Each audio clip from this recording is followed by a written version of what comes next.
Okay, good morning, everybody. Welcome. Glad that you're all here. We're going to call this meeting to order. It is, if you can believe it, September 1st, 2022, and this is a regular meeting of the Gainesville City Commission.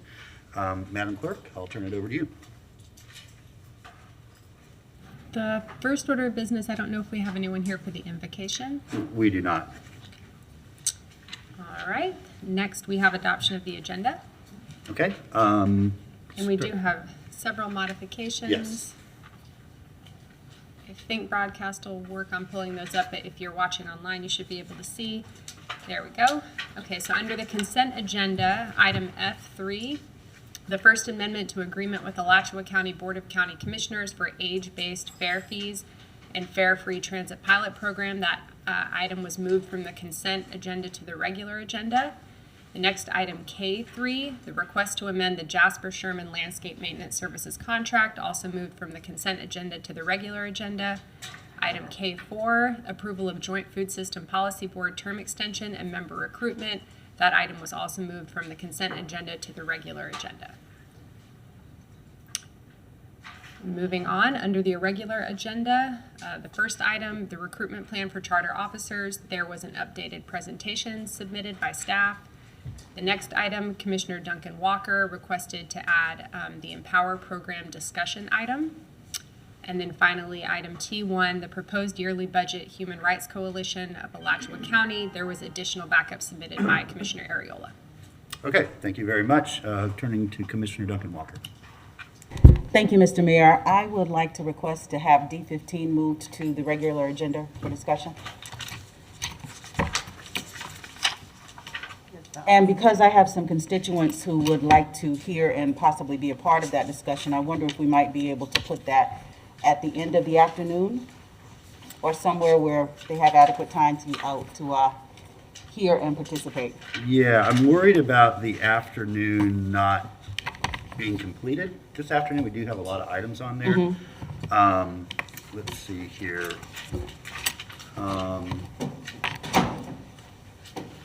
I think we could do it at the end of this morning. Okay, that's fine. Yeah, I think we should be able to get through those three items. So remove D15 and place it at the end of the morning. Commissioner Chestnut. Thank you, Mr. Mayor. I'd like to move the D1, approval of the minutes. I'm particularly interested in the August 4th minutes, move to the regular agenda for discussion.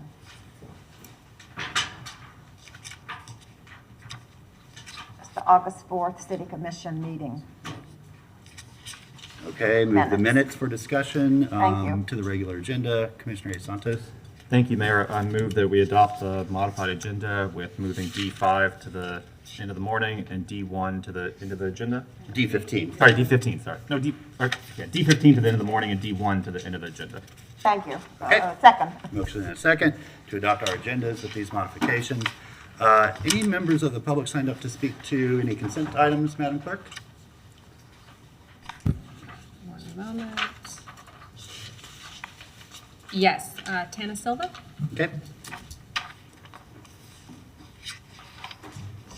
Good morning, thank you. I would just like to ask, I really appreciate Commissioner Duncan Walker taking that important item off the consent agenda, but I would like to ask if you could move it to the end of the evening session, which looks pretty light. I think there's only one substantive item, and that would give the commission and the public a little more time to look into it and to look at the details of it. So rather than the afternoon, which also is a bit packed, or the morning, which, you know, people don't have time to even know that it's going to be discussed. So I would really appreciate that, moving it to the end of the evening agenda, because that would only be like 6:30 or so in the evening.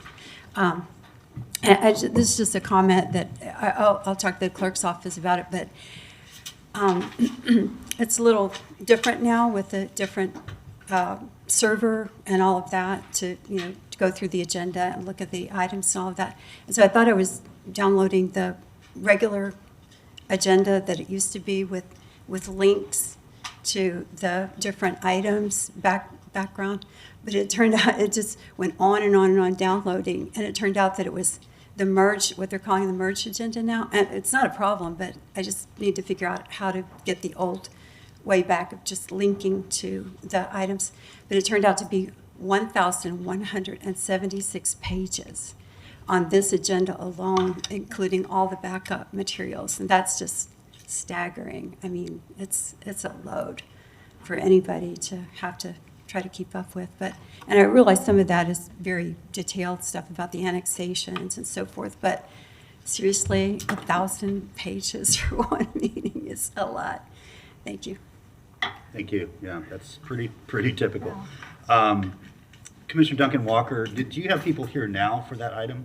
No, I don't see any, well, just a couple, but I do know other people that have reached out to me by phone. Okay. They want to be a part of that discussion, so I'm not opposed to pushing it. That's fine. Later in the afternoon. if you- Maker of the motion, okay with that modification moving to the end of the evening agenda?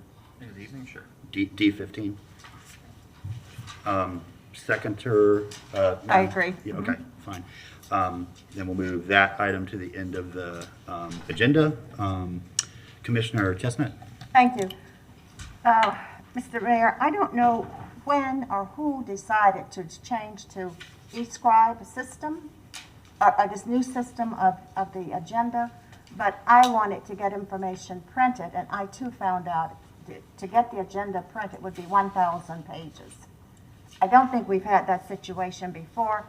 I would like to schedule this for a GPC meeting, because I think that is truly unreasonable. Okay, when we have our administrative session for GPC, we can add Thank that you. onto the Thank you. discussions.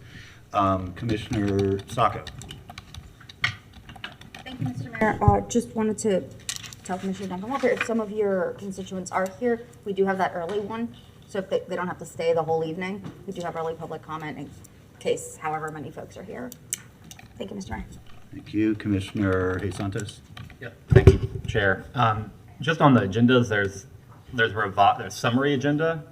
If you download that one, it just has the short one here, and then the one that's the full agenda is the one. So there is a way to download just the smaller one. Okay, well, Yeah, we yeah, will yeah. to discuss that at the GPC meeting. And the clerk can provide some background on that. Okay, Madam Clerk, anybody else signed to speak at any items on the consent? Yes, next we have Joe Beatty. Okay.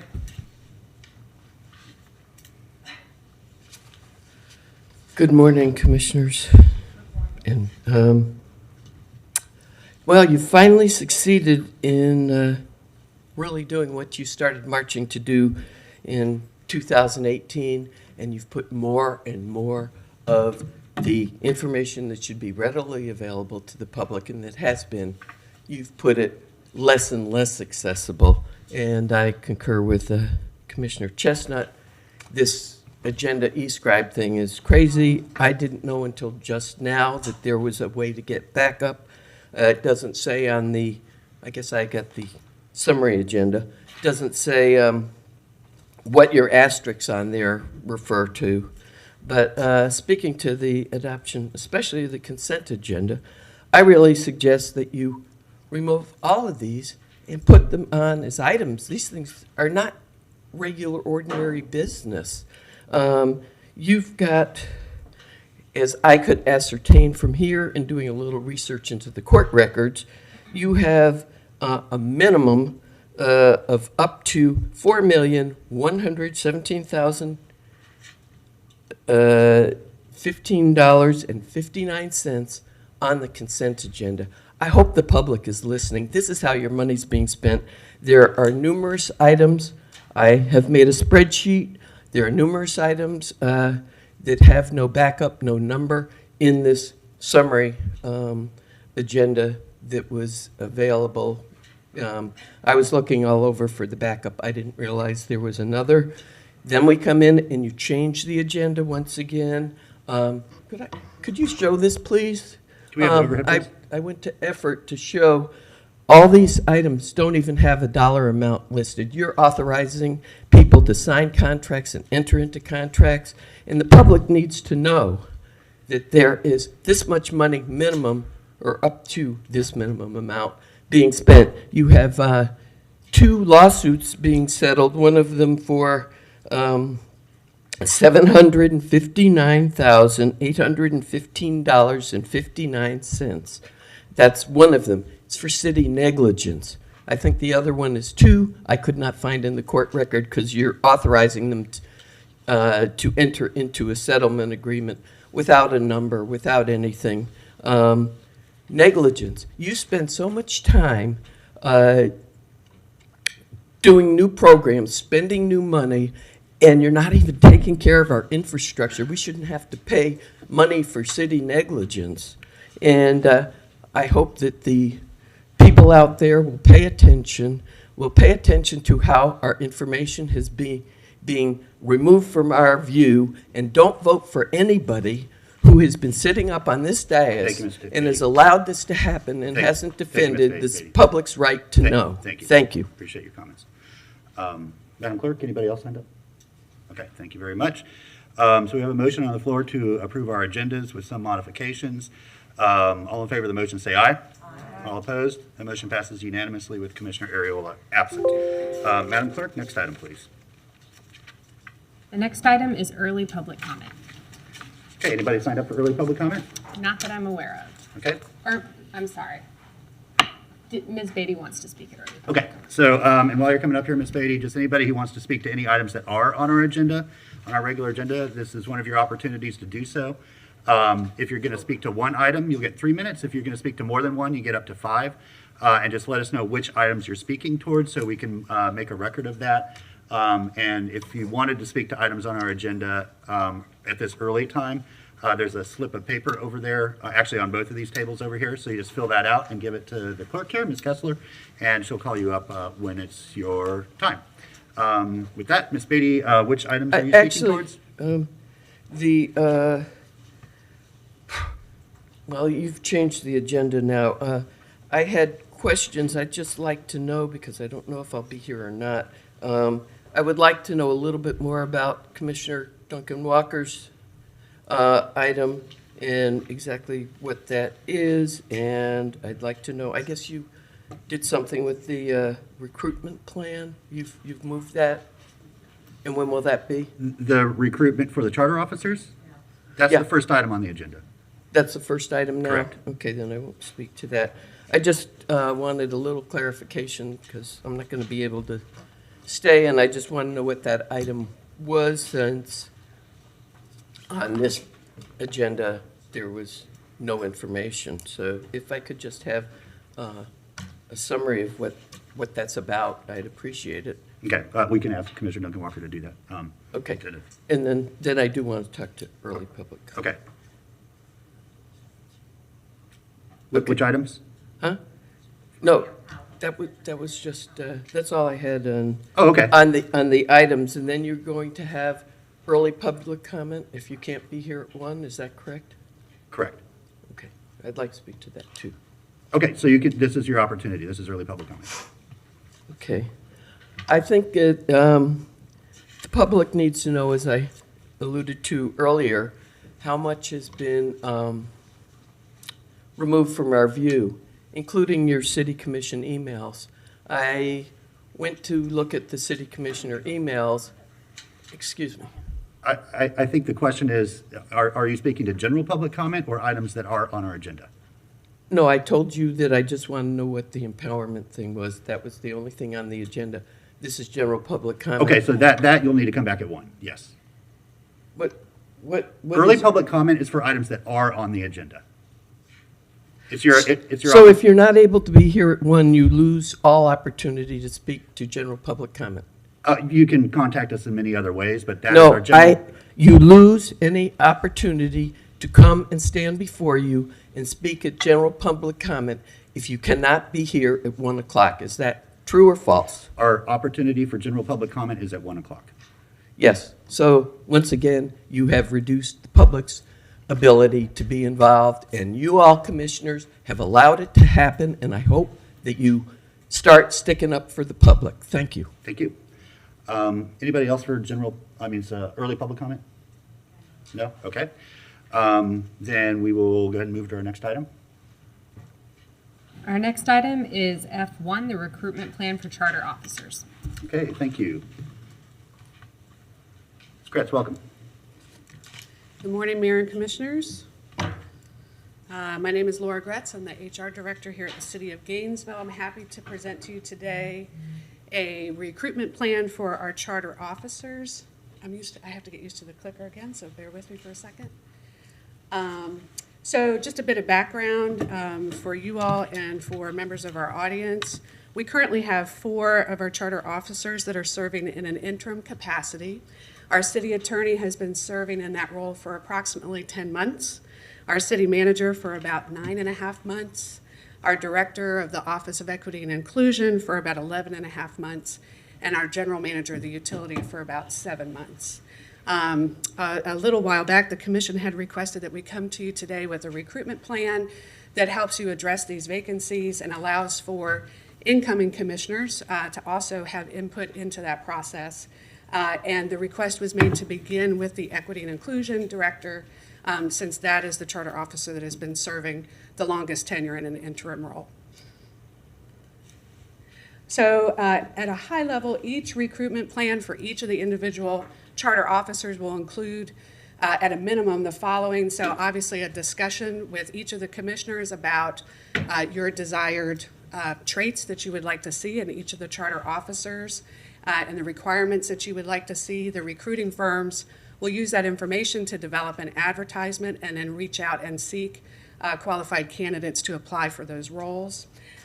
We would recommend at least a 30-day advertisement for each of the charter officer positions. The firm will then work with the commission to help you select the top candidates, and then it would include an interview process. And for each of the charter officer roles, we would recommend one-on-one meetings with each commissioner, a general interview with the commission as a board, as well as public receptions because of the level of the charter offices.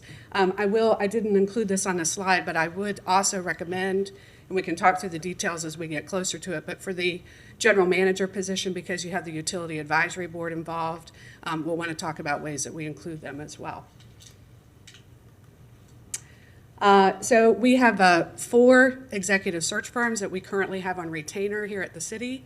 They include Baker Tilly, CPS HR Consulting, GovHR USA, and MGT Consulting Group.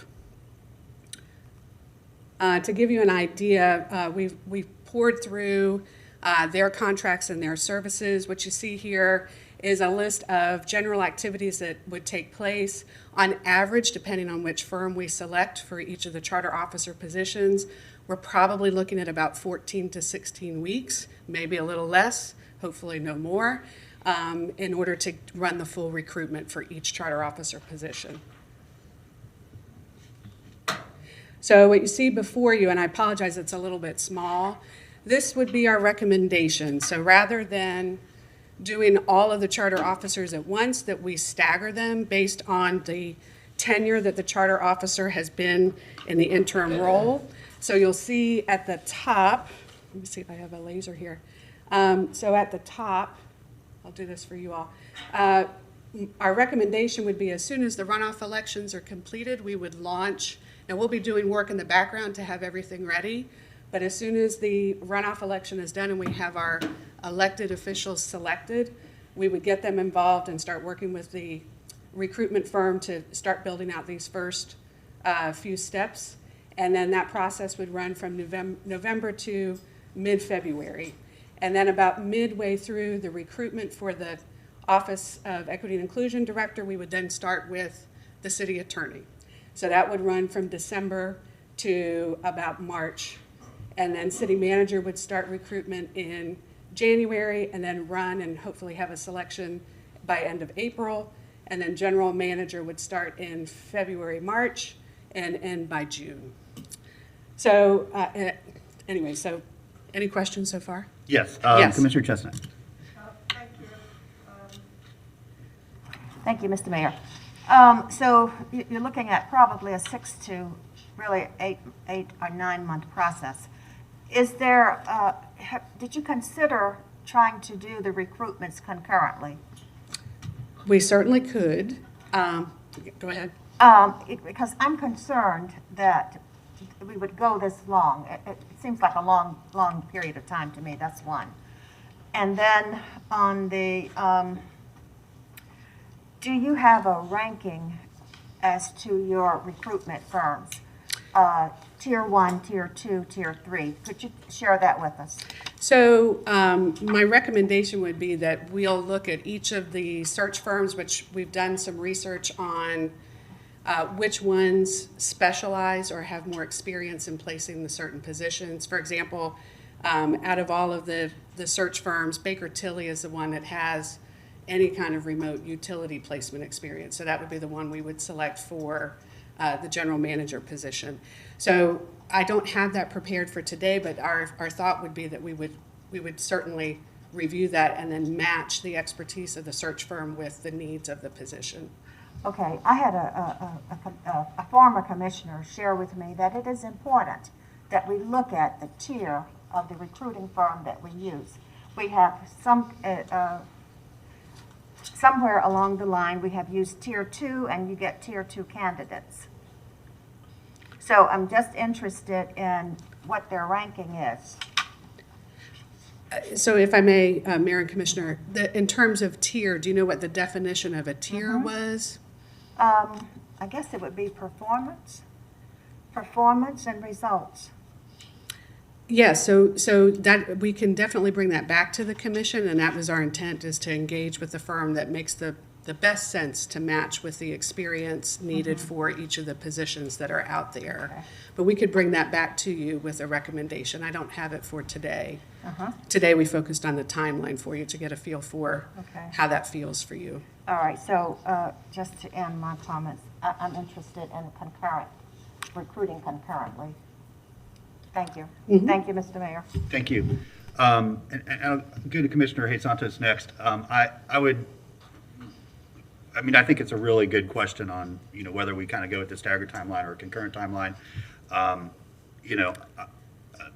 Several of us are not going to be here to make that final decision anyway, so I don't want to sort of insert myself too much.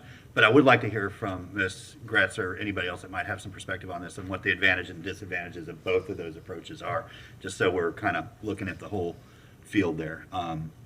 Because obviously there's advantages and disadvantages to both approaches, so we could just hear that. But we'll go to Commissioner A. Santos next. Thank you, Mayor. I think starting in after elections, November 17th meeting, so we know whoever all the new commissioners are, and then at that time we can come forward with which firms would be selected for each position. And that November 17th meeting, I'd like for that to be the time that we kind of approve that first job description as well, just so that whoever are the new people, they have a strong input in that.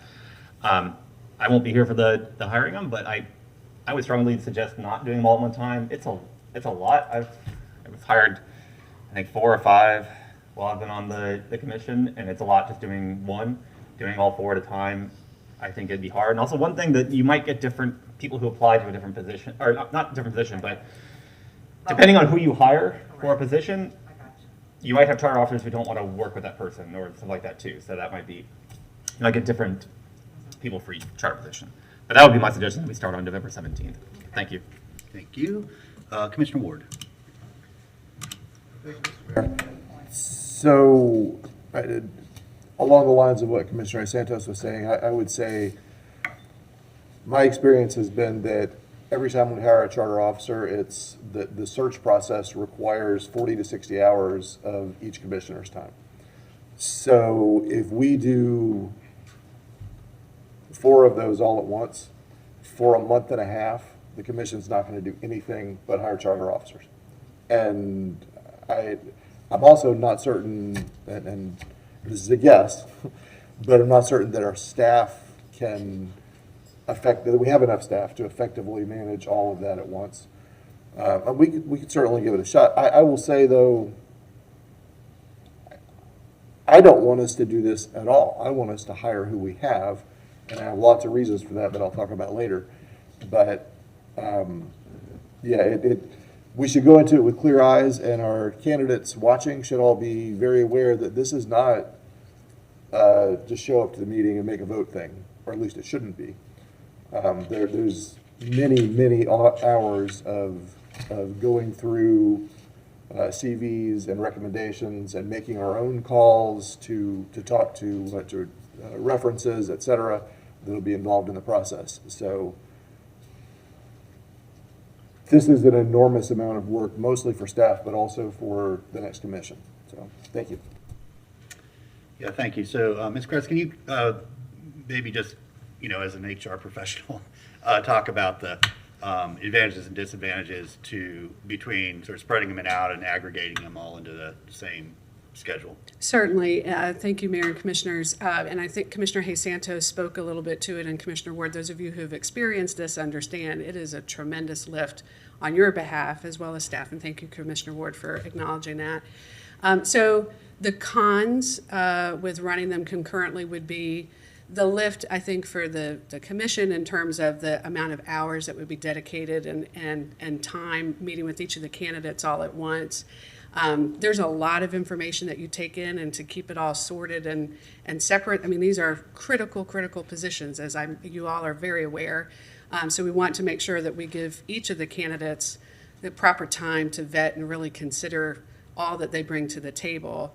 But more importantly, I would also suggest that as one of the cons, for the public, right, we want the public to be engaged with this as much as possible and have some input and insight into that, and to do them all at once could be confusing for some of the constituents and our neighbors out there, could be hard for them to keep up with. The pros to it obviously is the quicker, if we do them concurrently, we can get them in quickly, so that it is not a drawn out process. Now I will say, this was our sort of best guess, best recommendation for staggering it out. There may, and I'll just say may with a bold and many underlines, there may be an opportunity where we might be able to tighten up the time frames a little bit if we decided to stagger and start to do some of the pre or prep work for the next charter officer position sooner than what we've indicated on this timeline here. So there may be an opportunity to tighten it up by a couple of weeks here and there, so you still have the public and commission review and interviews staggered, but we're doing some of the upfront work a little bit quicker to get that ready and rolling. All right, thank you. So, yeah, having been through, I would need to sit down and really think about it over the length of time I've been here. But it is an exhaustive process for the applicants, for our neighbors who want to be involved, for the commission and staff that support that process. I really can't imagine doing them all at once. I do think, Commissioner Chestnut, if there is an opportunity to try to sort of tighten that up a little bit, then, and a lot of that I think is, going to depend on the applicant pool, and are those people really meeting the expectations of the commission? And we are not going to know that until you get a sort of abbreviated list of applicants and really see. We certainly have gone out and thought maybe we'd like to take another swing at this. These candidates don't seem to really fit the profile that we're looking for. And so you've got to allow for that type of, you hope you get a good pool of candidates, and there's a hard choice to be made because they're also qualified, but you don't really know until you see them and sit down and talk to them. The only thing, what I really, what I'm really concerned about is with the city manager and general manager being third and fourth on that timeline. That takes us deep into the budget development process for those two critical. I'm not saying that the budget process for the director of equity and inclusion or the city attorney are not. They don't have to make difficult decisions, but they're very small departments, and it doesn't take as much, robust discussion with the commission and our neighbors. And this will be the first of a 2-year budget process. It's going to be a really, really important budget for this next commission, new priorities. And so I'm completely confident that the interims we have in place can help guide the new commission through that budget process. That is not my concern. But if you bring new people in sort of late into that and they have a different set of experiences or a different sort of approach towards budgeting, or the commission gives really significantly new direction for the budget, and it's going to take significant operational changes and things like that, that's tough. And so I don't know the solution to that, except for the more we can sort of condense and accelerate those positions, I think the better that budgetary process will be. And that's just the only thing that really kind of sticks out to me as something that could be a challenge. But yeah, I think doing them all at once would, I mean, it's a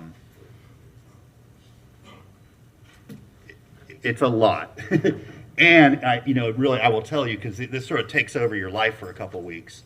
And so it would really challenge the commission and staff for the other just regular business that you have to take care of during those times. I mean, the regular meetings and GPC meetings and committee meetings and those sort of things. So, yeah, I guess my TLDR is if we can just sort of scrunch that a little bit, and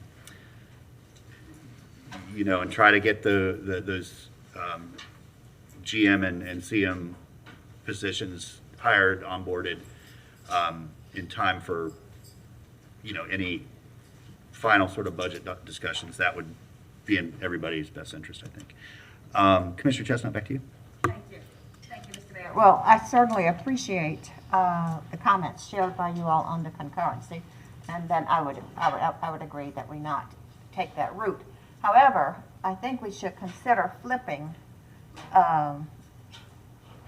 the offices. While I appreciate people may have been in their position 11 months or 10 months, but I think if we start first with the city manager and the general manager of utilities, we're going to be in better stead for our budget, and then the other two would be my recommendation. Okay. Thank you. Commissioner Thank you. Santos. Thank you, Mayor. My biggest concern of doing that for city manager and GRU manager is the new commission hasn't set together. Who's going to apply for that position probably wants to see how this commission is going to interact. How are they going to be? They want to watch a few meetings and seeing, since we've had a lot of commotion in the past and we're probably not the highest on certain lists for city manager and in charter positions because of a lot of that commotion. I think if they can see and watch the new commission for a little bit and see that they're kind of stable, I think you will get a much better candidate pool. I think if you move forward now with the new city manager, I have no idea candidates know how the new commission will interact. I don't think you'll get good candidates. All right, I don't think your candidate pool will be smaller. Well, Good. maybe when we have our roundtable with the newly elected folks, they can share that with us then, and we can make that decision whether to flip it or to keep the schedule that's been recommended. But once, I think we're going to meet with the whole commission in November, the new and the retiring commission. I was trying to find a nice word. Sure. Okay, and we have a lot of work we can do between now and then, right? With working on job descriptions and qualifications, vetting the different firms for who's most appropriate. So there's certainly some activity that can take place. And then I would think it would be the respectful thing to do to wait for their input, the next commission's input on how they would like to stagger this. So I think I think that HR would have enough time once they got that direction to figure out sort of what they put out first, and then go from there. Commissioner Hayes Santos. Yeah, thank you, Mayor. I would move that we schedule this for November 17th meeting after the new commissioners have been elected, and that move forward with kind of a template draft, but it can be changed at that meeting. That also come back with the firms that you all would like to go for each position as well. Okay, motion and second to essentially keep this process moving forward, come back on November 17th to include the commissioners and mayor-elect in the conversation.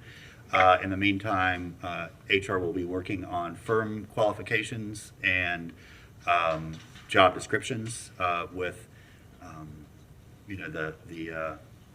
for the different positions with the different elected officials. Okay, no more questions right now, Ms. Gretz, so we will invite members of the public to share their thoughts with us. Madam Clerk? First, we have Tana Silva.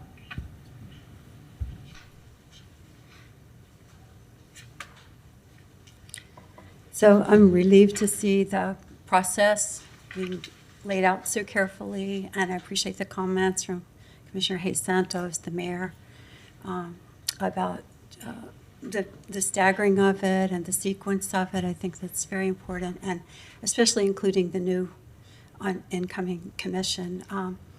And also the comment about, you will have in the new year with the new commission, some of the turmoil that's been going on in recent years with this commission, with the main people in this commission, will not be a factor that will discourage anyone from applying.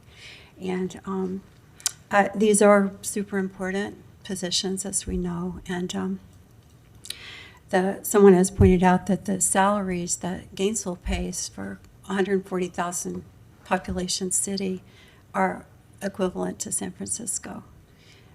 So that's, there needs to be a lot of care taken with the direction that the new commission goes, with the charter officers going forward, and so forth. Let's see. And anyway, I do agree that it's very important to give each candidate for each position all the time that they deserve, because these are such important assignments to carry the commission and the city forward. So anyway, I appreciate the staff's presentation and your willingness to go with that and include the new commissioners too. Thank you. Thank you. Clerk?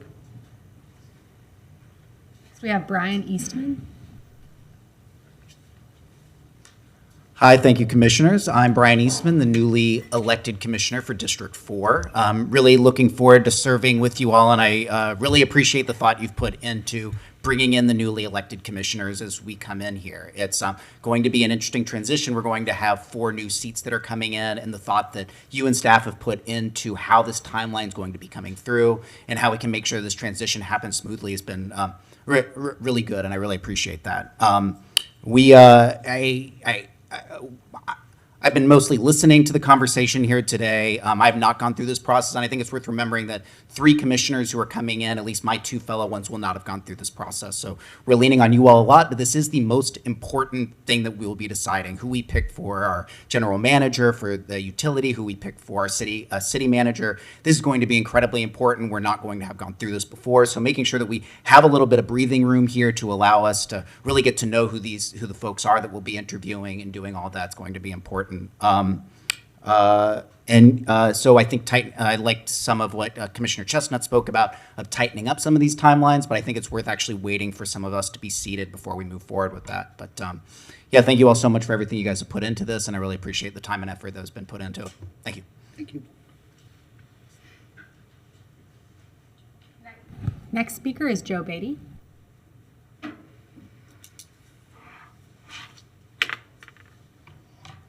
Once again, good morning. Joe Beatty.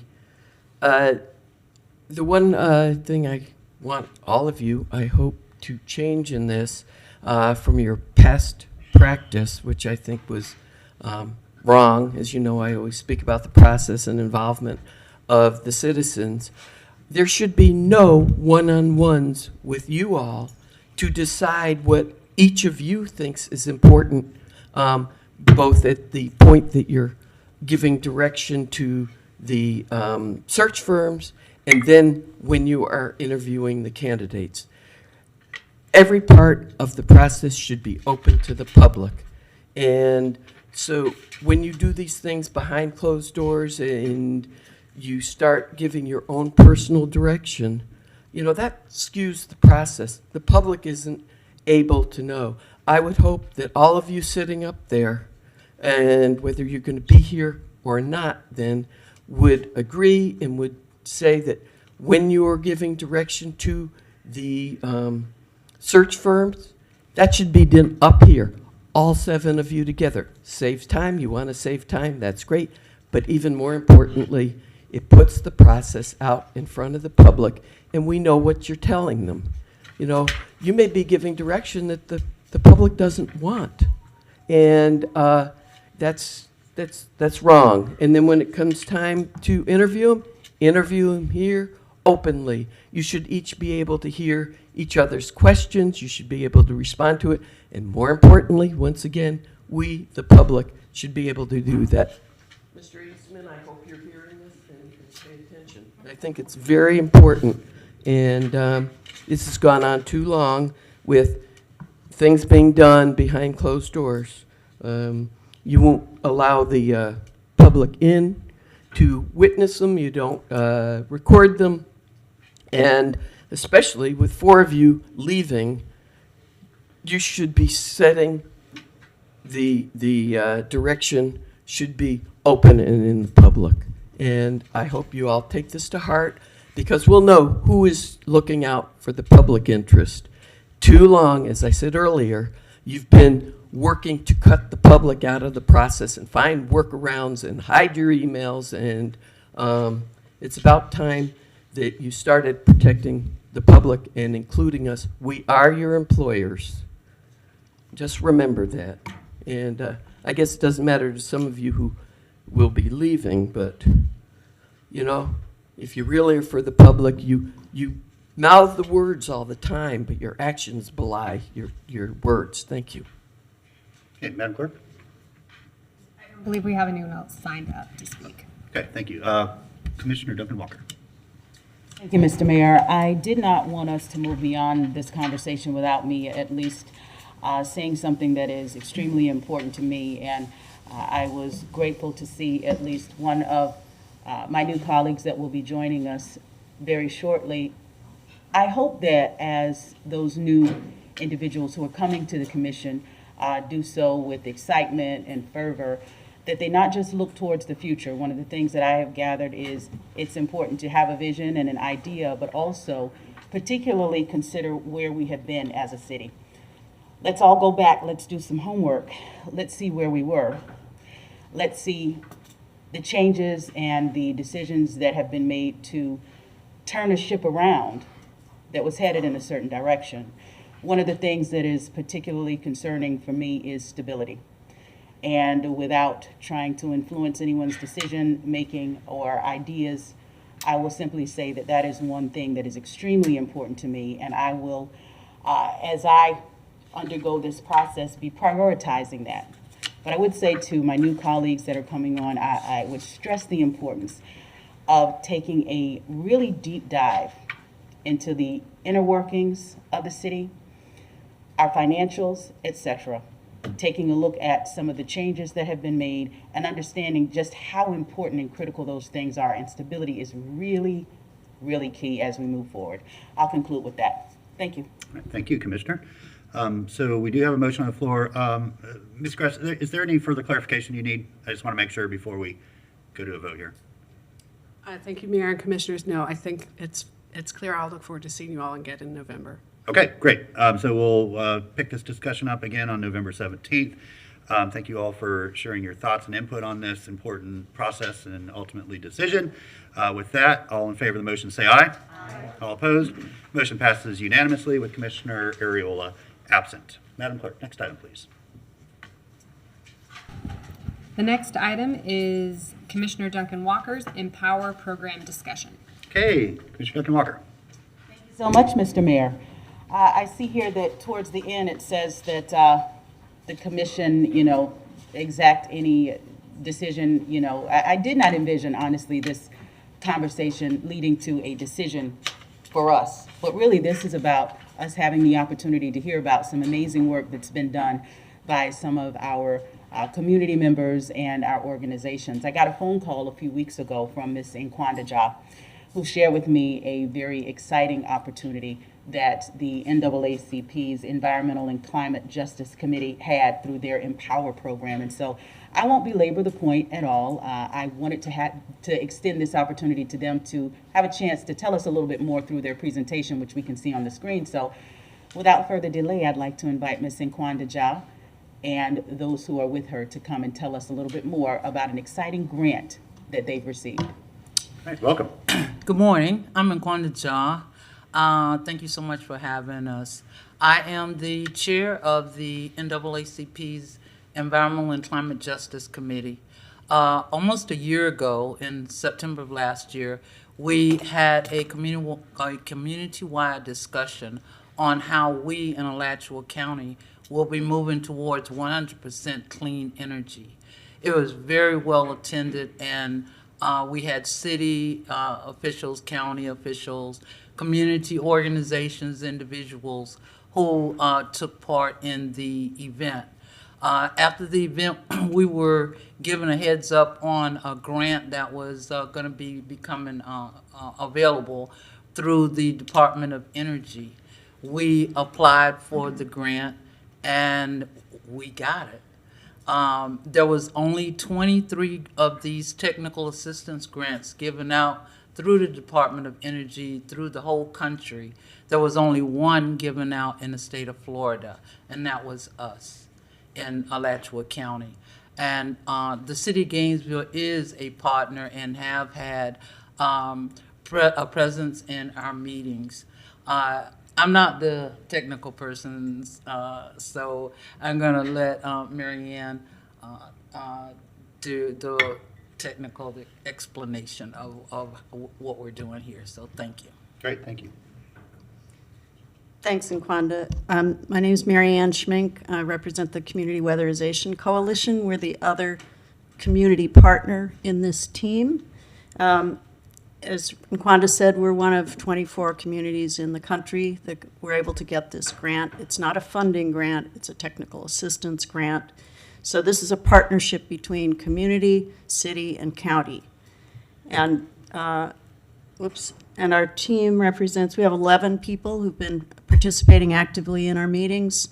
Chelsea Bakaitis and Daniel Blumberg from GCRA, Jim Lennon and Michael Dybovic from GRU, Sean McClendon from the county, and there are 6 of us representing the 2 community partners in this Empower team. So it's really a unique partnership. We'll be working over a period of 12 to 18 months through the end of next year with the National Renewable Energy Laboratory and the Department of Energy. We've had 5 meetings with them so far to begin developing a scope of work for this program, which we'll be bringing back to you to see what we're proposing to do in this unified program. The basic focus is on a roadmap for an equitable partnership to 100% renewable energy in our county. We're building on community goals that have already been articulated and trying to keep that focus on the most vulnerable communities in our county. These are our 5 goals. The first 2 have to do with expanding energy efficiency and weatherization, along with electrification in individual homes in those target neighborhoods, which I'll describe in a minute. The second 2 have to do with developing the potential for solar project in low-income neighborhoods, as well as the potential for linking solar arrays into microgrids for resilience and for energy savings in those communities that are underrepresented in our solar-powered homes. And the 5th goal has to do with developing a green jobs workforce curriculum, internships, entrepreneurship, bringing together the agencies that do vocational training, and trying to streamline those programs and link them up in a pipeline, a green jobs pipeline that connects public schools with higher education. That's going to be something we're working on throughout these other goals. The Department of Energy defined the potential target neighborhoods according to their data on environmental justice and energy burdens. These were the neighborhoods, the light pink that they defined in our county that would be eligible. These are the neighborhoods that we've chosen to focus on as our target neighborhoods for learning about how to go about equity-based transition to renewable energy. Spring Hill, Greater Duval, and the SWAG, Southwest Advocacy Group. These are neighborhoods that have larger percentage of historically marginalized populations and communities of color, disproportionate lack of participation in solar energy, inefficient and older homes, and also many other problems. We do have a problem of energy inequity in our community. On average, a study in 2017 found we pay about 5% of our income as residents for utility bills, but lower income people pay more like 22% on average. So throughout this year and next year, we will be engaging with neighborhood groups in those neighborhoods, with nonprofits and with local government, both city and county, to learn together. And we don't have any funding through this grant, but we have a great opportunity to learn from the experiences elsewhere in the country, having technical assistance directly provided to us for these goals from these national agencies. And right now, we are already able to begin offering expanded weatherization through the LEAP program at GRU and the CWC tune-up program. So that's a quick overview, and we're happy to answer any questions. I want to add that a great emphasis of ours is on equity, and that's why we want to, in doing and going through our discussion in last fall, we understood that we must bring the homes, the buildings that are in our community that are the oldest, that are in areas where people can't upgrade them. We got to start there. We have to make sure that those buildings are ready to be energy efficient. And that's something that we really are working on. And I'm very excited about this project. Some of you know that, I've decided to spend the rest of my time above ground working on environmental issues. So please get excited with us and ask us questions. All right, thank you both so much. Commissioner Duncan Walker, I'll turn it back to you. I don't have any questions. I have been well aware of the excellent work that's been coming out of this committee for quite some time, and I was particularly excited, Nkwanda, when you reached out to share with me this exciting opportunity. And I just want to say from my mouth to your ear, thank you. Thank you very much. The communities that you will be reaching with this grant and this opportunity clearly are in District 1. And while I am in support of all of your work that you do in a number of other places, this particularly is going to impact the people who elected me to this office. So on their behalf, I say thank you very much. And we look forward to the wonderful things that are going to come out of this grant. And thank you.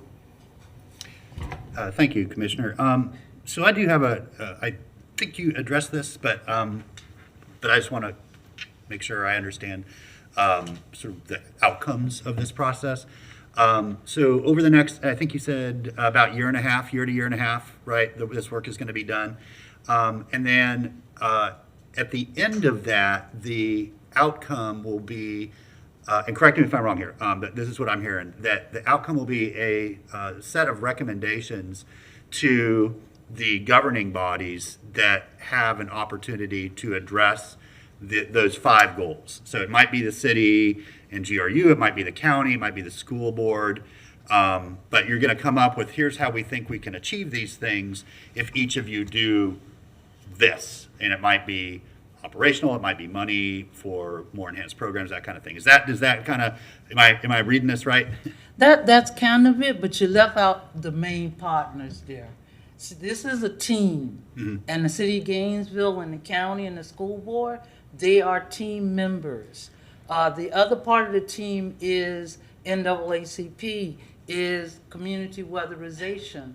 And you know, Mayor, what's been so beautiful about this is that as we are moving towards these goals, the people on our teams have come up with ideas about how to move forward now, not waiting for the year, for the end of the year, because I think we're 6 months into it. Yes, end of 2023. End of 2023, where this grant will end, but that's not where our work begins or ends. It's a part of it.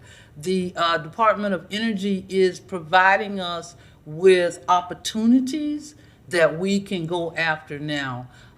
Your GRU is already talking about putting together internship programs, looking for funding for internship programs where we can move people from our community into some green jobs. They're already talking about the green jobs. We're already preparing, planning a roundtable discussion where Dr. Brody will host a green jobs pipeline discussion. So we're not going to wait until the end. Like I said, I want you to get excited. I want the commission to get excited so that we can work on things now that might not cost much money.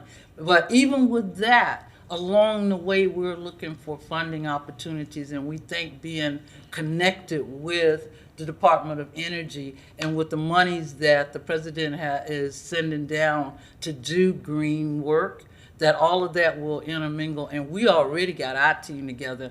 I want to let y'all know that Alachua County, in terms of environmental and climate justice work, is in the lead in the state of Florida. That's very helpful, thank you. So it sounds like there'll be lots of ongoing opportunities sort of as they're identified through this working group and this partnership. I would just say that I think, and we can make this referral if we need to, but making this presentation and asking for assistance and support from the Utility Advisory Board, as well as there's a joint city-county committee on climate justice. We have a representative from them. Yeah, so we would love to have you come present to us as well as we sort of work on, there's already a lot of cross-pollination with that group.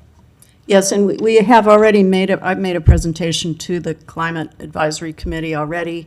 We have had also representatives at the Utility Advisory Board meetings. So we're planning to keep everyone informed as we go along.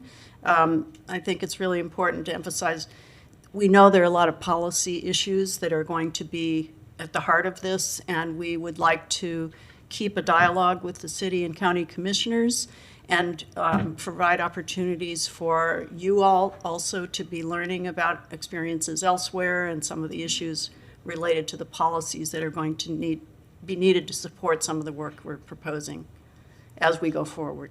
Yeah, excellent. And so yes, we can absolutely do that. And then I don't know what the timeline on this is. We learned from ARPA that, money gets set aside for certain purposes, but then it's a long period of time before we get direction from, in this case, Treasury on how exactly that money can be spent. And, so there's a lag there, right? With the Inflation Reduction Act, there's clearly a tremendous amount of new opportunities because of that didn't exist a few months ago. But again, we don't know exactly how those rules are going to be written. We know the broad strokes, but not how, for example, the city or GRU could take advantage of some of that if it's going to need to be done by private third parties, and we help connect that. So, if there are things that our staff can do in helping us all understand how those rules are being written in response to that legislation, I think that's a way that the city could help quite a bit. So we're ready to really spring on those opportunities once it becomes clear what they are. So just let us know how we can help with that. Yeah, thank you very much, Mayor Poe. We would be very happy to have more city staff involvement in the project. So if there are people you would recommend that might participate with us in our meetings or that we should be reaching out to specifically, we would be very open to that. Yeah, well, we do have a position, a climate, sort of, what's the title? I'm sorry. Climate change officer, yeah. So that's their role. So they can, the manager can help you get in contact with them, and then you can just, have some meetings and figure out how we can assist you. All right, great. Thank you. We do want to give recognition to GRU. They've had great representation on our committee, and GCRE has been very active on our committee. So you do have some representation there, but we would definitely, that seems like a very important part that we're missing right there. Mr. Mayor, if I Yes, might. of course. Several months ago, Tony Cunningham and I, the GRU General Manager, we actually met with some consultants from Jacobs, who does a lot of the environmental consulting for GRU. Yes. They helped us actually to put the job description together for the climate change officer, and it is in the process of recruitment as we speak. Perfect. Okay, well, thank you so much. I look forward to watching the progress of this for another couple months while I'm in office, and probably more intently when I'm out. And I have more opportunity. Looking for workers. Thank you, absolutely. All right, Madam Clerk, anybody signed up to speak to this? Yes. Is Mr. Alfred Dickerson here? Hey, welcome.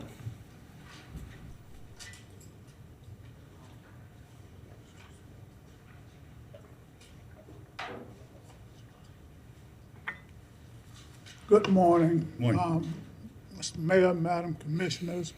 My name is Alfred Dickerson. I'm a lifetime resident of Gainesville, Alachua County.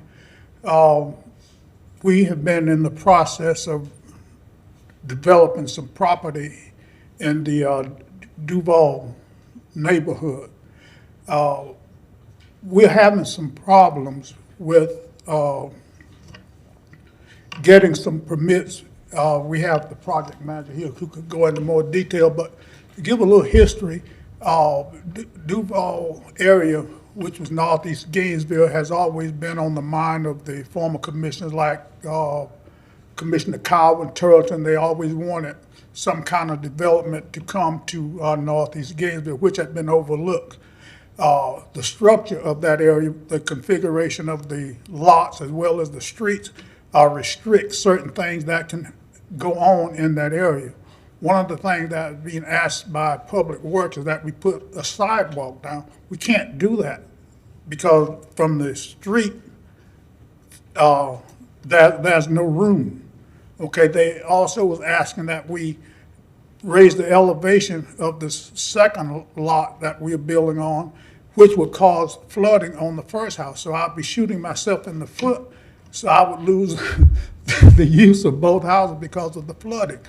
And it appears that when we go through and we're told to do one thing, then once we are told that we do that, then come back, well, you need to do this. When all this could be discussed at one item. And so we can take care of everything and get the project going. These houses that we are building, these are 3-bedroom, two bath, concrete block homes, well insulated and energy efficient, and they are affordable. But when you keep getting these boulders put in front of it, it raises our costs, which means we have to pass that cost on to the renters, and that's what we're trying to do to keep costs down and put in that area affordable housing. So whatever the city commission could help us on that, we would appreciate it.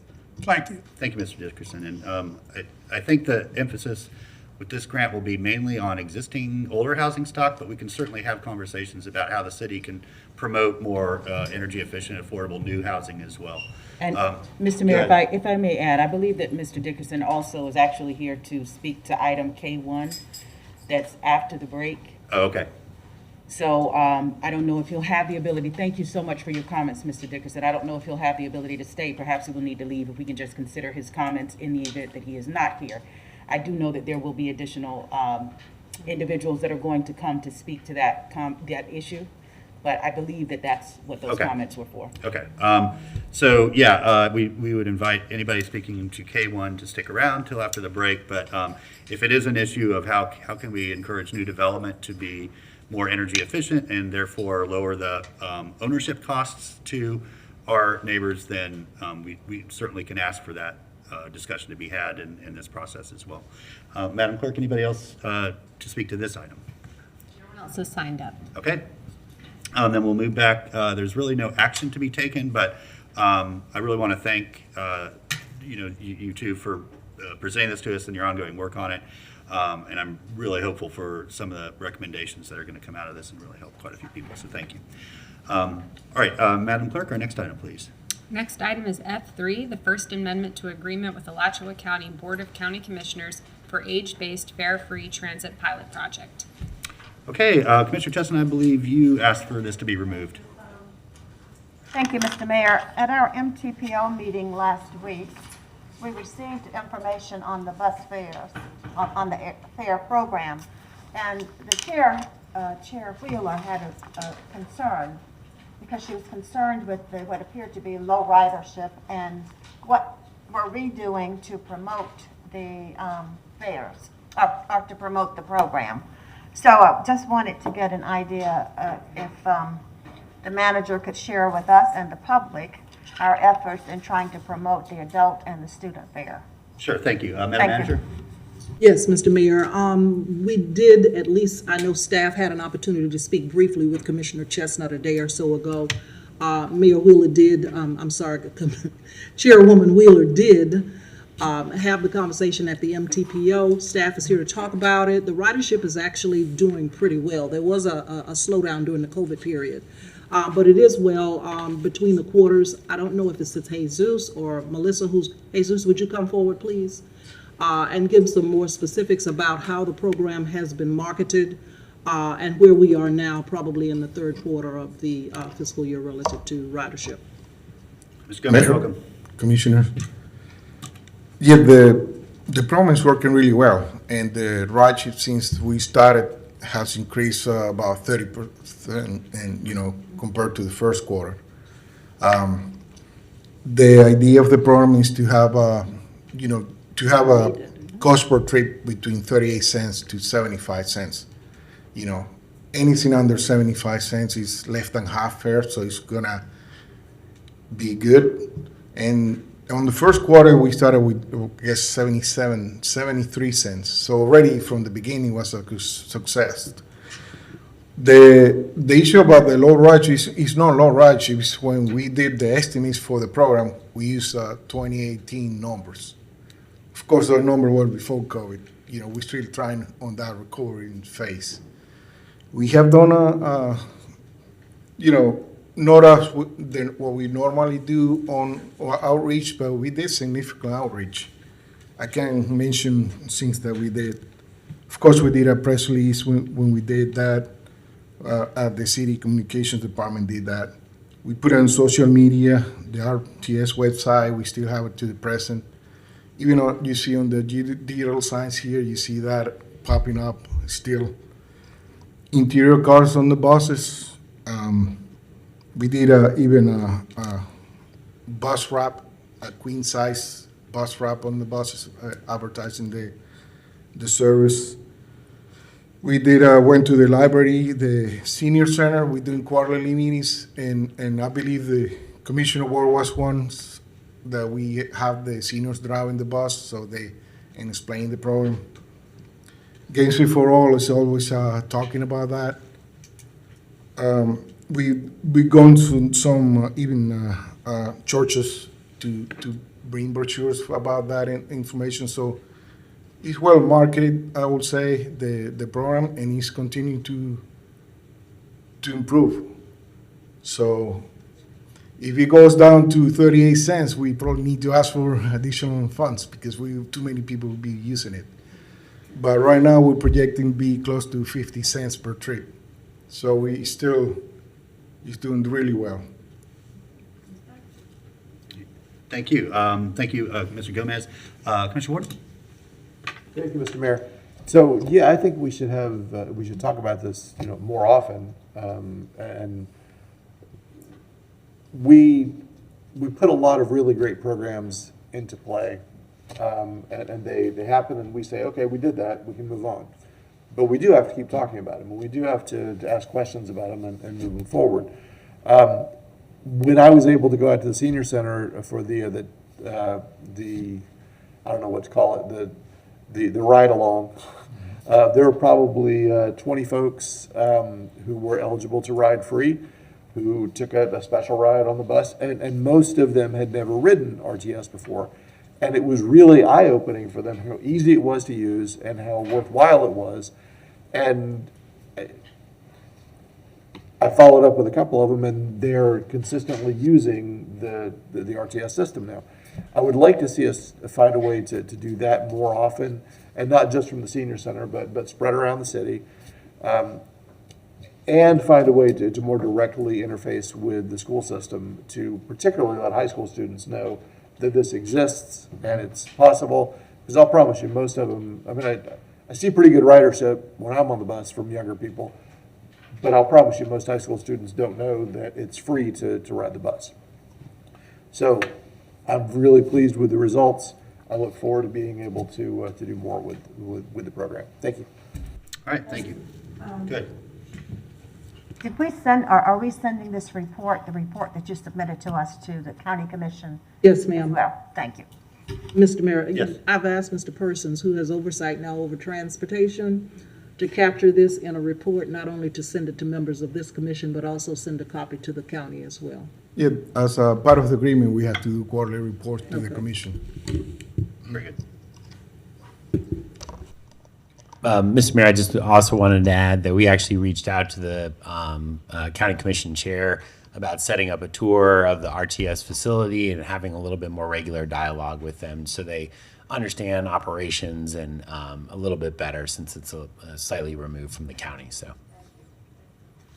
All right, thank you. Thank you, Commissioner, for allowing us to share some of that information. I appreciate it.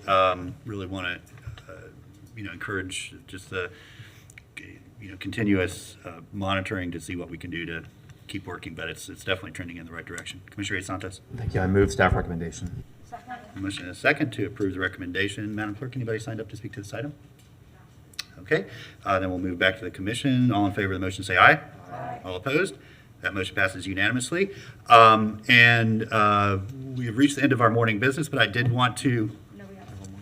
We got one more? Okay. Oh, yes, we do. But before you leave, Ms. McCready, I wanted to thank you so much for your service. This is, I know, your final day with the city. You have added a tremendous amount of value in our mobility efforts. We are absolutely in a better place today than we were when you first came in. And so I want to thank you so much for that service and wish you all of the best for whatever new challenges come for you. But it's been a real pleasure to work with you. So thank you so much.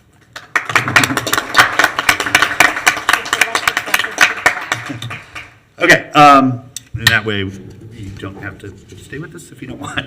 Madam Clerk, next item. The next item is G1, a resolution accepting the report of the Alachua County Board of Canvassers, Election 2022, Resolution number 2022-428, a resolution of the City Commission of the City of Gainesville, Florida, accepting the report of the Alachua County Board of Canvassers for the City of Gainesville, Florida election held August 23, 2022, and providing an immediate effective date. All right, thank you. Commissioner Hayes Santos. Thank you, Mayor. I move resolution 2022-428. Second. Motion and second to adopt the proposed resolution. Anybody signed up to speak to this item, Madam Clerk? Okay, then this is a roll call vote.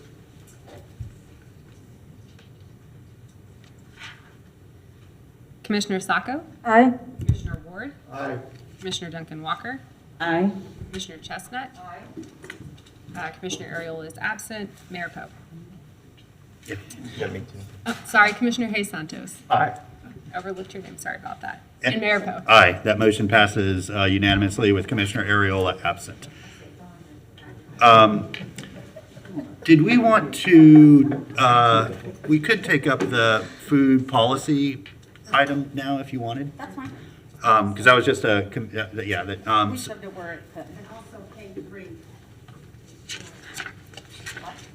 sure, yeah, we could do that. K3 and 4, we've got time.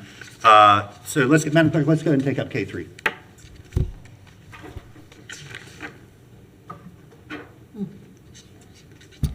Item K3, request to amend the Jasper Sherman DBA Big Sherm Lawn Service Landscape Maintenance Services Contract.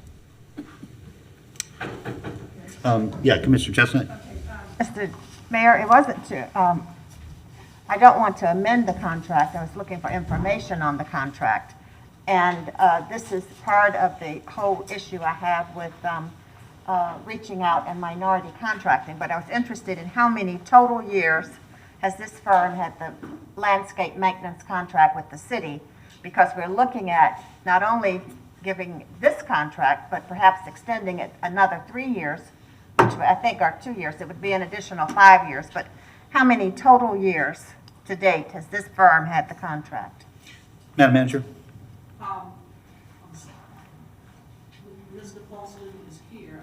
Oh, there. You have information, we have been discussing this. Is this information that you have available, or do I need to? Okay. Then I will need to get back with Commissioner Chestnut. Then, okay.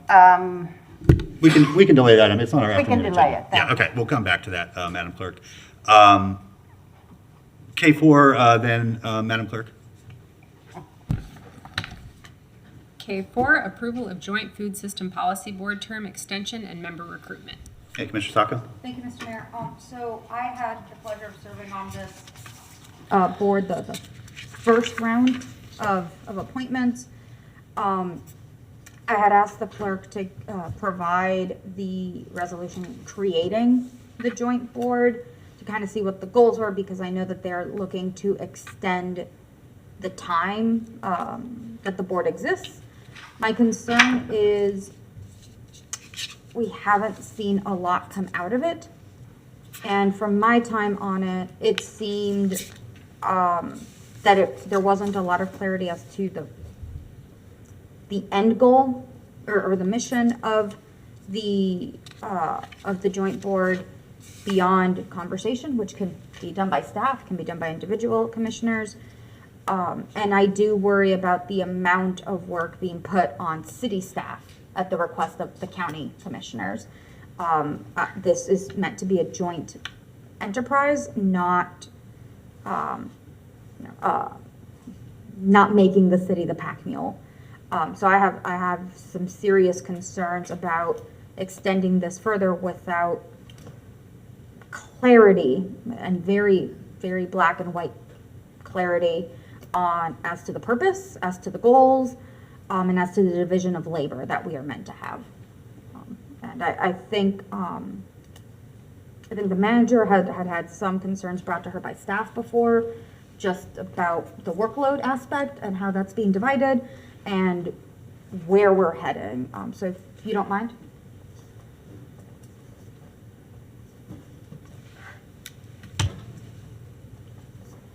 Thank you. Mr. Mayor, our staff has had some concerns relative to the workload, from the committee. They're committed. Obviously, they're going to be responsive. So in the end, it really is not the issue, but there have been concerns raised relative to workload. Thank you, Madam Manager. So I really want this to be clarified before voting for it, again, just automatically renewing it. I want the work to be fair, and I want the goal to be clear. I want to know what the goal of it is, because it seemed at times members themselves are not sure. Thank you, Mr. Mayor. Thank you. Yeah, I think we could send a request to the committee to, at their next meeting, agenda that question and come back to both the city and county commission with a clear charge, expected outcomes and sort of distribution of labor, if you will. So both commissions are aware of that. That seems reasonable to me. Commissioner Santos? Thank you, Mayor. Joint boards can be hard. I mean, the Grace Marketplace board was kind of an example. Definitely when a joint board that doesn't have like dedicated staff or dedicated like mission, I don't think it works. That was the issue of the Grace Marketplace and why it dissolved, is because they really couldn't really do anything. I do have a question on why Florida A&M is a university when we have an agriculture university here at UF in terms of a member from that. Yeah, go ahead, Commissioner Ward, if you know the answer. So, that was, the University of Florida IFAS is on there as well. This is an additional outreach to make sure that we have a broader representation. And it is Santa Fe is on there as well. It's a very broadly represented group, which also makes it hard to be specific about what it's doing. But, Thank you, Mayor. Commissioner Ward? thank you, Mr. Mayor. Just to follow up on what I was saying there, I think the value of that board, having been a short-time member of it, is, and I don't want to speak for anybody else, but to me, the value of it is that it does include lots of different people and lots of different voices. And it's a discussion board. You know, it's not going to be able to take action because, as Commissioner Santos points out, none of these joint commissions can actually take action. All they can do is recommend things back to the city or county commission. They're not empowered, can't be empowered to actually do things, to put staff to work. So I think it is useful to carry a message back to, and I'll be interested to hear specifically what Commissioner Duncan Walker has to say, but for me, I think it would be useful to send a request back to the joint committee to be very specific about what we expect staff responsibilities to be from both the city and the county. So, thank you. Thank you. Commissioner Duncan Walker. Thank you, Mr. Mayor. So I too sit on this joint board. I was not there at its genesis. However, I believe I was brought on during the second iteration of the board. And there are numerous community members that I've heard from who see some value in it. I will say that it will always be a concern if there is an issue in terms of duties and responsibilities. My question, however, would be, in the last meeting that we had, we took a vote to extend the board. And so this is a point of clarity here for me. So is it that the process is we took that vote in that meeting and now it comes to us here today? Okay, and we actually decide whether this is actually going, okay, thank you. So I hear you, Commissioner Sacco, and I think absolutely we should be clear on what the duties and the responsibilities of everyone moving forward will be. I'm very interested to see. Have we had any kind of conversation before? I'm interested to know at the very beginning, for those who was here at the beginning, anybody here at the genesis of it on the board? Everybody in the middle. Great. But we weren't on the board. Yeah, I wasn't. I think Okay, okay. Commissioner Ariola, Commissioner Johnson was on there. Commissioner Johnson was, right, I do remember that.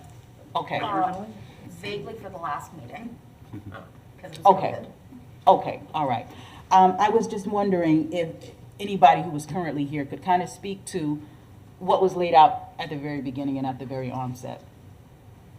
No? I cannot. Okay, don't worry about that. I would just say that I am interested in us finding the appropriate way forward that is going to make sure that neither staff is burdened, because it can be a lot of work and staff has a lot of other things to do. We're constantly piling things on all of the time. And I think that being prudent means us making sure that whatever committees are going to exist, that they don't burden the staff in any way. So I will support staff getting back with us, letting us know. We'll talk it through. Absolutely, and talking that through. Thank you very much. Very good. Thank you. Commissioner Estes? Just going to answer Commissioner Hayes Santos as to why Florida A&M University would be at the table. IFAS and Florida A&M University are the two agricultural schools in the state, and they work on a lot of projects together. So you will see them listed together often. Thank you. Good. Commissioner Sacco. Thank you, Mr. Mayor. And thank you, everyone. I appreciate the willingness to just go back for that clarity. I think vaguely, it's a long time ago because a day in the commission is a week. I think one of the primary goals was to continue our very long and dense conversation on food overall. So when we talked about edible grows, when we talked about the grocery store, we talked about health, a lot of those things that weren't quite solidified got moved down to this board, where you guys take care of it in conjunction with the county, so the whole two boards didn't have to meet. I think some of those we, either at the city or at the county, have kind of closed out on our own. But I think there are some that are remaining in the sense of that would be a space for communication of what both entities would like to see. As far as, when we bring grocery stores, what should that look like? When we have joint spaces about food, what should it look like? Who should be involved? And those recommendations coming back to the two boards, where it does get discussed at the committee level. But I don't think that was ever very well clarified. It was, here's a couple things we never finished, go. Which is not the best direction to give anyone. So I really just want to see, and we can add this, we can do this again in 2 years, we finished out these items. I would like to continue with these other 2-3 ideas that we want to explore further. I think that's fine, but I think we should know, the public should know, the committee should know, these are the things, this is like your purview, this is the project. And I don't think we gave that very clearly. So with that, I'd like, if I can make a motion, to send to the committee a request to draft a mission statement of goals, statements, and clarity of division of labor for the continuation of the board. Second. Okay, motion and second to send that request to the board to discuss and then come back to both bodies. Commissioner Ward. Thank you, Mr. Mayor. In the interest of absolute clarity with everybody, some of y'all remember, some of y'all weren't here, but when we set this to work, part of the reason for it was because there are lots of food security issues that need discussion and that need to be worked through. But we had gotten to a point where every joint city-county meeting, we spent half the time talking about food issues, even though it really wasn't, there wasn't a lot of prep for it among either boards. And this gave an opportunity for discussion among commissioners who really were interested and could develop ideas to kick back up to the other boards. That was much of the impetus, was so that we didn't have to spend all of the joint meeting time or significant portions of it working on something that most of both commissions were not prepared to talk about. So, thank you. All right, thank you. I agree that there's a lot of issues that are connected to food security, and so there's value in this board, but it's got to have some specific Direction. Yeah, I mean, it needs a charge, and it needs to be very clear what that charge is. So I think this is a way to keep that progress moving forward, but maybe make it a little bit more focused. Madam Clerk, anybody signed up to speak to this item? Okay, so just motion to send this request back to the joint board. All in favor say aye. Aye. All opposed? That motion passes unanimously. All right, I think we have now reached the end of our items, but I would like to, if we could, invite Mr. Reverend Greiner into the chamber. We're bribing him with a new computer.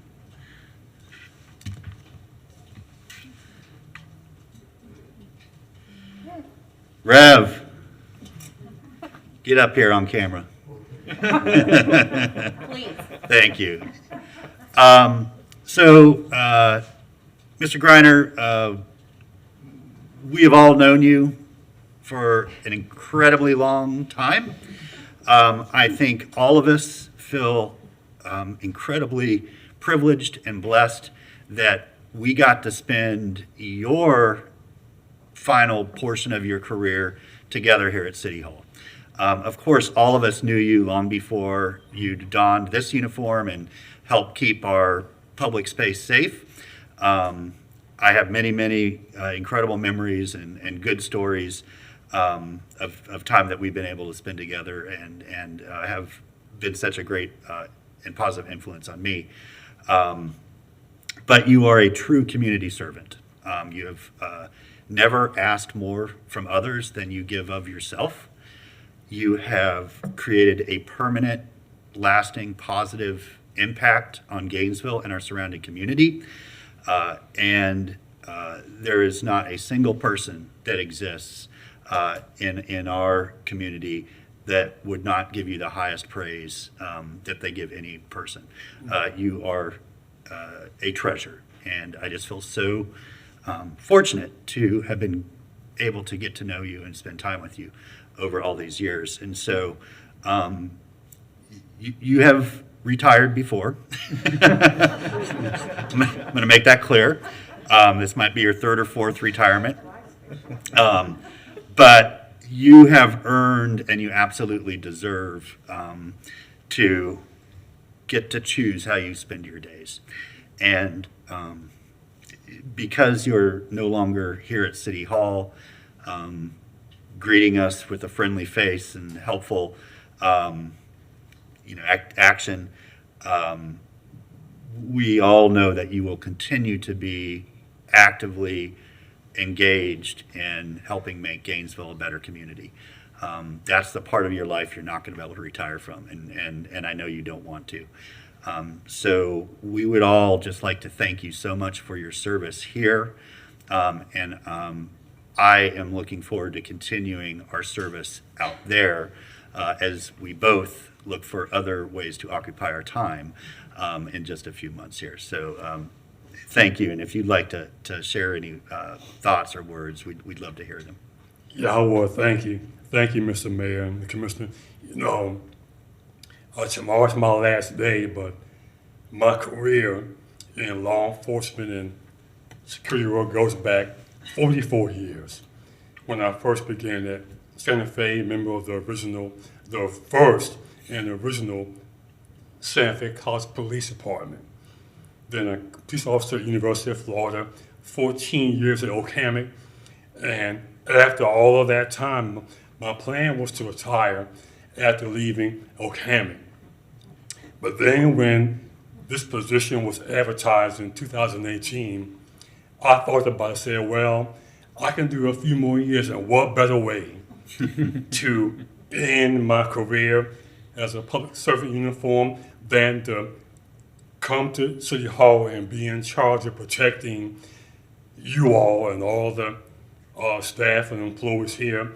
So it was an easy decision to come here 4 years ago and work. And it's been a blessing for the past 4 years. But then the Lord spoke to me and told me it was my time to end my total career. And what better place to do so than where I'm known? I've been coming here for years. What better place to end my 44-year career in law enforcement security work than here at City Hall? And so, with tomorrow being my last day, I just want to say that it has been a joy. You've always been so kind to me in my capacity as a security officer. Different, because for years it was a suit and tie coming here and now uniform.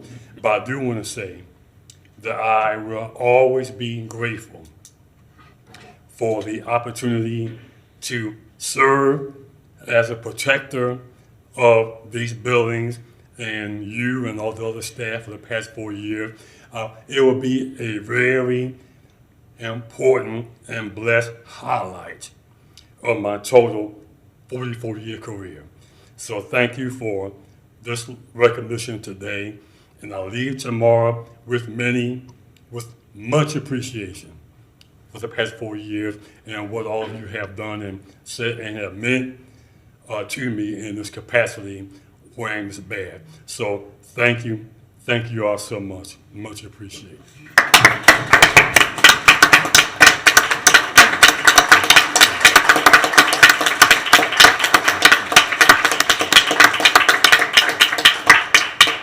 we allowed to deny retirement?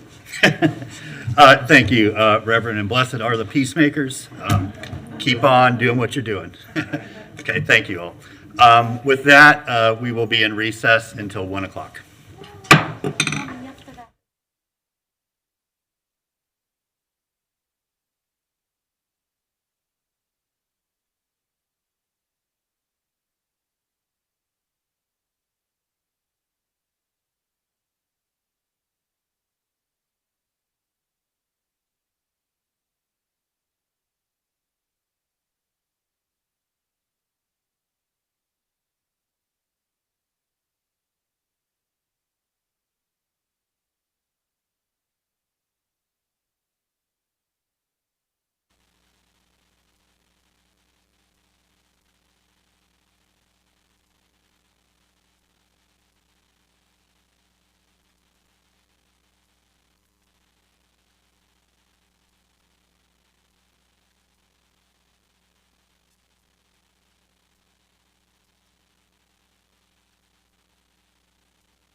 Okay, good afternoon. Welcome back, everybody. We're going to call this meeting back to order.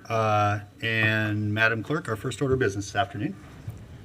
Our first order of business is early public comment. Hey, thank you. So again, if you'd like to speak to any items that are on our agenda, you may do so at this time and forego the opportunity to do so later. It gives you the chance to do that now and then go on with your business. Madam Clerk, do you have anybody signed up for early public comment? Yes, I believe our first speaker is Okay. And Ms. Tanzer, you just tell us which items you're speaking towards. Can you clarify, there's also general public comment after this? So I'll Correct. stay for that as well, okay.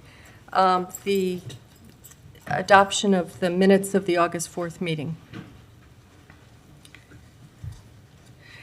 And my request is that you review those minutes and do not adopt them because with regard to the ordinance that was presented and voted on, the three ordinances, the minutes are so unclear that it's impossible to tell what's going on. And just as an example of that, I have several pieces of paper. Your transmittal to Tallahassee looks like this. Can you have the overhead, please?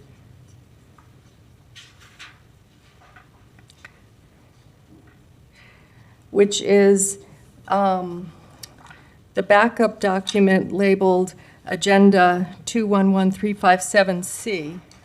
As you can see, they're identical. So what you transmitted was Agenda 211357C. For those of us at the meeting, it was completely unclear what you were voting on. I participated in every hearing leading up to that as well as that meeting, and it was unclear. Mr. Johnson, Kurt Johnson, filed a Freedom of Information Act request this week asking for the 3 transmitted documents, and one of them is 211357. This is what was sent to him. 211357A, which does not remove single-family zoning, as you can see. And so even your own city employees do not know what's going on. Instead, what they provided through a Freedom of Information Act request is what was provided as Agenda Item A in backup on August 4th.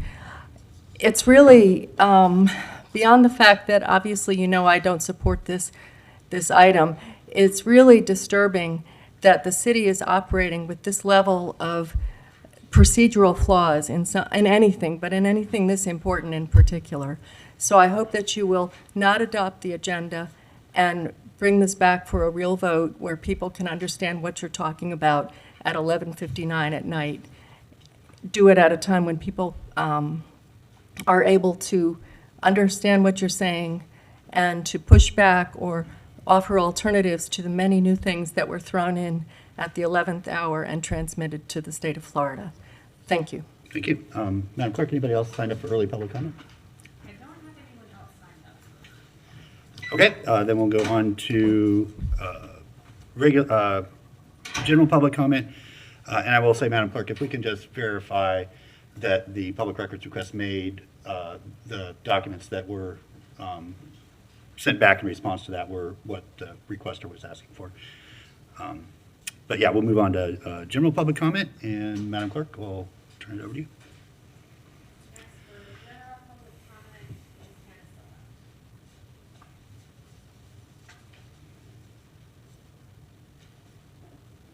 Hello again. I appreciate Commissioner Hayes Santos requesting a return to standing committees that would help restore structure to set priorities. If the committees are few, such as community development with another 2 or 3 on broad areas such as infrastructure and environment, and if they follow the model the commission had before and reduce meetings of the General Policy Committee. The number of public meetings has more than doubled in 6 years, from 130 posted on the 2015 city calendar to more than 300 last year. That's a big expense, and staff is sent in circles following new directions at every meeting. Relatively minor issues take up enormous time, while the most important issues get next to none. Restoring standing committees can begin to restore order to the commission. The City Commission, or here's background that isn't in the interim's report on committees. The City Commission standing committees aren't and weren't called subcommittees. They were similar to legislative and congressional standing committees to study ongoing major policy areas with relevant staff and members of the public. Each standing committee had a chair and 1 other commissioner member assigned based on commissioners' preferences. The commission referred items to standing committees, and committees brought items back to the whole commission. The meetings were less formal and not recorded, allowing more free-flowing discussion. I'm sending you a stellar example from what was sadly the last Community Development Committee meeting, with fine-grained information by dedicated staff and with collaboration and clear thinking on demolitions in the real world of Gainesville, Florida. Standing committees except finance were abruptly disbanded in April 2016 in Ed Brady's last commission meeting as mayor. At that same commission meeting, the novice Anthony Lyons was named permanent city manager and soon made radical changes that led to an echo chamber and truly disastrous consequences over the past 6 years. Commissioners were told to champion their own issues, and GPC was begun, and ad hoc committees were added, and no policy research team existed before, and none was needed. Strategic planning was much simpler, and few consultants were hired, and their fees were limited, and none of that was needed. there's more, but I don't have time. Now only Lauren Poe and Cynthia Chestnut have served during a functioning governance. Maybe the chaos seems normal to other commissioners and candidates, but it is not.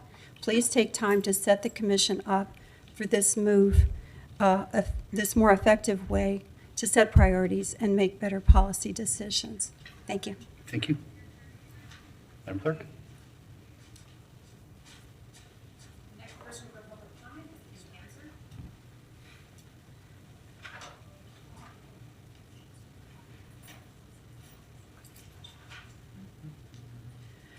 Since I'm here, Commissioners, and since, like others, I had a lot of trouble finding agenda information today in the new system, I hope you will rethink that system.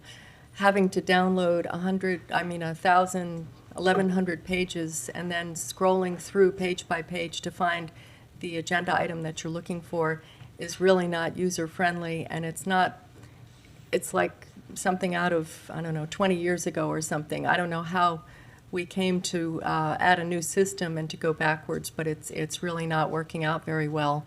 And the website itself is not set up to find agendas either. I use lots of websites, as many others do. I don't have staff to help me do this, as you all do, so I hope you'll understand that other people don't have the facility to get the information that you need in the way that, I hope you have the opportunity to do. And finally, as Ms. Silva said this morning, it's ridiculous that you've got 1,100-page agendas for a weekly meeting. I feel very sorry for you all. There's no way you can absorb that much information and make determined decisions while also meeting with constituents and going to other meetings. I don't know how it is that you've got so much on your plates at this point, but it's really not a good way for the city to function. And I hope that you or the next team will reconsider how you're doing business, because it's not fair to you and it's not fair to the citizens. And I think, as I mentioned earlier, the sloppiness shows. Thank you. Okay, Madam Clerk?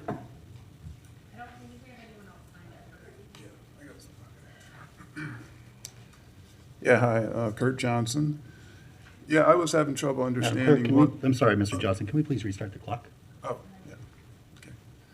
Yeah, I was having trouble understanding, what was exactly voted on August 4th. I was here and wasn't quite sure, so I asked for a public information request, and I was pretty clear about it. I said I attended the meeting. There were many versions listed on the agenda for the three ordinances, and so I'm unsure which was voted on. I'm requesting copies of the ordinances as they were sent to the state of Florida for review. Thank you, because I wanted to know, what happened. So what I got back was the 211, 357A, 58A, 59A.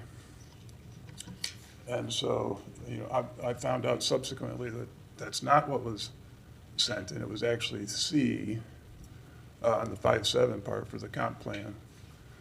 And so it's really hard. I've been following this. I've spent many hours trying to understand and follow what's going on.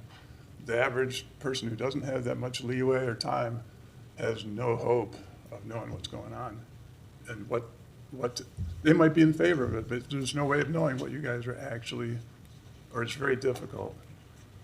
And the other thing is, when I looked at the 57C, I see that now it's low density. Doesn't say anything about how many units per acre that is. I know that it happens to be 15, and that's the first time I've heard 8, 8, 8, chronologically 12, 12, 12. Even at the so-called workshop, the last one here, we're still talking 12. But turns out now it's 15, without any really warning, warning or notice. And the other thing is trying to figure it out, there's 57A, there's 57B, there's 57C, there's 346C, all of which are talking about different things. 8 acres, 12 acres, and then the last one doesn't even say how many acres, but turns out it's 15. So it's really difficult for the public to know what's going on. The other thing is Andrew Persons, in a statement he made in the paper, And I've heard similar things echoed here, that these new proposals are exactly the same as has been in historical black neighborhoods all along. But I don't think you could do quadruplexes. I don't think there's unlimited occupancy. I don't think there's unlimited bedrooms.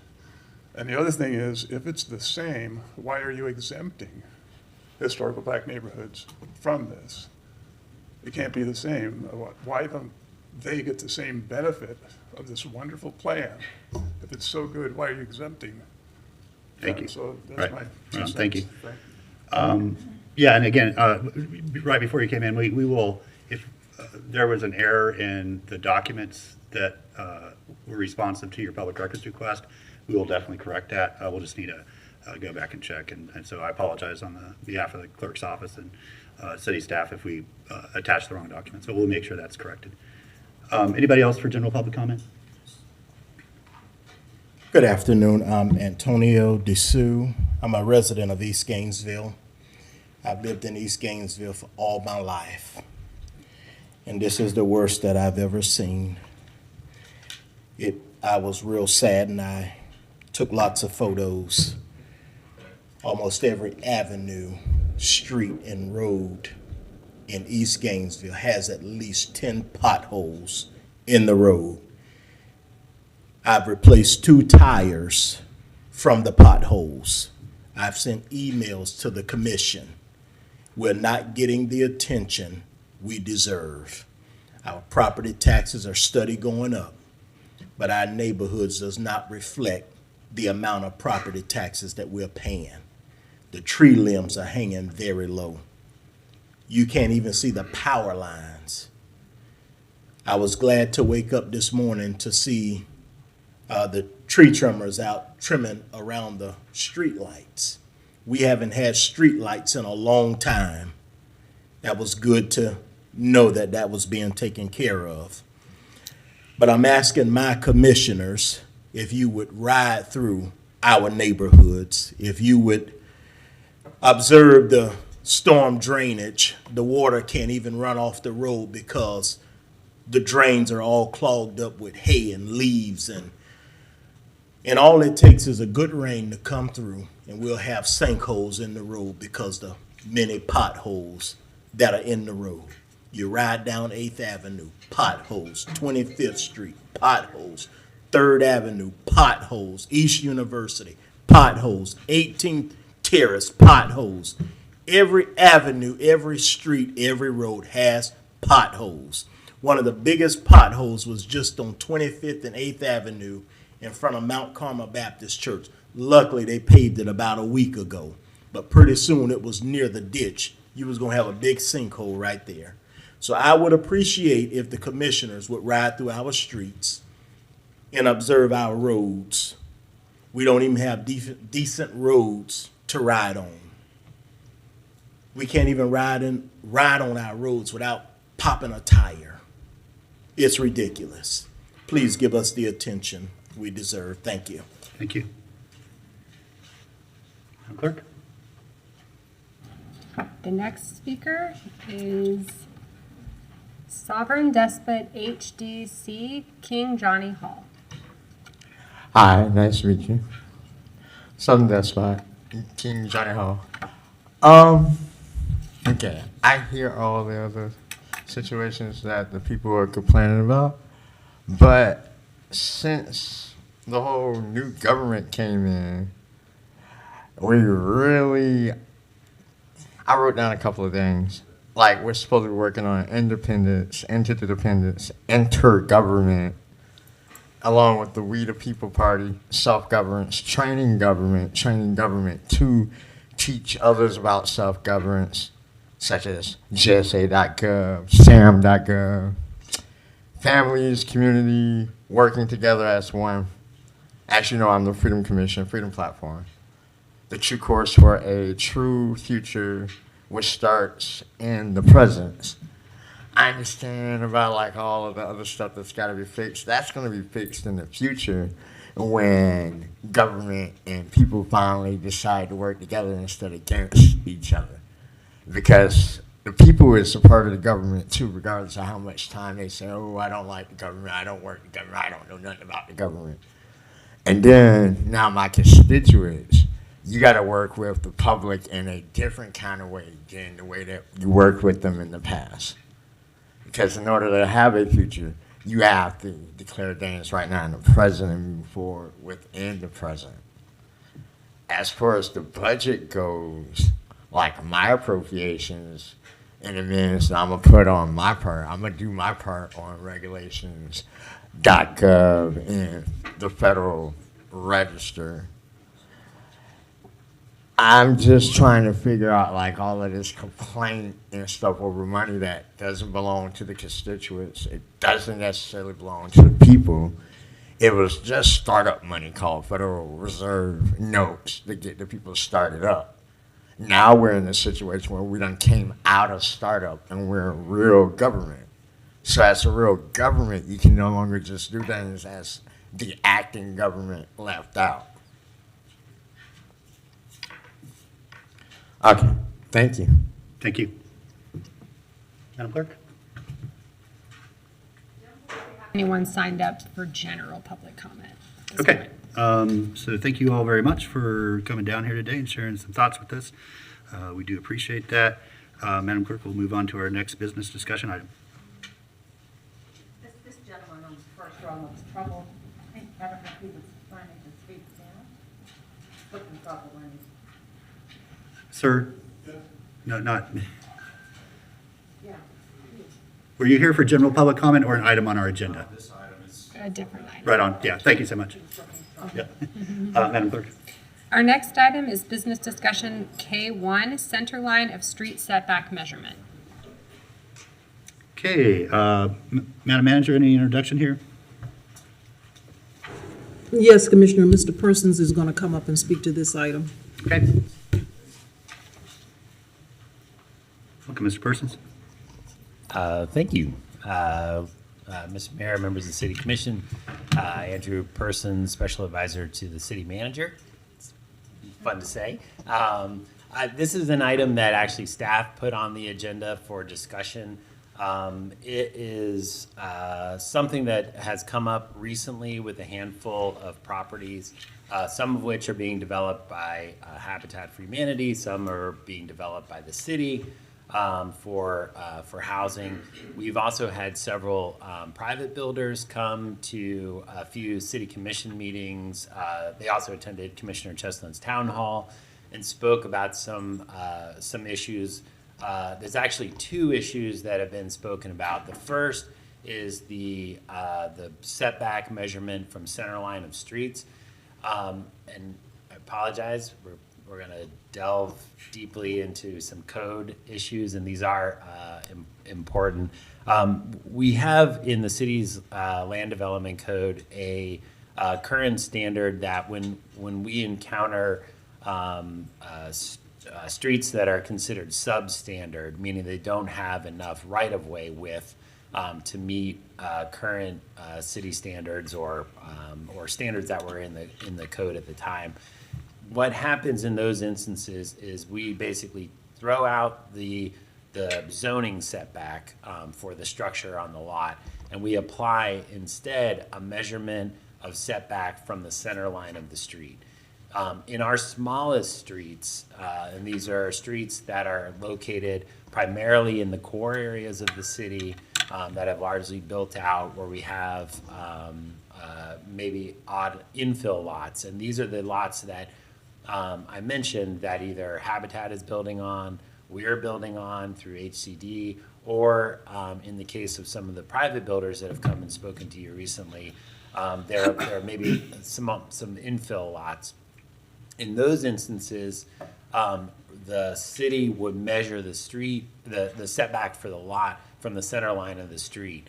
That measurement is 25 feet from the center line. So the idea behind it is you measure 25 feet from the center line of the street into the property on one side, and then on the other side of the street, another 25 feet, with the idea that at the end of the regulation, you would have a 50-foot wide right-of-way that would be on both sides of the street. The issue with that is there's several issues. One, it is completely against city policy related to street widening. You have scads of policies in your transportation element of your comprehensive plan that actually tells the city that we're not going to do sort of these types of widening projects. In fact, most of the projects that we've done has been in the vein of Vision Zero, where we're trying to narrow street widths. So that's one. Two, what it creates in these instances is a deeper setback into the lot, which then pushes some of the houses that are being built either out of alignment with the historical pattern of the neighborhood, where houses are aligned sort of along a street facade, as well as creating constraints. So in the case of the HCD lot that we're building, we've already had, because it's a small infill lot, we've already had to shrink the size of the house once, and now we're having to potentially shrink the size of the house even greater or even more because of this setback issue. In the case of some of the private builders, it's been the same thing. It's pushing the house deeper into the lot and pushing it up against the rear setback, which is also a requirement, and creating issues both from a feasibility standpoint in providing a house of the size that it's contemplated for, as well as pushing those things out and creating issues. So that's the street setback issue. What we're asking for the commission is a guidance to us as staff to remove this requirement from the code. We'll still have setback requirements in these areas. It'll just default to what the actual zoning setback is, just like we have in most other areas. So we feel like this is disproportionately affecting some of our older areas of town and areas where we have infill lot opportunities, but that are not being built on or that are being made more difficult to build on. So that's one aspect. The other aspect, as we've heard from some of the same builders, is the city's requirement for sidewalk, particularly sidewalk on these infill lots, again, when there's not sidewalk anywhere else along the street. What it creates is an isolated segment of sidewalk. It's not a great way to build out your sidewalk network.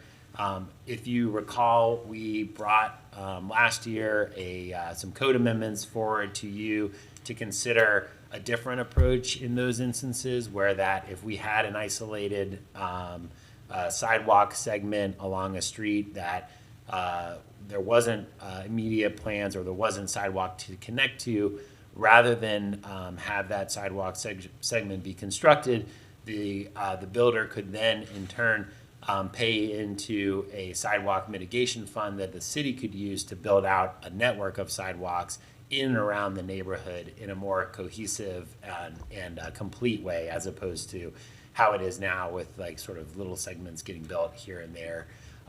So those are the two issues that we wanted to bring to you and hopefully seek some guidance on some action. We do have several permits that are currently in review right now that I know would be, if we got some clear direction from the commission, we could be able to more effectively deal with those. But we wanted to bring these forward to you because it is an issue that we're experiencing on staff, and I know it is affecting some of these projects that of folks that have been coming and talking to you. So, and I'm happy to answer any questions.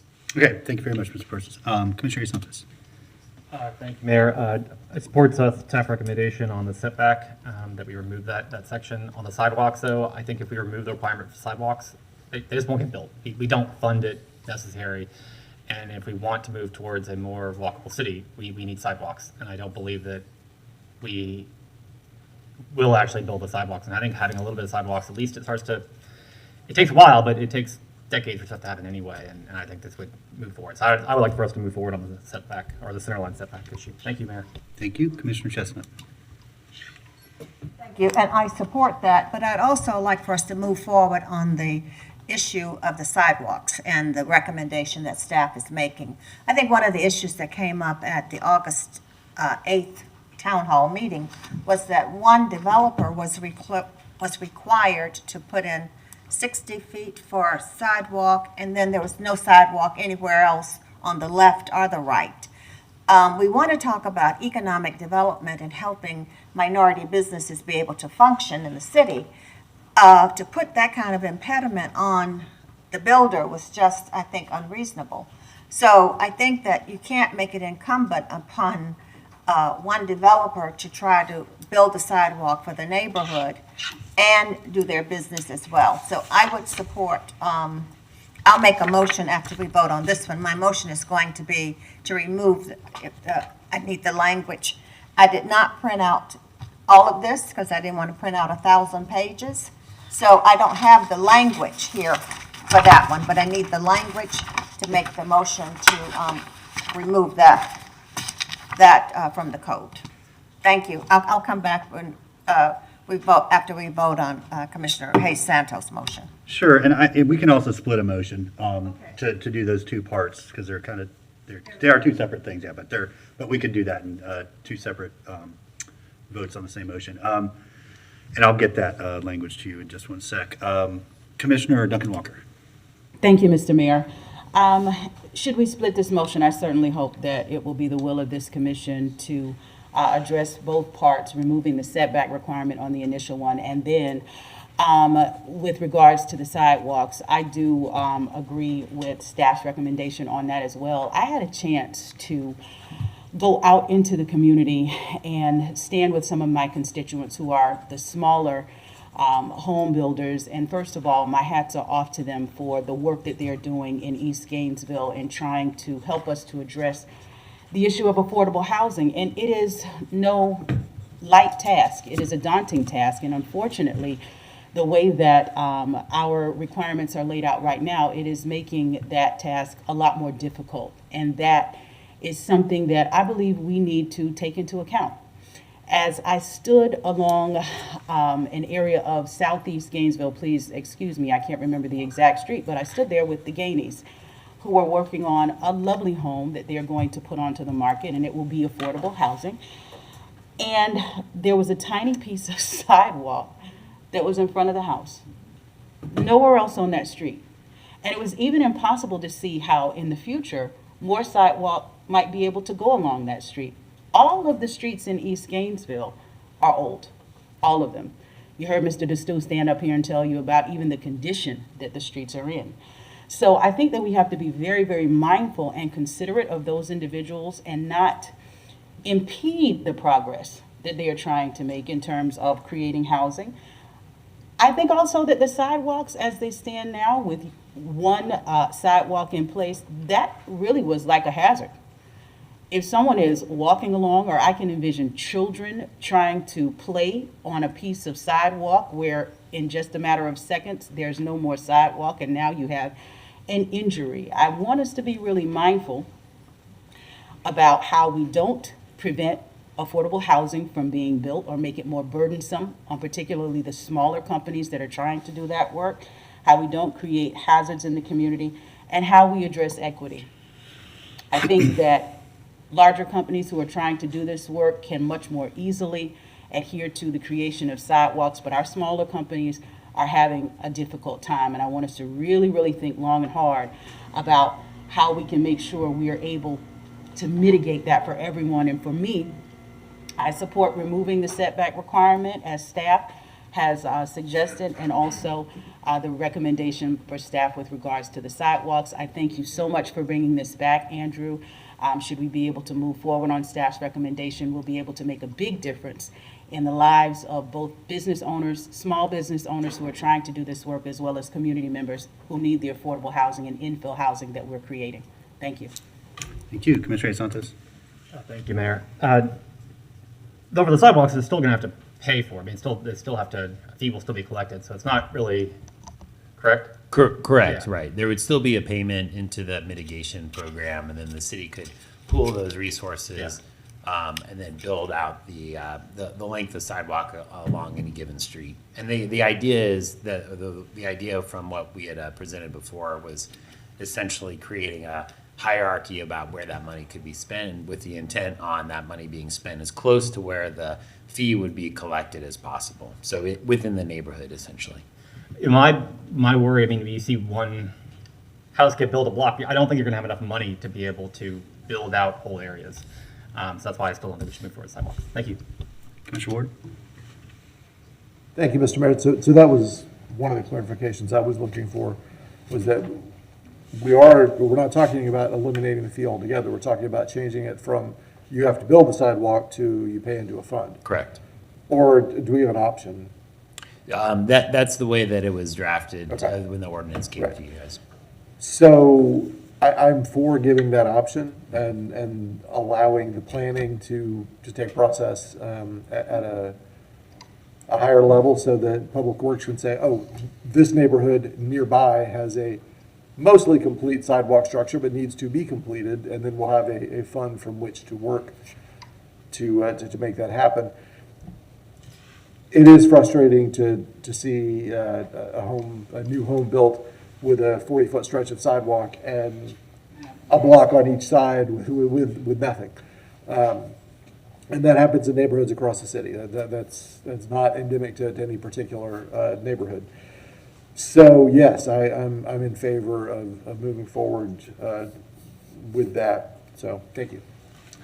Mr. Saka? Thank you, Mr. Mayor. Mr. Persons, in the report that we got, it explains that the original provision of the setback was so you could expand roads later and build out, but it's pretty impractical anyway in some of the older areas because setbacks didn't necessarily exist. Right. Okay. So this is not any one area of the city. It's quite all over. Right. The reason that it is sort of disproportionately affecting older neighborhoods is because those neighborhoods were built with more of a historical, smaller streets, more of a denser urban fabric, and that's where we're applying essentially like a very suburban standard into areas that were never built that way, and so it does create issues with those lots. So in the proposal for sidewalks here, where you can build if you want to do that, or you could pay into this, would that fund then be used based on staff's determination and recommendation, and not necessarily in that exact neighborhood? The ordinance that was drafted before it actually created a list of sort of priorities. The first priority is that it would be spent within the immediate neighborhood. The second would be if there was no opportunity to do that, then it would be spent on the exterior of the neighborhood to try to connect any exterior streets to services, essentially how they would be used. So the idea is basically we want to spend the money as close to where it's being collected as possible, both because it's good practice and it's also consistent with the law. But if it's impractical to do it, I'm trying to think of like some streets in Porters where the houses or their fences or literally anything is an inch from the street. Right. So you wouldn't go in and say, I'm going to bulldoze half of what you have here. Right, which is definitely not what we want to do. Yes, Right. so to say, we would still be building sidewalks, we would still be making improvements. Right. But they would be on a grander scale and with some logic applied as opposed to a black and white, you must. Right. So, thank you. I wanted that kind of out. Like, we are trying to do it in a way that makes the most sense. Sidewalks would still be built, just where they make sense. Right. Because a 40-foot strip makes no sense. And then trying to force back a house also doesn't make sense. So I really appreciate that there'd be some level of determination of, does this work here? Does it actually work for the neighborhood? Right. So with that clarification, I'd be fine moving along with both, just because I like to think that staff knows what they're doing, that they have, our planning staff has so much decades upon decades of experience pulled together that they would be able to say, that would look terrible, let's not. So I'm good with moving both, just moving staff's recommendations as they are right now. Thank you, Mr. Mayor. Okay, thank you. I'll for sharing those thoughts. It sounds to me, and I concur, that there's consensus around the changing the setback requirement. That seems, as they say, low-hanging fruit. I do think that the sidewalk issue deserves a little further and deeper discussion. So I am inclined right now to agree that building a small stretch of sidewalk where there is none around it and will likely not be any around it for long periods of time is not ideal and does create a pretty significant barrier to anybody trying to develop or redevelop a site. At the same time, one of the most frequent questions we get or requests we get, sort of up there with potholes and streetlights, is sidewalks in neighborhoods that don't have them. And when are we going to get sidewalks? Or, we need sidewalks in our neighborhood as well. So it is something that many of our neighbors that don't have it would like to have. And that's not going to happen piecemeal, right? That's just what we have set up now is not going to accomplish that goal. I think the real challenge, and this is what I think deserves a much further discussion, is how do we prioritize and then deploy that fund? And I think some things that would be helpful to think about in coordination with that is our stormwater fund, and how can we, if we're going to go into a neighborhood that might have some drainage issues and also some mobility issues, if we're going to go in and use these funds to improve stormwater and at the same time improve sidewalk and kind of do it all at once, and you can get an economy of scale there, how do we prioritize that? So not to get, I'm going to have my old man beard on for the next 4 months here, but we had a lot of discussion over time on the commission concerning how we maintain and prioritize our roads, our city road network. And after all is said and done, we've come up with a pretty good plan to assess and then prioritize how we deploy our road maintenance program with the money that we have. And that there's an objectivity to that process. And so if we're going to have this fund, there needs to be some objectivity to it. In other words, and I'll be just very blunt about this, the sidewalk shouldn't get put in the neighborhood where the most people show up to a meeting and say they want it, right? It should be more objective than that. So developing that list of criteria that would allow that, while at the same time looking for other areas of opportunity, say when a road is being redone in a neighborhood, there's opportunity to put in better stormwater infrastructure, so you can get it all done at once and really create a lot of value there. And so, I guess what I'm trying to share with everybody is that I support allowing the developer to put money into the fund as opposed to build a sidewalk. To me, that does make more sense. But I don't want it to leave it there. I want to have a much better discussion about how do we leverage the money in that fund in a way that's really going to make a difference and not just sort of stagnate and not give anybody, an improvement to their mobility network in their neighborhood. Commissioner Chestnut, we could hear public comment first if you'd like, but I think moving towards, a motion that you were considering, I think, two parts. One is to direct staff to go make the changes to the setback requirement to make it consistent with just the underlying zoning. And the second, to a request to staff to come back to the commission with some further research and analysis on a sidewalk mitigation fund and how that would be effectively deployed. I think would probably hit both those points that you and some of the other commissioners were making. So would you like to hear public comment first, or you want to get that motion on the floor? Okay, so let's go ahead and do that. So Madam Clerk.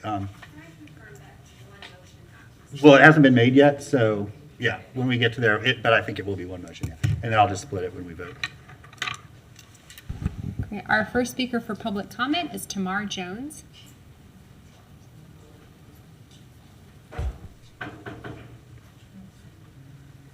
Good afternoon. Thank you, Mr. Mayor and Commission, for your earlier deliberations on this matter. As spoken earlier, I am Tamar Jones. I am a project manager with Before and After Projects LLC, and I am assisting on one of the projects that Mr. and Mrs. Dickerson are working on Northeast 19th Street.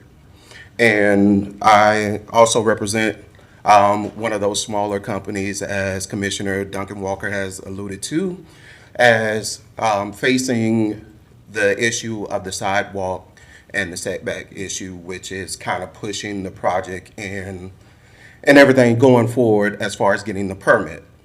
So I did hear that you are talking about the mitigation fund, and what that is. I just hope that in your further deliberations on that, in your further talks on that, that you keep in mind that even if that fund is something that the builder has to pay, then we have to be careful with that, because now we don't want to tread on the affordable part of affordable housing, because now we're going to have to try, and then the owner may have to then, take that cost and push that cost on to the renter, or therefore the buyer as well. So we want to make sure that we keep everything affordable. And as far as the sidewalk goes, I don't want to be all over the place, but with the sidewalk, if you ever visit, or if you haven't visited Northeast 19th Street, I ask you to do so, because that street is very narrow as it is.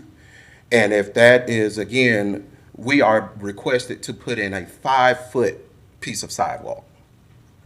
So if you think about 5 feet or a 5-foot just slab, that's almost like a small slab. So now you are creating more so of a hazard. Again, the property line is right up to the street. So you literally street, property line. We've built this same exact home and the same exact structure for Mr. and Mrs. Dickerson probably less than 24 months ago, and didn't have these same issues or guidelines or codes that we have to face now. In closing, because my time is getting close, I just ask that we want to make it for companies like what I work for that wants to come in and assist on the affordable housing issue that the City of Gainesville and Alachua County is facing. We don't want to make it harder for us to come in and try to address this situation. And right now, it is quite deterring that all of the hoops that are in place, which thank you. I do understand. Thank you. Yeah, I appreciate it. I'm sorry, your time's expired there. So. But yeah, we heard you loud and clear. Yeah, thank you very much. So thank you again Appreciate for it, your yeah. time and your consideration. Sure, thank you. Madam Clerk? This item, Okay. unless, Mr. Dickerson spoke to it earlier in the meeting. He spoke to the item earlier in the meeting. Right.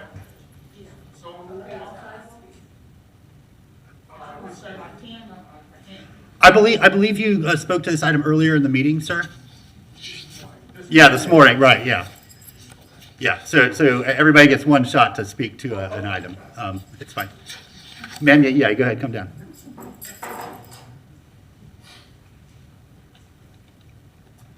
Good afternoon. My name is Jane Dickerson, and as our project manager and my husband spoke about, we're trying to develop affordable housing for people here in town. We have several properties here in Northeast Gainesville.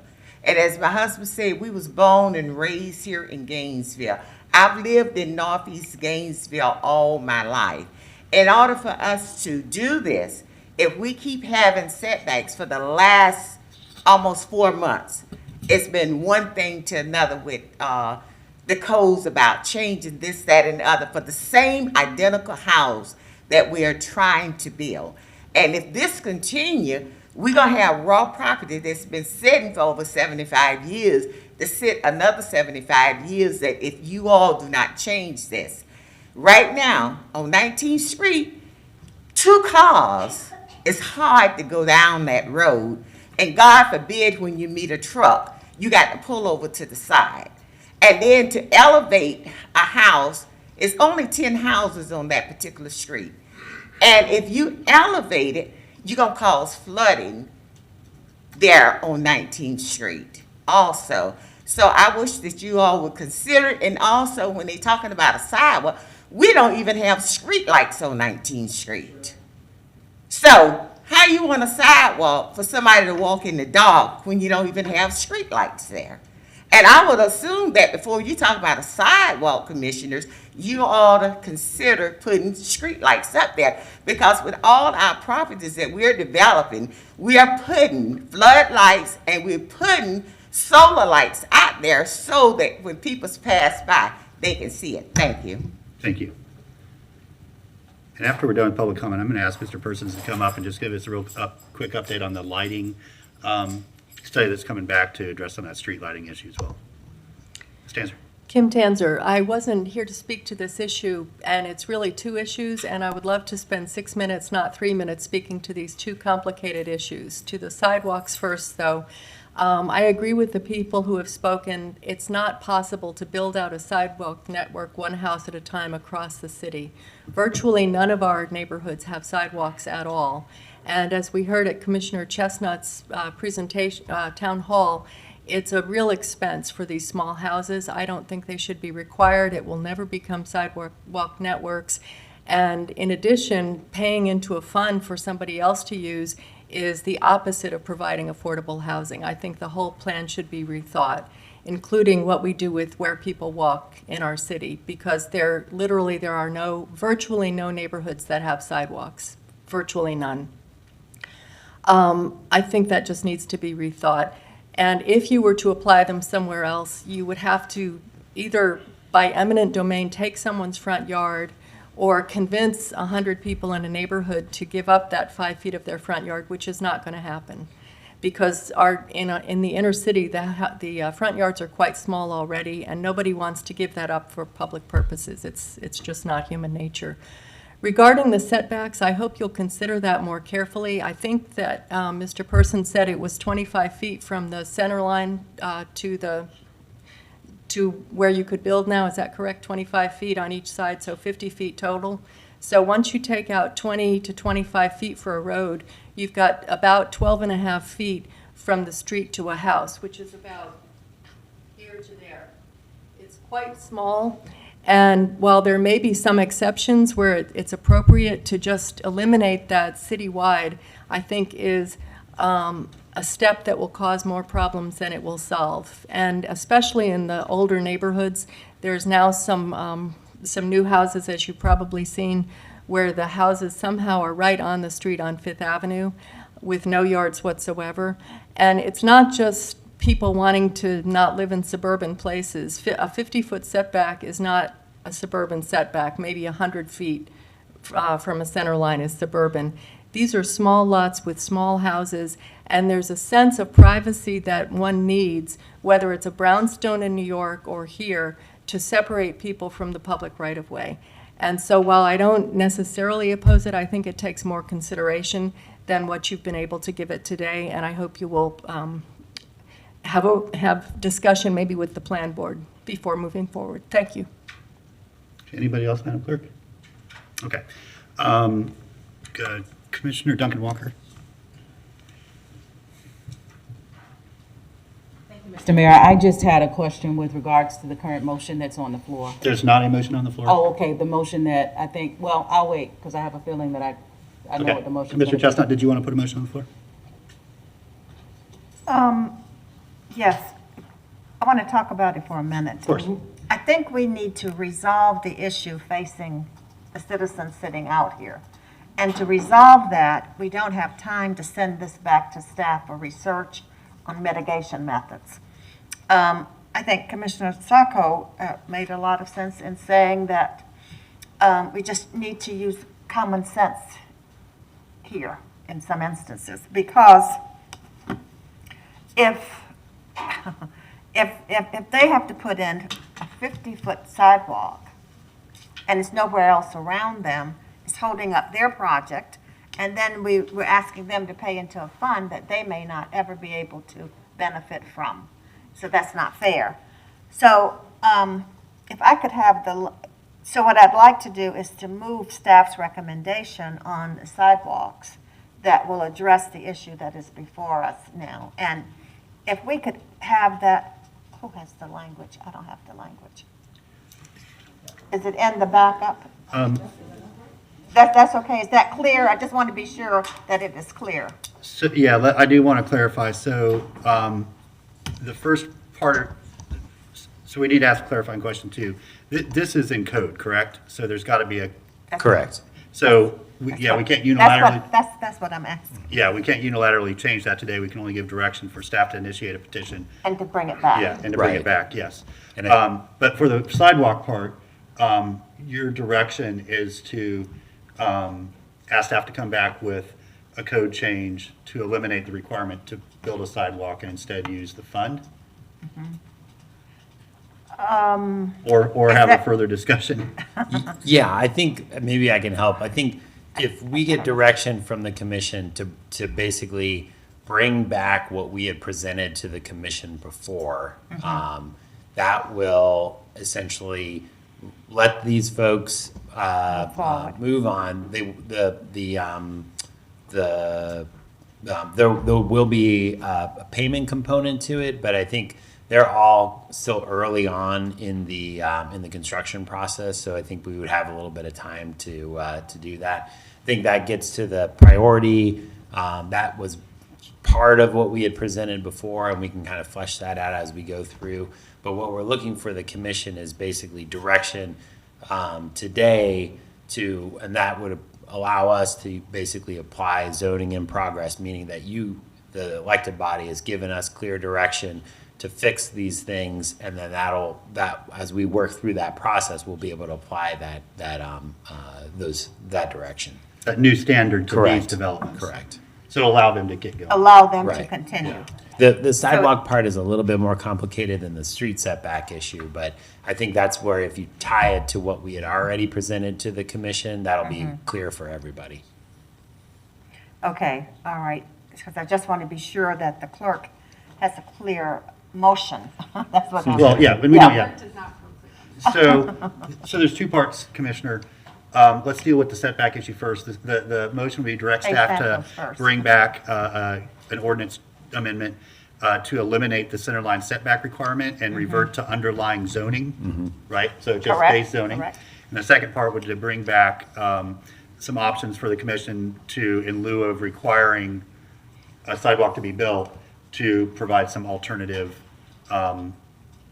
ways of addressing that issue. Right, and that allows them to continue. Right, and I think so staff is understanding for those few permits that we mentioned that are in the hopper right now, the interest from the commission is to allow those to move on with under what we had presented before to you with the fee in lieu of option.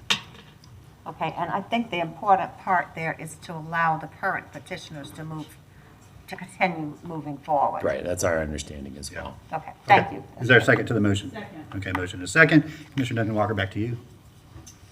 Oh, no, I was. You're good? Yeah. Okay, very good. Can we split it? Yeah, I'll split the motion for sure. Okay, so we have a motion on the floor. Thank you all for showing up and advocating today. I think that was very helpful to hear from folks that are sort of on the ground doing this. So the first part of the motion will be for the setback requirement, amending the setback requirement, actually directing staff to come back with some code change to do that amendment. All in favor of that motion, say aye. Aye. All opposed? Motion passes unanimously with Ariola absent. Second part is to amend the sidewalk requirement and ask staff to come back with some language to shift that to a payment in lieu instead of requiring the sidewalk. All in favor of that part of the motion, say aye. Aye. All opposed? Nay. Motion passes 5-1 with Hayes Santos in dissent and Ariola absent. Okay, thank you all. Appreciate you spending the morning and part of the afternoon with us. And we'll just, our Department of Sustainable Development will be in touch with you about sort of next steps in that process. Madam Clerk, next item, please. The next item is the removal of certified mail requirement. Okay, Commissioner Hayes Santos. Okay. Mr. New Year, but yeah, I know, I've talked to several people about this, so Mr. Persons, you want to handle it? I'm happy not to. This is another thing that we brought back to you. That, if you recall, the commission made some changes earlier this year, I think, to your neighborhood workshop requirements. One of the items that had been added, sort of as part of the discussion, was a requirement for all notices, all mailed notices, to be done through certified mail. Staff and several of the local firms have done some research. We currently pay 44 cents per postcard that we do, and we do multiple mail outs through the course of any given process. To do certified mail, that cost is about $4 and about 50 cents or so. So that's a market increase to your mailing costs. There are other issues that we discovered doing the research. The doing certified mail takes a much longer lead time, so there's a chance that mail might be delivered only a couple of days before hearing a certified mail. So that's another concern that staff has. It would have to be signed for, so if somebody's not home to sign for it, there's a chance that we'll actually be not achieving what our goal is, which is to provide greater notice on these issues. So for all those reasons, we're recommending the commission have a discussion and potentially give us some direction on what to do about this issue. Okay, thank you very much, Mr. Persons. Commissioner Santos. Thank you. I was going to move that we ask staff to bring back the proposed changes. Second. Okay, motion and a second to ask staff to bring back those changes. Commissioner Ward. Thank you, Mr. Mayor. So I'm completely supportive. We are up against the calendar on this. Yes. Can you speak to the calendar a little bit? Right. So the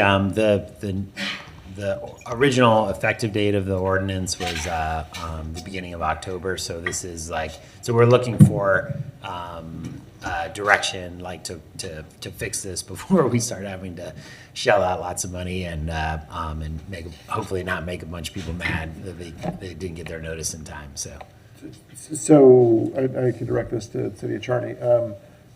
Can we have extra meetings this month, the budget meetings. Can we get that language back? We don't, I think what we're looking for is just the commission to say, we want to remove this requirement and have staff work on it. At that point, with a agreement of the majority of the commission, we can apply zoning in progress to that, and then we're just like the all last good. one. Okay, Yep. very good. Thank you. Okay. So did you made a motion, right? And you made a second. Madam Clerk, is there anybody signed up to speak to this item? Okay. Then we will come back to the commission. The motion is to ask staff to initiate this one change to the notification process. All in favor of the motion, say aye. Aye. All opposed? That motion passes unanimously with Ariola absent. Next item, Madam Clerk. I believe we've heard the final two discussion items. I have to apologize. No, we did not hear Oh, we K3. have to go back to this Yeah. one. Okay. Okay, so I'll read that one again. This item is a request to amend the Jasper Sherman DBA Big Sherm Lawn Service Landscape Maintenance Services contract. Thank you, Madam Clerk. I believe Commissioner Consent is the one who asked to pull this. I did. Thank you, Mayor Pro Tem. I think we want to go forward with this item as it is. I have a better understanding of what happened here. move forward, and then I'll continue my discussion on contracting when we get back to GPC. So I'd like to move the request to amend the Jasper Sherman Big Sherm Lawn Service Landscape Maintenance Services contract. Okay, we have a motion and a second. Any further discussion? Just to make the statement, we do owe Commissioner Chestnut a report on it, and so that would be the follow-up. But thank you so much for moving this forward, Commissioner. Thank you, Madam Manager. Madam Clerk, do we have any public comment for this item? No, ma'am. Okay, in that case, we can move to a vote. Yes? Okay, so all in favor? Aye. All opposed?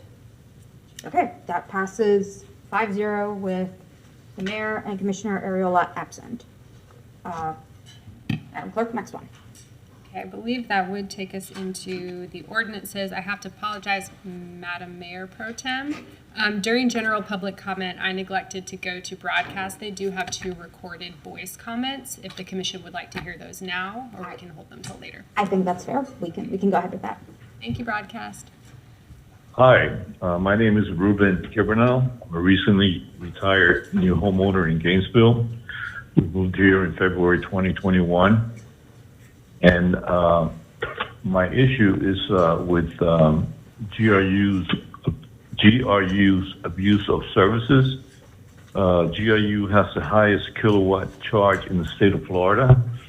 As of October 21, GRU is charging customers for water that is used for sprinklers or washing your vehicle as wastewater. That wastewater does not go through the wastewater system. It goes into the aquifer and is billed as wastewater.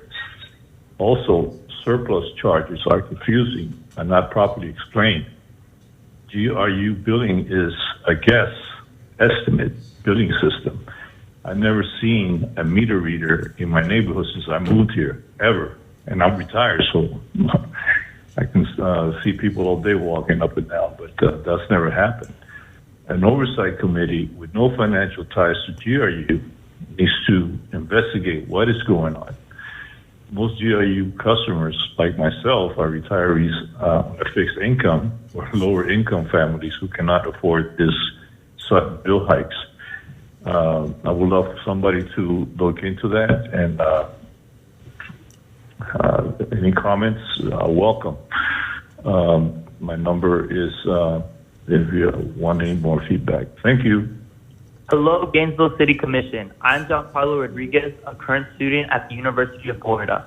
When I first arrived to Gainesville, there were 2 things I noticed pretty quickly.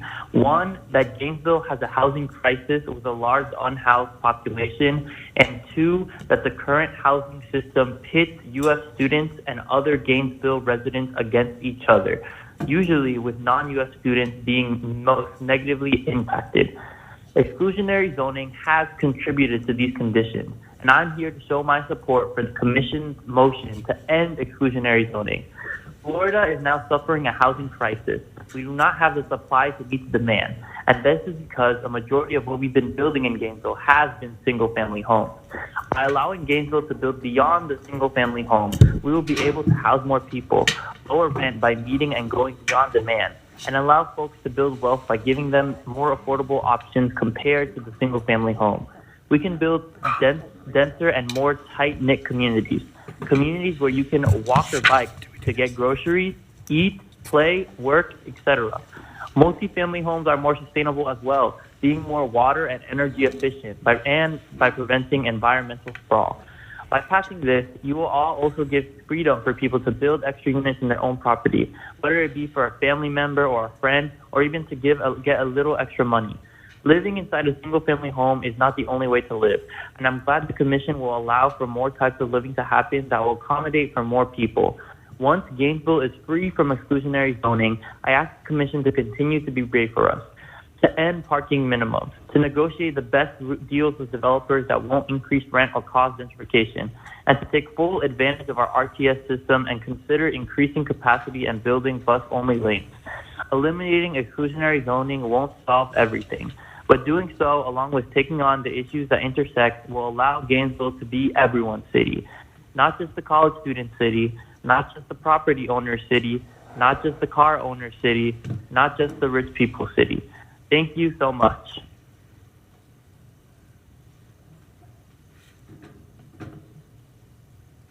I believe that's the last of the comments. Okay, thank you, and I apologize for not being aware of that before when we did general public comment.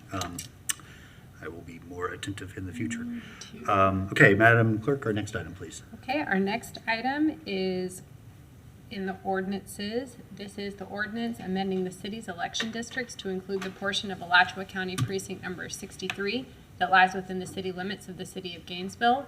Ordinance number 2022-247, an ordinance of the City of Gainesville, Florida, amending section 9-1.1 election districts of the City Code of Ordinances by adjusting the boundaries of City of Gainesville District 2 to include the portion of Alachua County precinct number 63 that lies within the city limits of the City of Gainesville, making findings, providing a severability clause, providing a repealing clause, and providing an immediate effective date.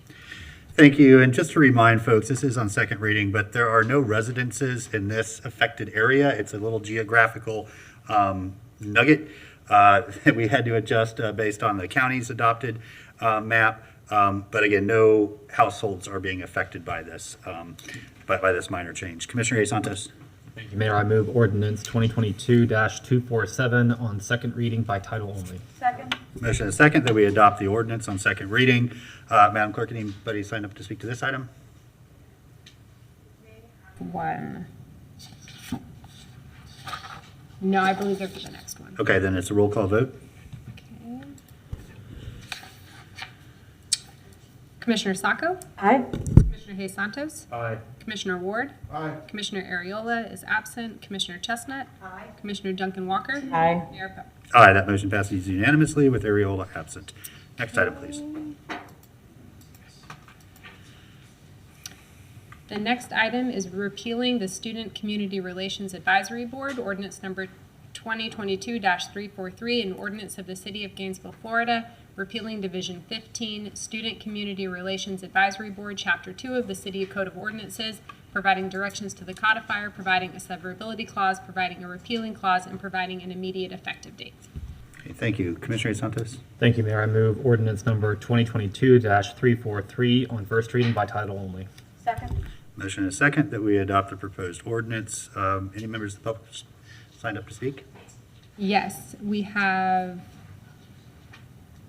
I'm sorry, let me make sure I'm in the right place. Bobby Merrimer? Is that you?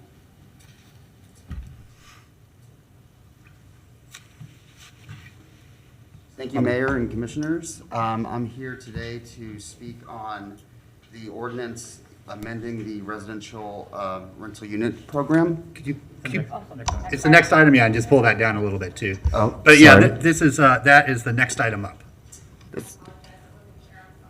Yeah, just 2 minutes, 1 minute and a half, maybe.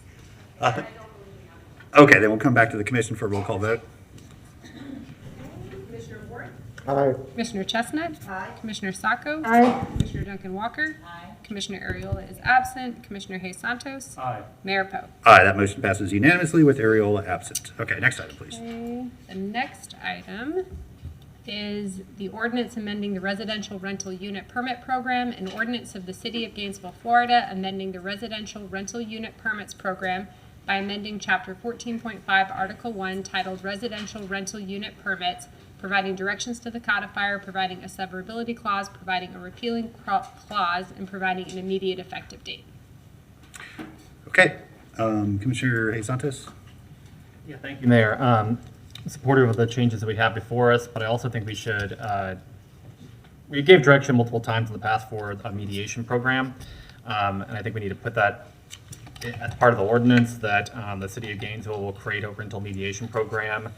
I don't have a date right now, but sometime in spring 2023, and I think having staff come back with a date they think they can get it started. The mediation program would be to help landlord-tenant issues that arise, also helping with deposits that have not been secure, or deposits that have been withheld as well.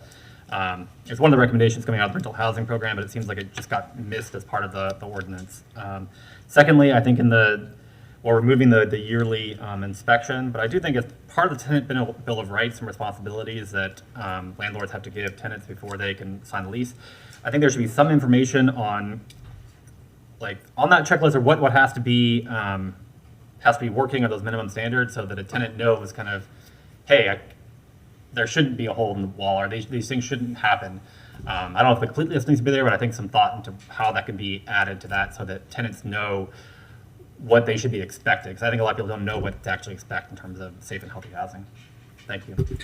Thank you. And I'm just thinking maybe to ask staff to come in within the next 6 months with the program that puts it in spring and puts a definite time on it. Commissioner Saka? Thank you, Mr. Mayor. I'll work backwards. I agree with Commissioner Hay Santos that some kind of, here's a standard that we have in Gainesville that you should have, general standard of safety as well. And that could just be one of the required documents that landlords have to sign over in addition to a lease. I remember the mediation program being one of the conditions. I wonder if you'd be comfortable just giving staff more leeway to kind of figure out what would be the best, because I remember from the meeting, the intent is there are these issues that happen, tenants have nowhere to go.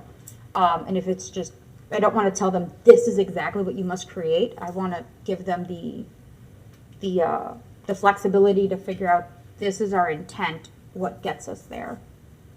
If you'd be, no one's made a motion yet, but if you'd be amenable to something similar to that, I don't want to micromanage staff into this is what must be done. I'd rather tell them this is our goal, what gets us there, and what can we as the city do to get us there. And that would be it. Otherwise, I fully support the changes made. I do think our tenants need better information given to them as a requirement, and a place to go for that information as well, and for assistance when things aren't right, or if you're a smaller landlord, I don't know what to do, where do I go?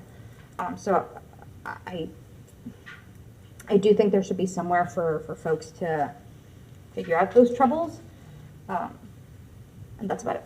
Thank you, Mr. Mayor. Okay, Commissioner Ward? Thank you, Mr. Mayor. So I'm supportive of everything that's been discussed. For me, one of the big selling points behind the renters' rights ordinance in the first place, or the package of ordinances, was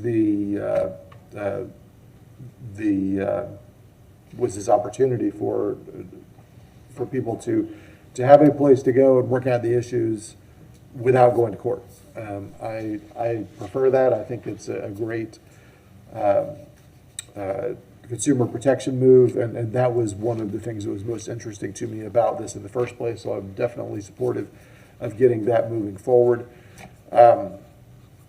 I see not only this renters' rights package, but also many of the things we do as a process of continuous improvement. I don't think that we pass something and say, that's it, we're all done, and step away from it. Particularly with something as big and as relatively original as this is, we should consistently be willing to come back and make changes as they make sense. And so I'm supportive of this, and I hope that we can continue to improve it as we go forward. Thanks. Thank you. Commissioner Hay Santos? Thank you, Mayor. And Commissioner Sacco, yeah, I just wanted us to state that we will do it by a certain date. I'm like a voluntary rental mediation program, and then we can figure out in the next 6 months through staff on what that actually looks like. So I would move that we adopt ordinance number. You could say M3B. M3B with modification that add for the second reading that the City of Gainesville, doesn't have to be the exact language, but the City of Gainesville will have a voluntary rental mediation program within 6 months of the ordinance, and that the tenant bill of rights and responsibilities will also include information on exact terminology, but some information that's already on the checklist, so that renters know what's considered safe and healthy housing. Okay, is there a second? Second. Motion and a second. Commissioner Saka? Thank you, Mr. Mayor. So I like the concept of a mediation program. We don't have a stick to force people into mediation. So that's just my worry. That's why I asked, staff figure out what works, And that could be a voluntary mediation program, that could be other things that they think might work. I don't want to say it's only this, because it might not get to the root of the issue. If, people don't want to show up, we haven't actually helped a tenant. We haven't actually helped anyone. So if you'd be amenable, I'd like to add, staff in those 6 months, figure out what other improvements to this program would be beneficial. As Commissioner Ward said, we've been growing. I think we started this in 2018. And, the first discussions, and things have changed, things have evolved. I don't think it would be detrimental to ask staff what other improvements they could see apart from what was already directed. They're the ones on the ground running it day to day. They might be able to see better. That would be my one ask. Commissioner Santos. Yeah, I mean, I think a standing thing that they continue to bring back changes they recommend. Is that, or, yeah. Thank you. Yeah, and not to, I don't want to put words in anybody's mouth. I think the difference between my colleague to the right, my colleague to the left, is one of you is an attorney. And so when you hear the word mediation, it means something very specific.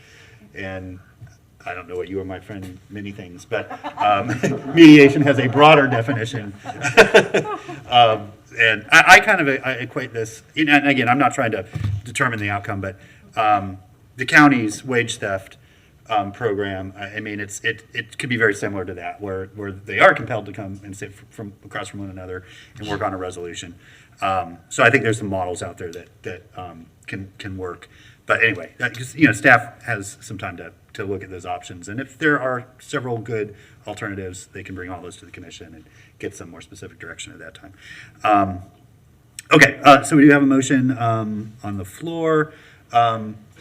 Madam Manager, Mr. Attorney, I saw you conversing. Did you need any further clarification? I want to make sure that we're not putting you in a position where you don't have the information you need from the motion. Can you restate the motion? I couldn't follow along looking at it. Okay, so it's to adopt the ordinance as presented, adding that staff will come back within the next 6 months on, we'll call it a mediation/resolution process when there is a dispute, and that information will be included to tenants on the checklist for what is considered a safe and livable place to live, something like that. I don't know.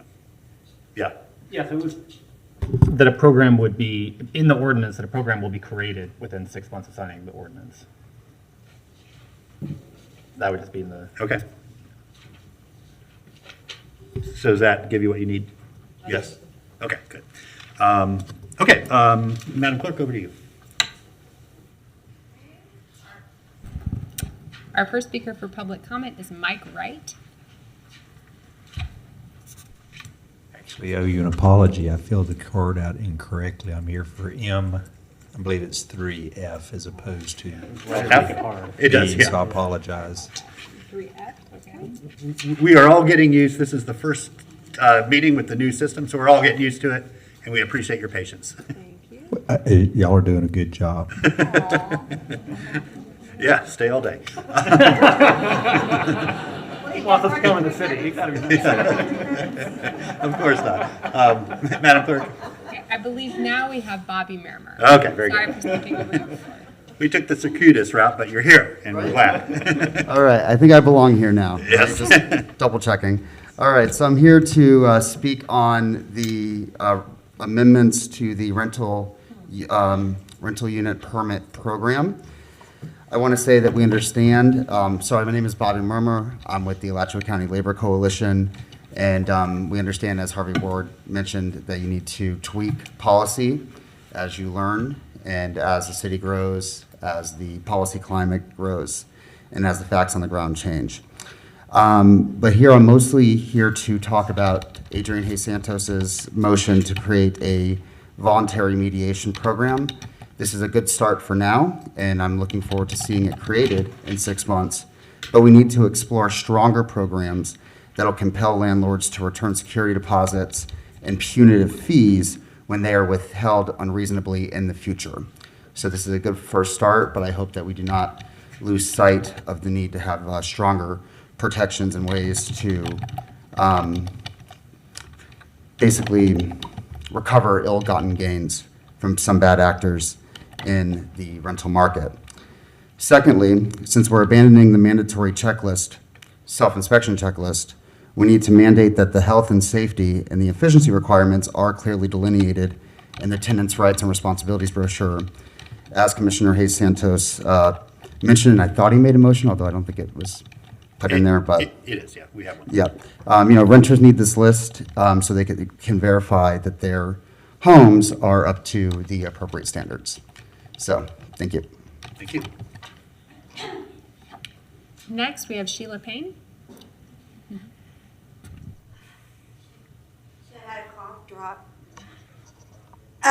So I'm also speaking on this issue. I'm also a member of the Alachua County Labor Coalition. We helped develop this ordinance. So I also am requesting that the security deposit mediation not just be voluntary. Many ideas were talked about during those multiple meetings. I would hope it'd be strengthened like the wage theft ordinance, which has gotten over $100,000 back for ripped off workers. They suspect twice that amount has actually been returned to workers as the employer was contacted. We had, at the beginning of this process, we had big community members. People from all over the community came. And the three top items, even 4 years ago, is their GRU bill, because they lived in terrible places that leak power. Evictions, but the most common complaint was none of them ever got their security deposits back. And we decided it must be part of the landlord business model. And when we were meeting with many of the city commissioners, some of you are still up there, about this, they all had stories that living in Gainesville as renters, they never got theirs back either. So I think there's a lot of ideas that could be discussed. I like the open end, that there's other models. I don't think it should just have to be voluntary. I don't think it has to be punitive, but I do think there has to be a way to compel. This also was a big issue for Pine Ridge residents and continues to be. None of them have the original paperwork from when their units were sold. They have no leases, they have no proof they paid a security deposit. It's keeping them from being able to move on. I also support that tenants be given that self-inspection checklist, even if it's not filled out by the landlord, because as y'all have been talking about, they have no idea what they should be looking for. When I was a student at UF, I don't even remember, I had no idea that I was supposed to have a smoke detector. So I don't think people know what they're supposed to be looking for. And I think it would be useful for them to know, is this, I mean, if you have a unsecured open box electrical unit, then you know that's not right. And the HVAC maintenance, I'm not gonna have time. I think that's important that they be given a copy of that. Somewhere there needs to be have a proof that every 2 years the HVAC is maintained, because that is expensive. Thank you. Thank you. Anybody else, Madam Clerk? There's no one else signed up. Okay. Unless someone else So thanks y'all for coming and sharing that with us.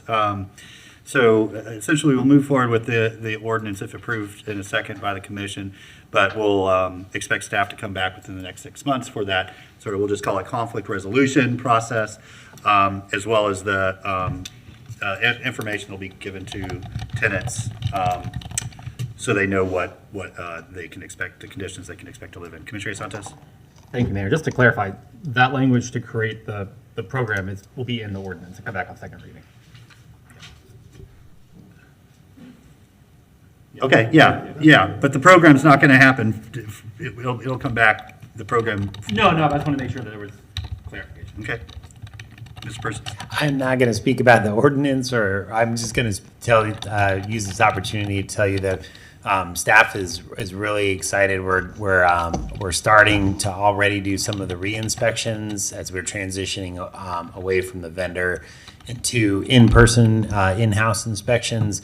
At which point, in the beginning of October, we're going to be all out doing all city inspections. So we're really excited, and we're looking forward to the next phase of the program. All right, thanks for the update. That is helpful to know, especially at this busy move-in time. Madam Clerk, roll call vote. Commissioner Chestnut? Aye. Commissioner Hayes Santos? Aye. Commissioner Sacco? Aye. Commissioner Ariel is absent. Commissioner Ward? Aye. Commissioner Duncan Walker? Aye. Mayor Pro. Aye, that motion passes unanimously. Ariola absent. Next item, please. Okay. Our next item is an ordinance amending the duties of the city internal auditor. An ordinance of the City of Gainesville, Florida, amending the Code of Ordinances by revising the duties of the city internal auditor, providing a severability clause, providing a repealing clause, and providing an immediate effective date. Okay. Commissioner Chestnut. Thank you. Mr. Mayor, on this one, I have some questions of the attorney. I need some clarity because the language is not clear. I'm not sure what it means. For example, page 2, line 12A.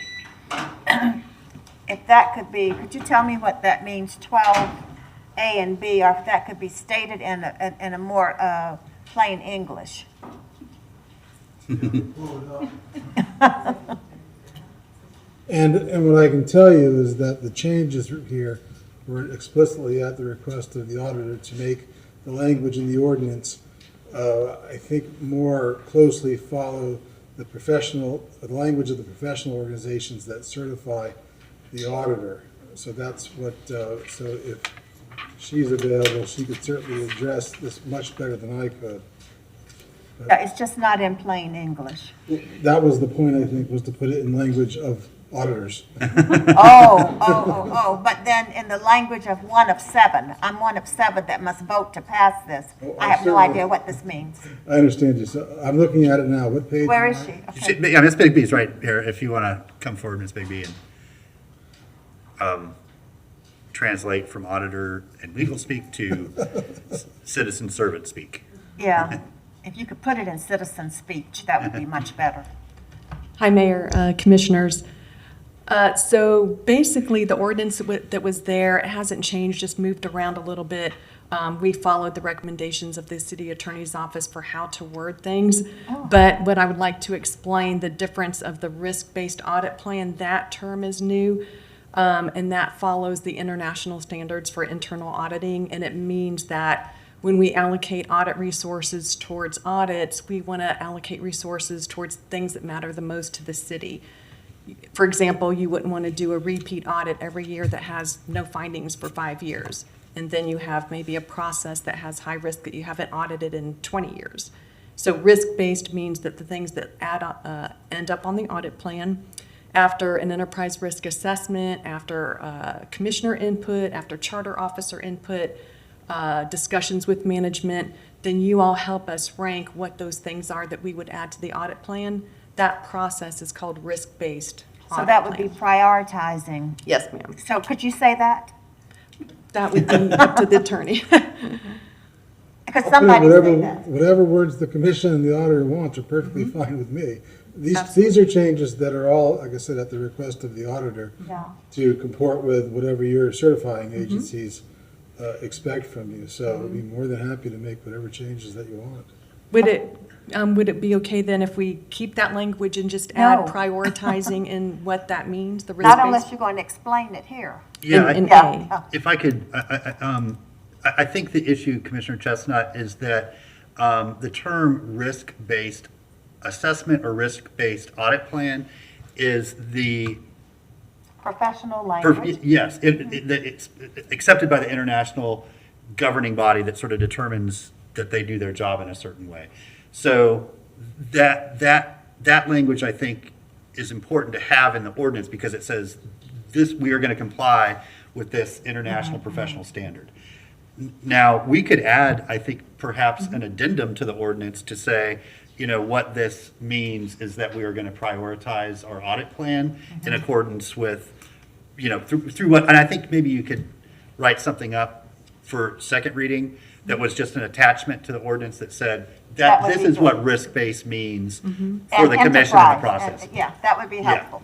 Okay, while you're standing there, thank you, Mr. Mayor, that's helpful. All right, let's move to page 3, then item 13. It says that the city auditor shall be independent from the other charter officers and report directly to the city commission. That one, I'm wondering if that's really necessary. All charter officers report to the city commission, and all of them are independent.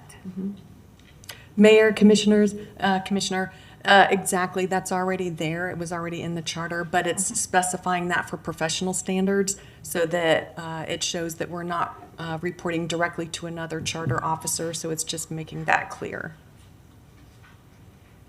Okay, should we go back to everybody's job description and put in that line? I would rather have it than not have it. Yeah, Because, I mean, I think it makes it clear to everybody that, for example, that makes it clear the auditor doesn't work for the city manager or the GM, they work for us. right. So what I'm saying, maybe when we do the job description for the city manager, we need to put in that job description when it comes back from the human resources person, that the city manager doesn't work for the city auditor either. Yeah, I have no problem with Yeah. that it being So if consistent that at would, all. if that could be passed on so that that's clear. Okay, thank you. Now, my final thing is on page 4. The city internal auditor shall assist the committee. I would prefer to have may as permissive there instead of a mandate. That the city internal auditor may assist the committee in establishing factors to use for the solicitation and evaluation of external auditors. And Mayor, Commissioners, the reason why that is a requirement, and if you all want to change that, that's fine. That is so management does not have the ability to influence or direct the selection of the external auditor. It's an independence and objectivity process, so having the internal auditor participate in that and helping with the selection rather than management selecting their own external financial statement So auditor. who selects the external auditors? Is it the city commission? The city, or the committee that the city commission delegates. The audit committee? It could be the audit committee, and what the city attorney's office suggested is that the audit committee or a delegate committee, just to give you a little more flexibility. And historically, the audit committee has simply Yeah. made a recommendation to the full commission. So we'll hear it, we'll vet it, we'll maybe ask questions, do interviews. Okay. But then the commission will ultimately have the final judgment on that. All right. Okay, so with the plain English added and the line for everybody's job description to say that one charter officer doesn't report to the other, they're all independent. And with that, then, you're going to come back with information, or you are the attorney. The attorney wrote this? Yeah. Well, I think for second reading, Mr. Attorney, depending on the motion, that we can add an addendum to the ordinance that just defines what risk-based assessment means. It sounds like you want to add a subsection there that defines risk-based audit plan. That would be fine. Is that okay with you? Yes, that's Yeah. fine. And I think I can. I can obviously draft it and get pass it to you. that, definition from the auditor, and then in terms of other charter officers, I do think it is explicit that the charter officers are already all Independent? independent, but if changes to subsequent ordinances come, we could add that kind of language to Well, those let's- ordinances as well, but I think in the charter, they're all independent.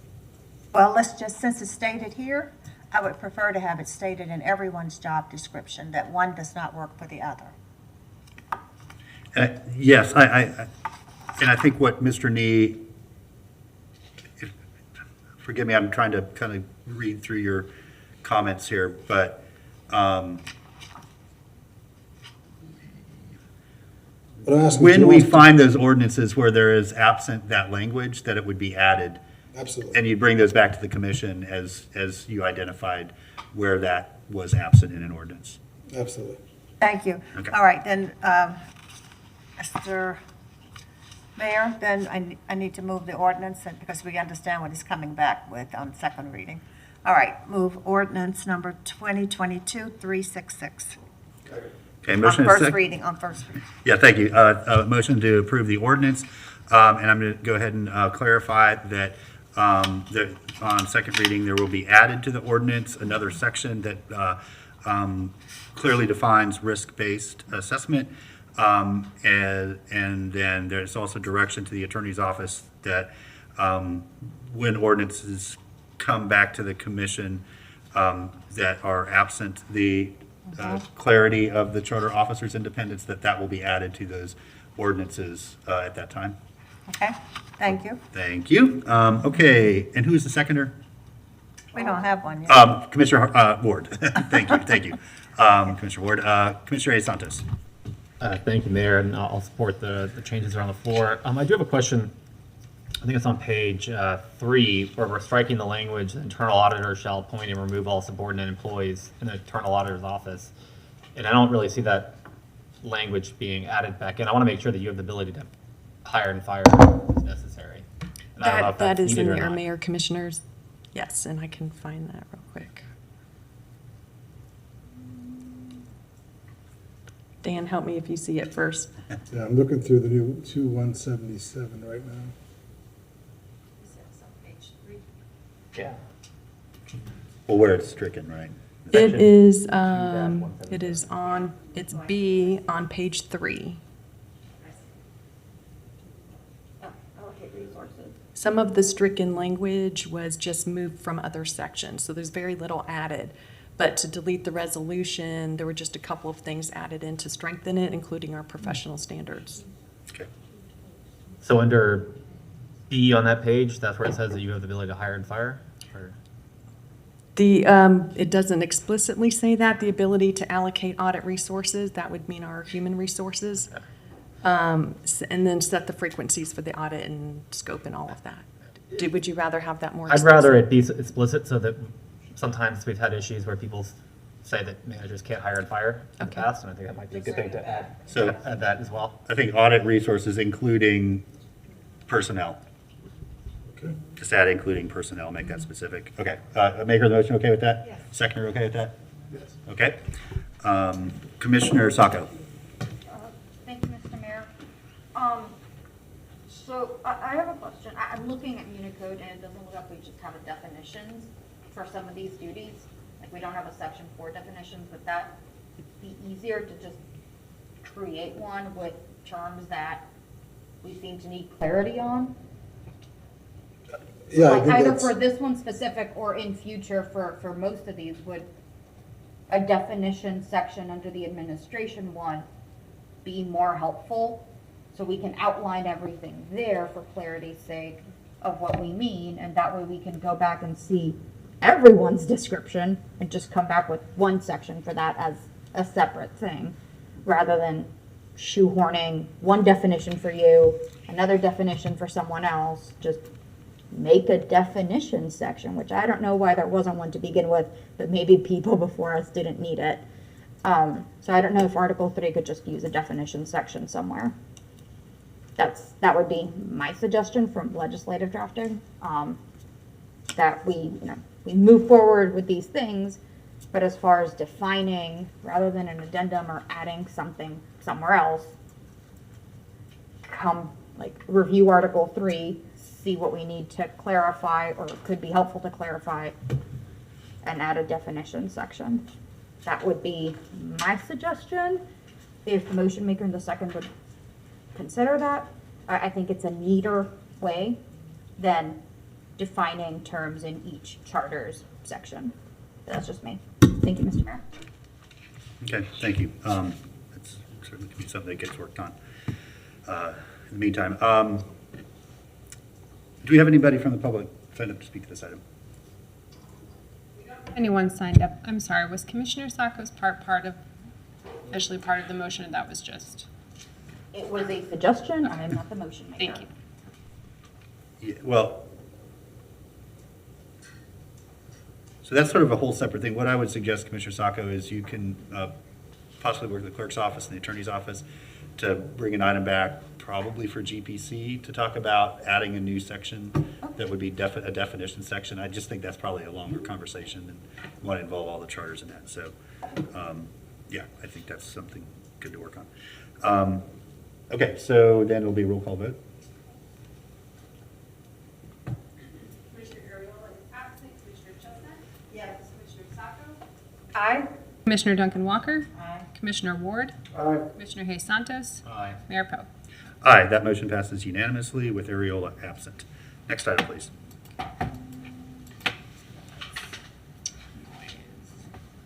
The next item is noise ordinance amendment, I apologize, ordinance number 2022-275, an ordinance of the City of Gainesville, Florida, amending sections 15-2, 15-3, 15-5, 15-6, 15-7, and 2-339 of the Code of Ordinances relating to noise, providing directions to the codifier, providing a severability clause, providing a repealing clause, and providing an immediate effective date.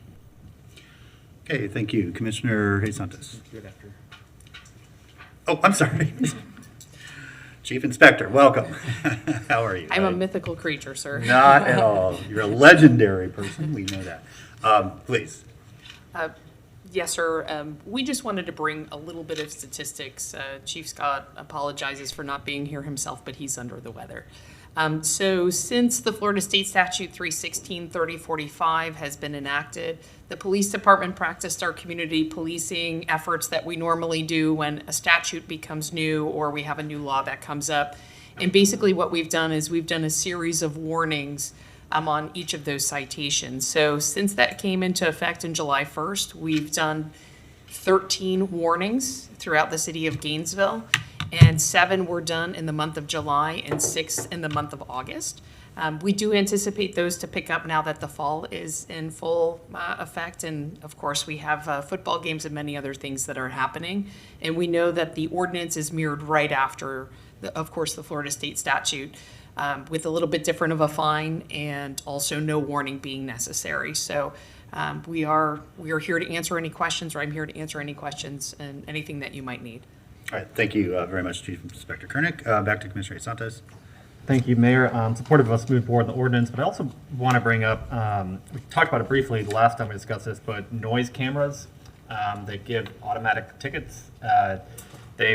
Miami Beach is doing this, I think UK, Paris, Knoxville, New York City. They're doing it across the world, where the camera, and this mainly I think on the exhaust issues. The current ordinance doesn't deal with exhaust, the loud, which is actually probably a larger complaint that I hear than just the music coming from cars. It's much more difficult for the police to be able to do the exhaust one, because I think they actually have to have a decibel meter, they have to be a certain distance and all of that. It's much harder to implement it.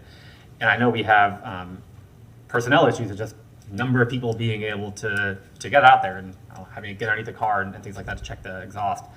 But I would like to get some more information on us moving forward with a pilot program to have noise cameras where someone driving along University Avenue or some of these major streets where we get a lot of this major noise, they would just automatically get a ticket. Some of them are doing automatic letters in the beginning.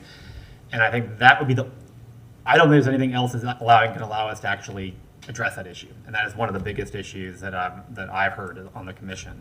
So I would like to move ordinance number 2022-275 on first reading by title only, and to also ask staff to come back with some information on noise cameras and a pilot for that. Second. Okay, motion and a second. Any members of the public signed up to speak to this item? Okay, then we'll move back to the commission for a roll call vote.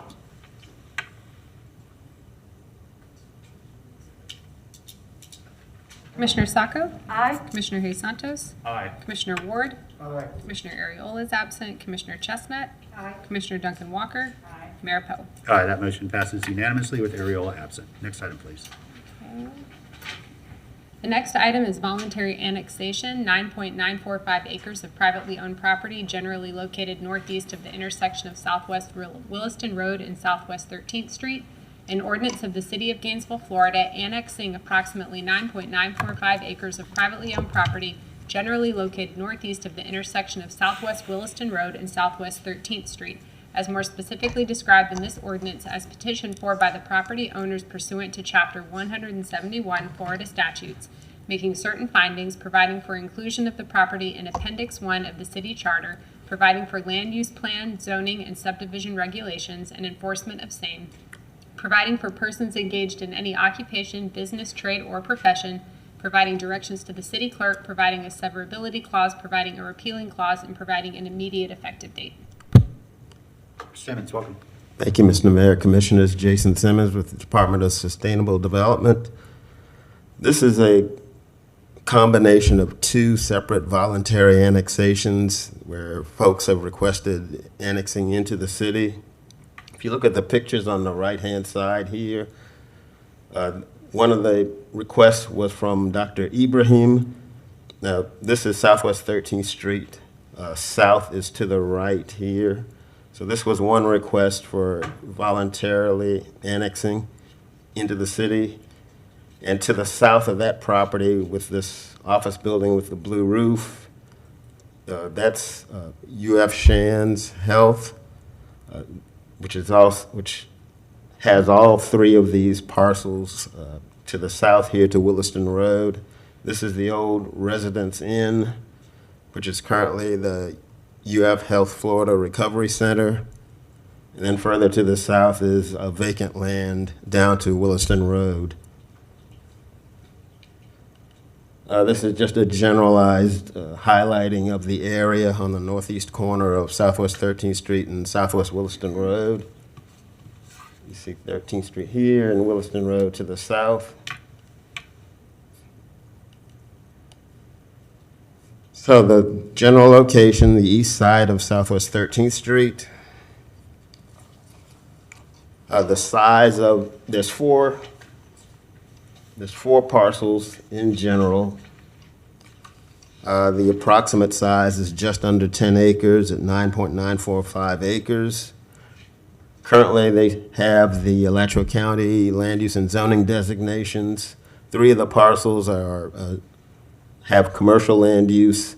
The recovery center itself is institutional medical land use, while for the zoning, the 3 parcels have business highway zoning, and the recovery center has hospital medical zoning.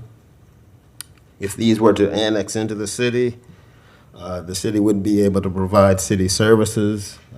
This would become part of Commission District 1. Nearby fire rescue service could be provided by Station 2. It would be part of the November Gainesville Police Department zone. The property is currently served by RTS Route 13. There is a bus stop on one of the parcels at this time. And GRU would be able to provide electric, water and wastewater, and gas services to the 4 parcels.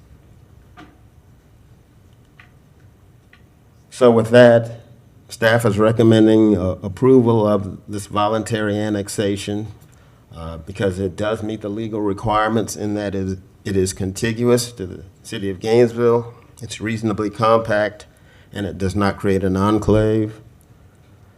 The timing today would be first reading of the annexation ordinance. If that's passed, the second reading would be September 15th, at which time the annexation would become effective. I'll be happy to answer any questions you might have at this time. Thank you so much, Mr. Simmons. Commissioner Santos. Thank you, Mayor. I move ordinance M3E on first reading by title only. Second. Motion is second that we adopt the proposed ordinance on first reading. Madam Clerk, anybody signed up to speak? Good. Mr. Well, I was just going to mention the ordinance is 210734, I believe. Thank you. I don't. Yeah, and Madam Clerk, just a side note, I think for the next time we do this abbreviated agenda, if we do both of those, thank you. Okay, so there was a motion. Was there a seconder? Yes. Yes, okay. Commissioner Chestnut. Anybody signed up to speak to this? Okay, then it'll be a roll call vote. Commissioner Ward? Aye. Commissioner Chestnut? Aye. Commissioner Sacco? Aye. Commissioner Duncan Walker? Commissioner Ariola is absent. Commissioner Hayes Santos? Aye. Mayor Poe? Aye, that motion passes unanimously with Ariola absent. Next item, please. Next item. Apologies.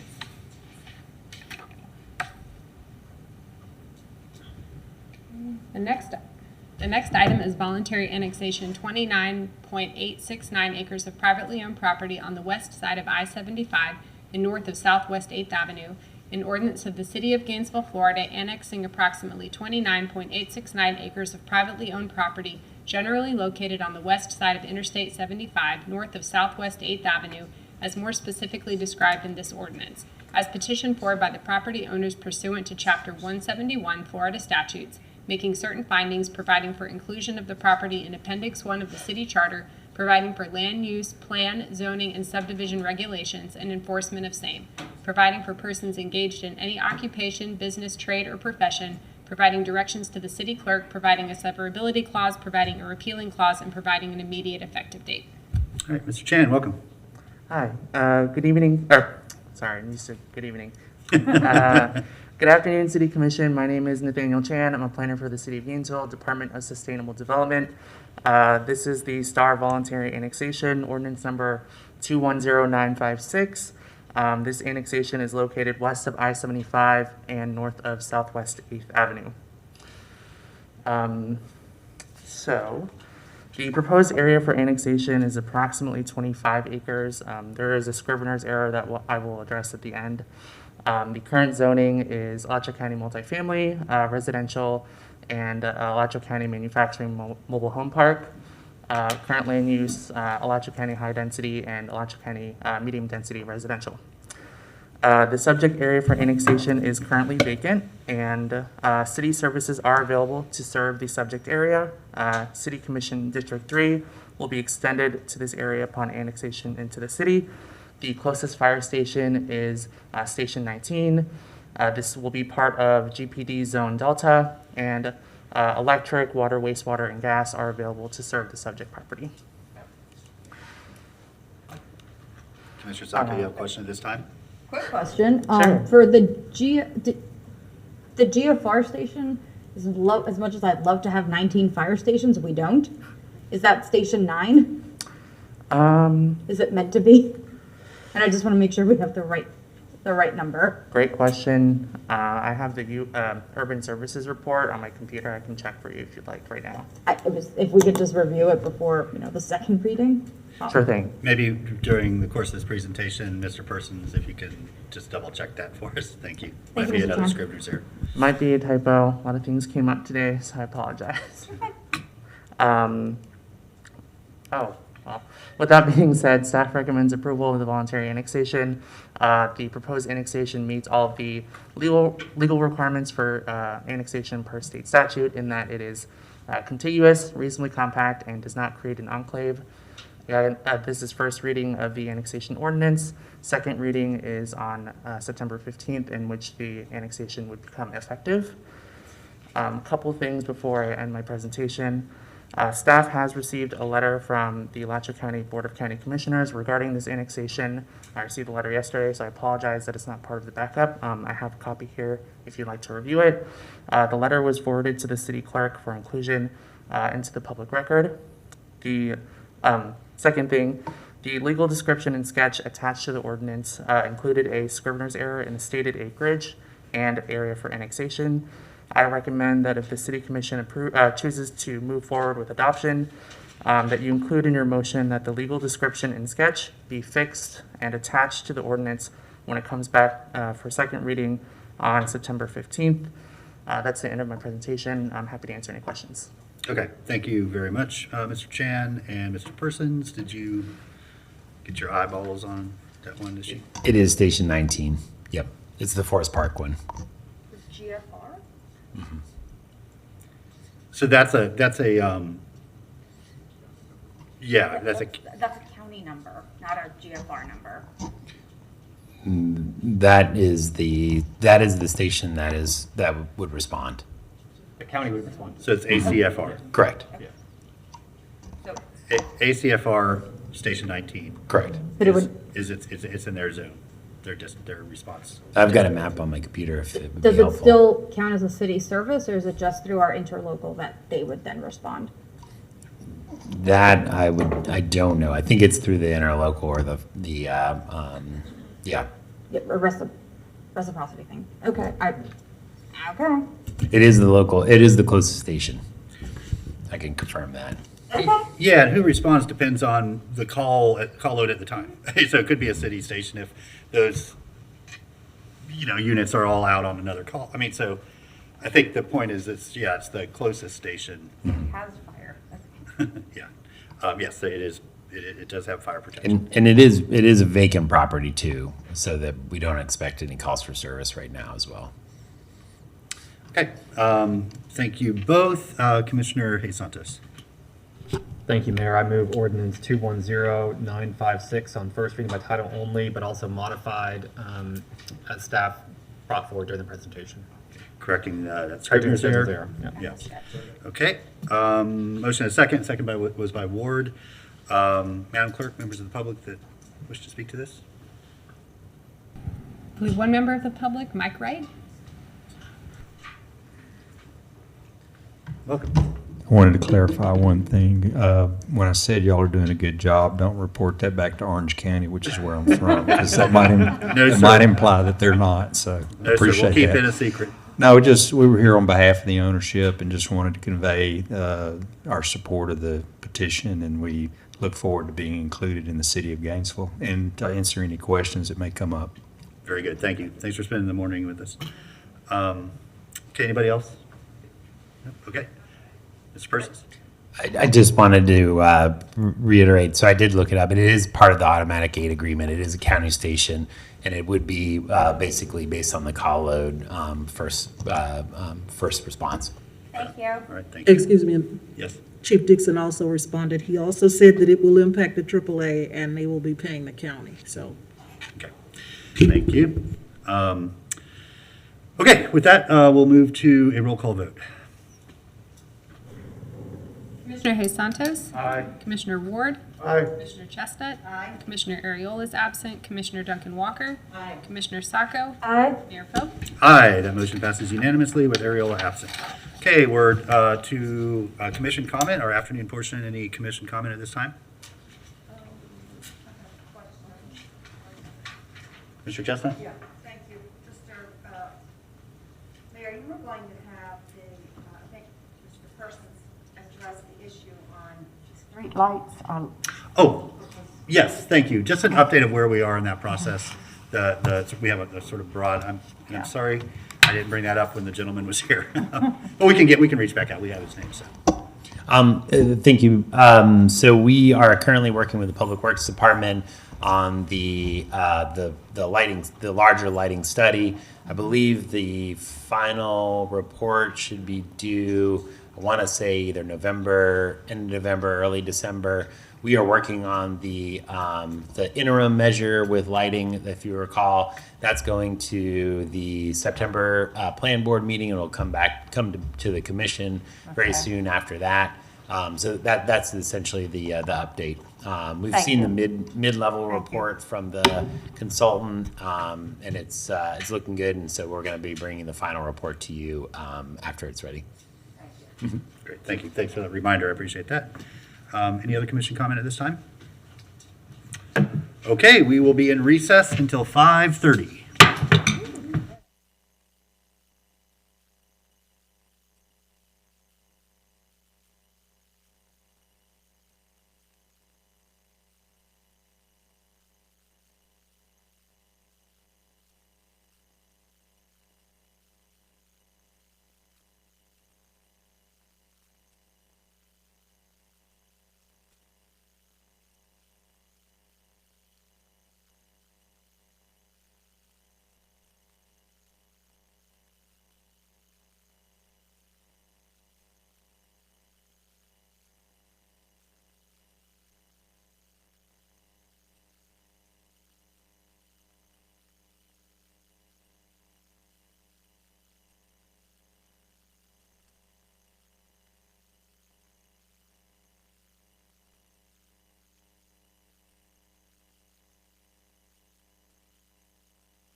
Hey, good evening. Good evening.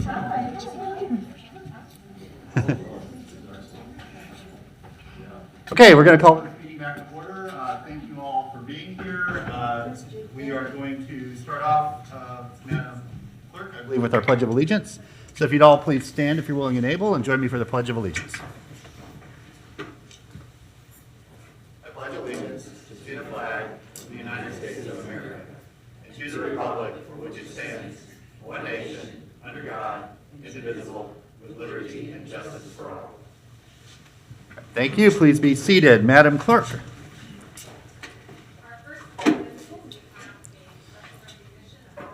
Florida League of Cities Municipal 2021 Achievement Award for City Spirit presented to the City of Gainesville for the Edible Groves Program.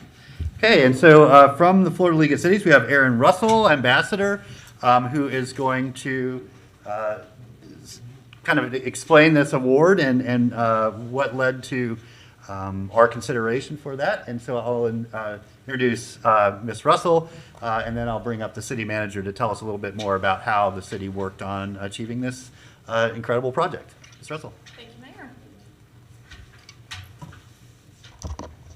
Mayor. Good evening, Mayor, Commissioners, staff, and citizens. My name is Aaron Russell. I am an ambassador from the Florida League of Cities, which is located in Tallahassee, Florida. And just for those in the audience who may be unfamiliar with the Florida League of Cities, the League has served as the united voice for Florida's 411 cities, towns, and villages since 1922. And our goal is to meet the needs of our cities through advocacy, through training and education, through financial and insurance services, and always standing up for the rights of government closest to the people, governments like the City of Gainesville. So I just want to take a moment to say thank you to the city for being an active and dedicated member of the Florida League of Cities. But the Florida League of Cities has been recognizing outstanding cities, towns, and villages since 2009 through our Florida Municipal Achievement Awards program, which has 3 prestigious awards: Environmental Stewardship, Florida Citizenship, and the award I am here to present you with this evening, the City Spirit Award. And the City Spirit Award is given to a city that addresses a need successfully, a local need successfully. And the Edible Groves program did just that. The Edible Groves program, which was launched in 2021 at the suggestion of a resident, asked the city to utilize public space to provide access to healthy food for residents. And this program had 3 main goals: to improve access to fresh produce in areas of Gainesville with low access to healthy food, to encourage residents to visit city parks and community spaces, and to increase knowledge of food-bearing plants and trees that can be planted in the local area. And so to implement this program, 2 parks and a greenway were selected, and at the time of the submission, 175 fruit and nut trees were planted for residents. The city established partnerships with local organizations to ensure the continued maintenance of this program. And while this program might be low cost and relatively little maintenance, it has a huge impact on the residents who utilize the groves.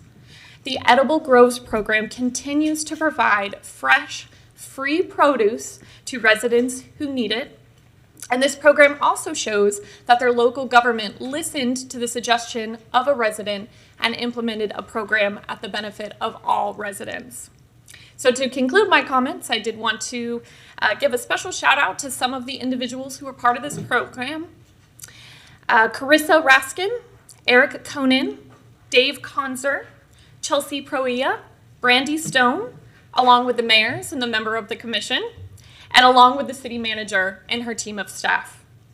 This program is a testament to city leadership and your excellent city staff, and most importantly, the willingness of your residents to come together to participate in this program. The Florida Municipal Achievement Awards is the highest award that we give to cities at the Florida League of Cities. And your nomination was excellent, and the city's efforts in engaging your citizens was extraordinary. So along with the trophy that I'm here to present you with this evening, the city will be featured on our website, on our social media platforms, and we will also be featuring this story in our statewide Quality Cities magazine. So on behalf of the Florida League of Cities, it is my honor to present you with the 2022 City Spirit Award in our Florida Municipal Achievement Awards program. Congratulations.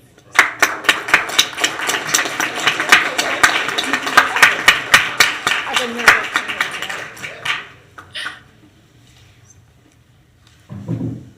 Thank you so very much, Aaron. On behalf of city staff, of course, on behalf of the mayor and the commissioners, we want to thank you for this distinguished honor.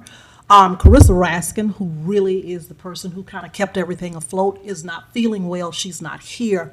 But many of you know Carissa, and you know how dedicated and passionate she is about projects. This was one that she was just highly motivated about, along with our city horticulturalists and representatives from Public Works, Wild Spaces, Public Places, the Parks Department in general.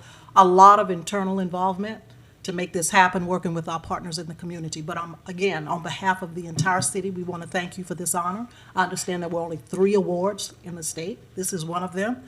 And so we're just happy to have it in our possession. Thank you.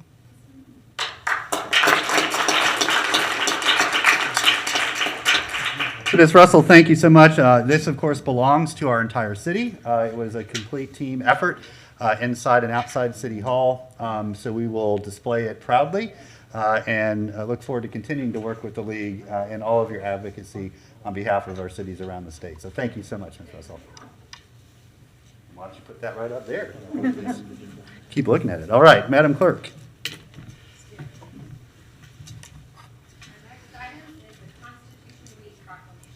Okay, do we have anybody here for Constitution Week? We usually do.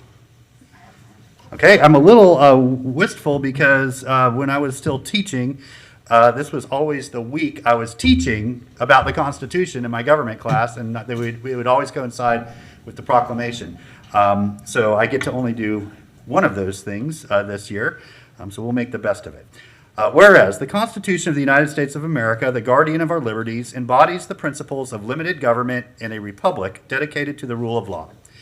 And whereas September 17th, 2022 marks the 35th anniversary of the framing of the Constitution of the United States of America by the Constitutional Convention. And whereas it is fitting and proper to accord official recognition to this magnificent document and its memorable anniversary, and to the patriotic celebrations which will commemorate it. And whereas Public Law 915 guarantees the issuing of a proclamation each year by the President of the United States of America, designating September 17th through 23rd as Constitution Week. Now therefore, I, Lauren Poe, by the authority vested in me as the mayor of the City of Gainesville, do hereby proclaim September 17th through 23rd, 2022 as Constitution Week in the City of Gainesville, and invite all of our neighbors to join me in asking to reaffirm the ideals the framers had in 1787 by vigilantly protecting the freedoms guaranteed to us through the guardian of our liberties. In witness whereof, I have hereunto set my hand and caused to be affixed the official seal of the City of Gainesville this first day of August, 2022. Thank you.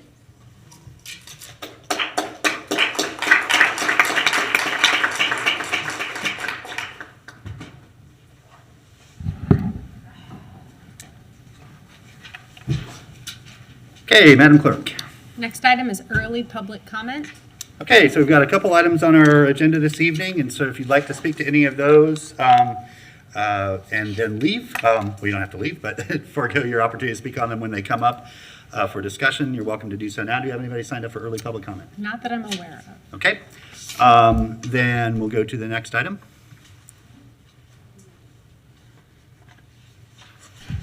Next, we have business discussion item T1, proposed yearly budget, Human Rights Coalition of Alachua County. Okay, thank you very much. This was brought forth by Commissioner Ariola, so I'll recognize him. Thank you, Mr. Mayor. I'd like to recognize Veronica Robledo, the representative from the... Hello, everyone. Ms. Robledo, good to have you. Hi. I have hard copies of our budget that's in the backup, but I just brought...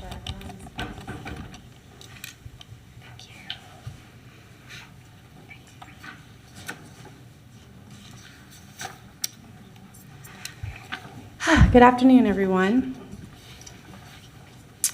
So I just have a pretty short presentation for you all, partially to update you with what we've been doing since the awarding of the seed funding from your body a few months back from the ARPA funds, and then also to request further funding. So Human Rights Coalition of Alachua County, funding for the community ID, ensuring access for community members. Next slide, please. So Human Rights Coalition, We are a nonprofit, nonpartisan, grassroots organization that promotes networking, collective efforts, and coalition building around issues, policies, and practices affecting human rights. So we work in coalition, but we also work on tangible projects where we serve the community directly. Next slide, please. Since you all agreed to award us seed funding through ARPA funds, we have hosted 8 drives with local partners, including Grace Marketplace and Partnership for Strong Families Reentry Day for individuals reentering from incarceration. We've issued 153 IDs, which if you do the math, maybe it sounds like a small number, but it's not always quantity. When we were at the partnership event, we made some contacts with individuals which were really impacted by being able to get their community ID. Similarly at Grace, the advocates just go on and on about how much of a difference this has made for the individuals who have been able to get their IDs and get into housing, drug rehabilitation, and other services.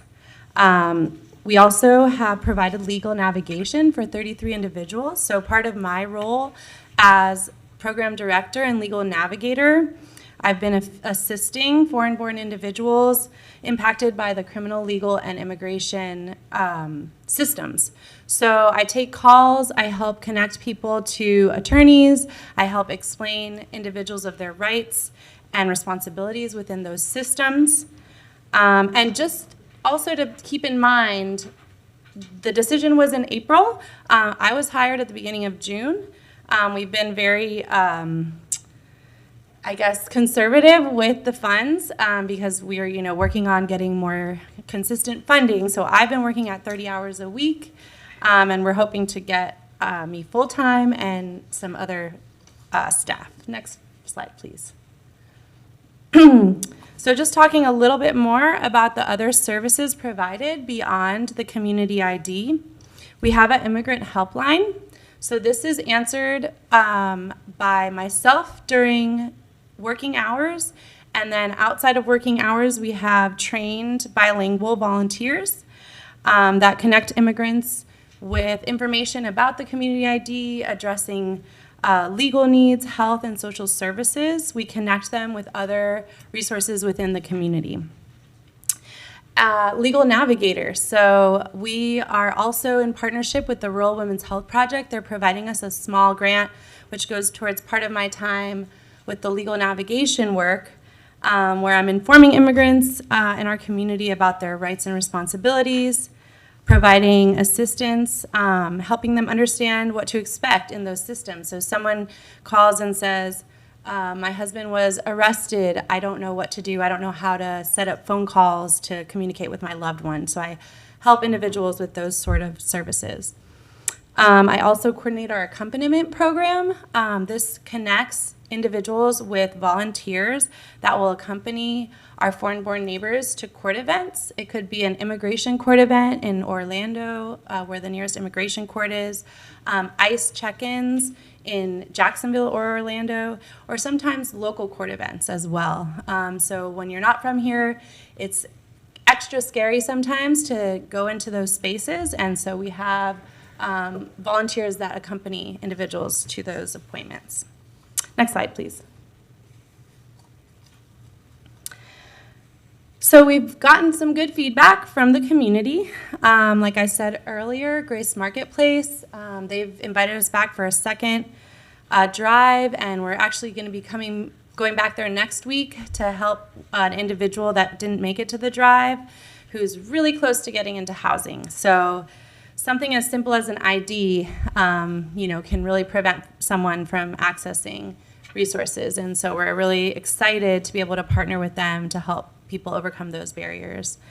We've also heard back from our foreign-born neighbors that they've had positive interaction with law enforcement when showing their Human Rights Coalition community ID. Of course, it is not a driver's license. We always are very clear about that, but it's used to identify a person. So we've had positive feedback of interacting with GPD when showing the ID, and it's a sense of dignity.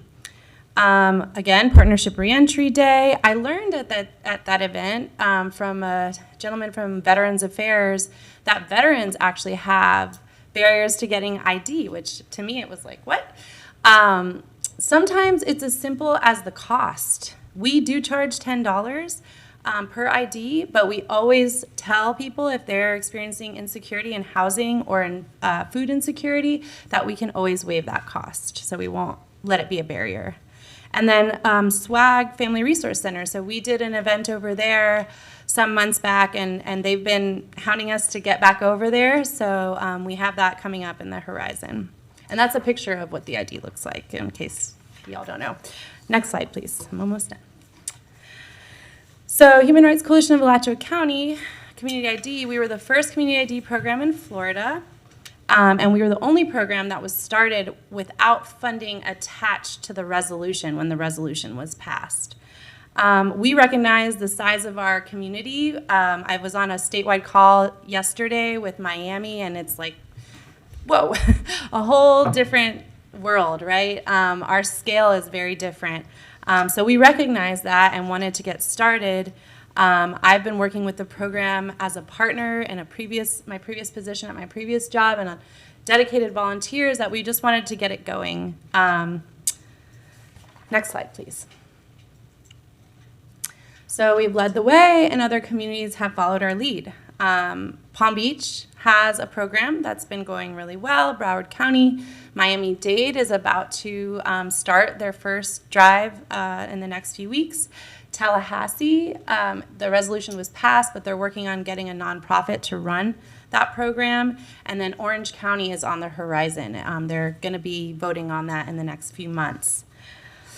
Like I said, the other programs, they have all come along with government funding. So it varies from place to place. Some of them have awarded ARPA funds. Others have just put it into their general budget. Next slide, please. So funding moving forward. This is just it's not really that easy to see, I apologize, but you have paper copies and it's in the backup. This is our yearly budget. This would be with the program director at full-time, an ID drive coordinator, which currently we have an amazing person that's just dedicating her free time, would be at half-time. We would, the staffing costs is the taxes and everything. Office space, we've been working out of Westminster Presbyterian, so if we were able to get more steady funding, we'd love to have an actual office space. Printing, graphic design, computer and printer replacement. The ID printer we've had now, I guess it's going to be about 4 years, so it will need to be replaced eventually. And like I said, that seed funding that you all so graciously agreed on has been helping this move forward. And I've been working as hard as I can for 30 hours a week to make that, funds stretch. And I know that in speaking with some of you, there was some concern about the city and county splitting evenly the burden, considering that the city is smaller than the county, which I understand that concern. One thing I will say, in looking at the zip codes from the people that we serve, the large majority are within the city limits and use city services, even if they don't live within the city limits. I have a Gainesville address, but I can't vote for you, unfortunately. I'm outside of that. Next slide, please. So funding moving forward. Alachua County, in a recent meeting, they have identified funding that would cover half of the yearly budget for 2 years. That's out of their ARPA, some of their ARPA money. And we understand that we have the will of the commission for that to go forward. They're going to be having it on their agenda at a meeting in October where they're discussing unallocated ARPA funds, not just for our project, but for others. And so our ask to you is to match that for 2 years to get some, steady footing, be able to expand the program, expand to its potential, because like I said, in previous times when I've been at this podium, it started out from need from the immigrant community, but it is much larger than that. And in doing this work, I've learned so many different types of individuals that experience barriers to getting state ID. And we just want to break down those barriers and help people access services. You might think an ID, what does that even matter? But there's a lot of instances in your day that you're going to be asked for ID. And so just please consider including us in your budget. And thank you for having me. Next slide. Any questions? I'm open and available. Thank you, Ms. Robledo. I really appreciate that. We do have some folks. Commissioner Saka. Thank you, Mr. Mayor. Thank you, Mr. Robledo. It's been a long time since we worked together, but I'm excited to see everything that has come of the program and your future with it. I do have some questions, if you don't mind clarifying. It's been a while since I checked, but how many IDs in total have been issued since we started in 2018? Yeah, so I was looking back at those numbers, and it's actually, at this time, it's 882, which I thought the number would have been higher, honestly. But starting in March 2020, our activity went way off a cliff, as everyone's did, during pandemic. We pretty much shut down operations except for individuals that would contact us with an immediate need. So we were just basically doing by appointment emergency need. So if you needed it for housing, to get a job, or things that were immediate basic needs. So, but at this point, we have 882 total. Thank you. And that started late 18, right? Oh yeah. I think it was December was the first drive. Thank you. And the drives have remained very limited in scope since 2020. So you haven't been able to have large drives as you used to. Yeah, so the first drive, there was like 200 people there, I think. So the first drive was huge, especially for Gainesville. It was huge. Yeah, I hear about drives down south, and it's, again, completely different. But for us, it was huge.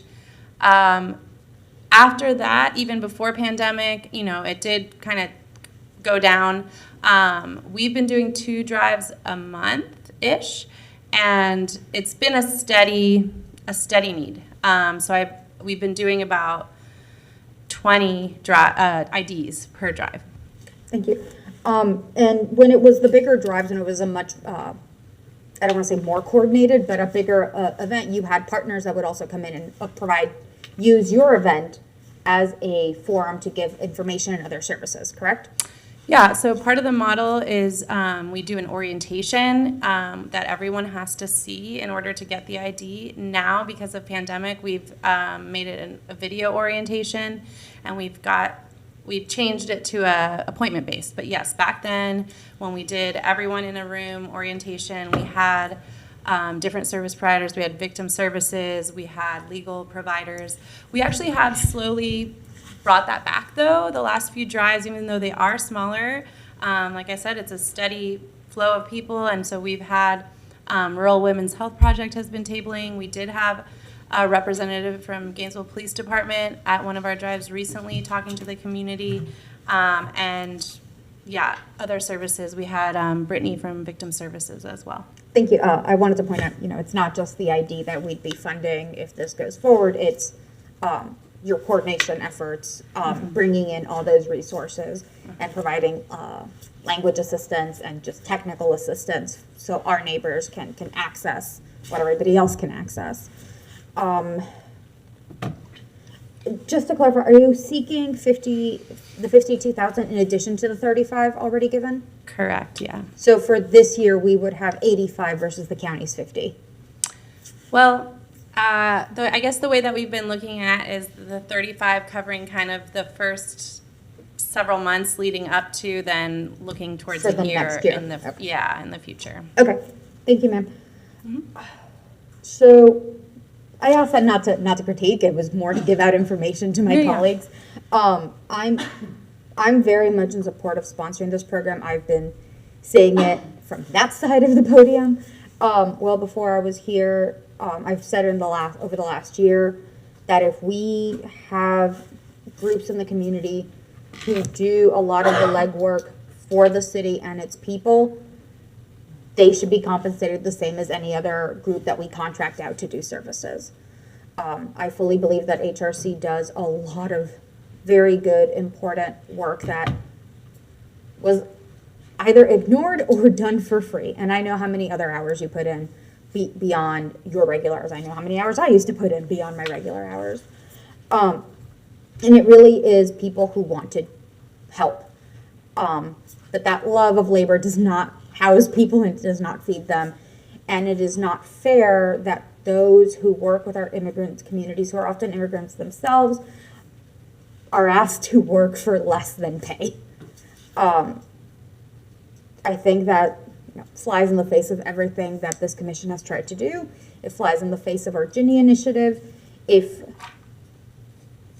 we want to support a community that could represent up to 10% of our population, this is the least we could do. And I've said that about Ginny overall. Ginny is going to have a fairly different mission and goals. This is a nonprofit that does tangible, quantifiable activity in our community. And they are achieving those things and helping put people where they need to be. I don't think $50,000 a year is a lot. My one concern would be doing it 2 year, simply because this is the second year of a budget. So I don't want to proactively put on for the first year of the next 2 year cycle something already. It is something I would be fine adding to the coming year, but I would give the manager a lot more time to figure out if it's going to be more, if it's how it's going to be resolved for that next 2 year cycle. But otherwise, I am in favor of this. I did get our budget in brief earlier today, so that was excellent timing.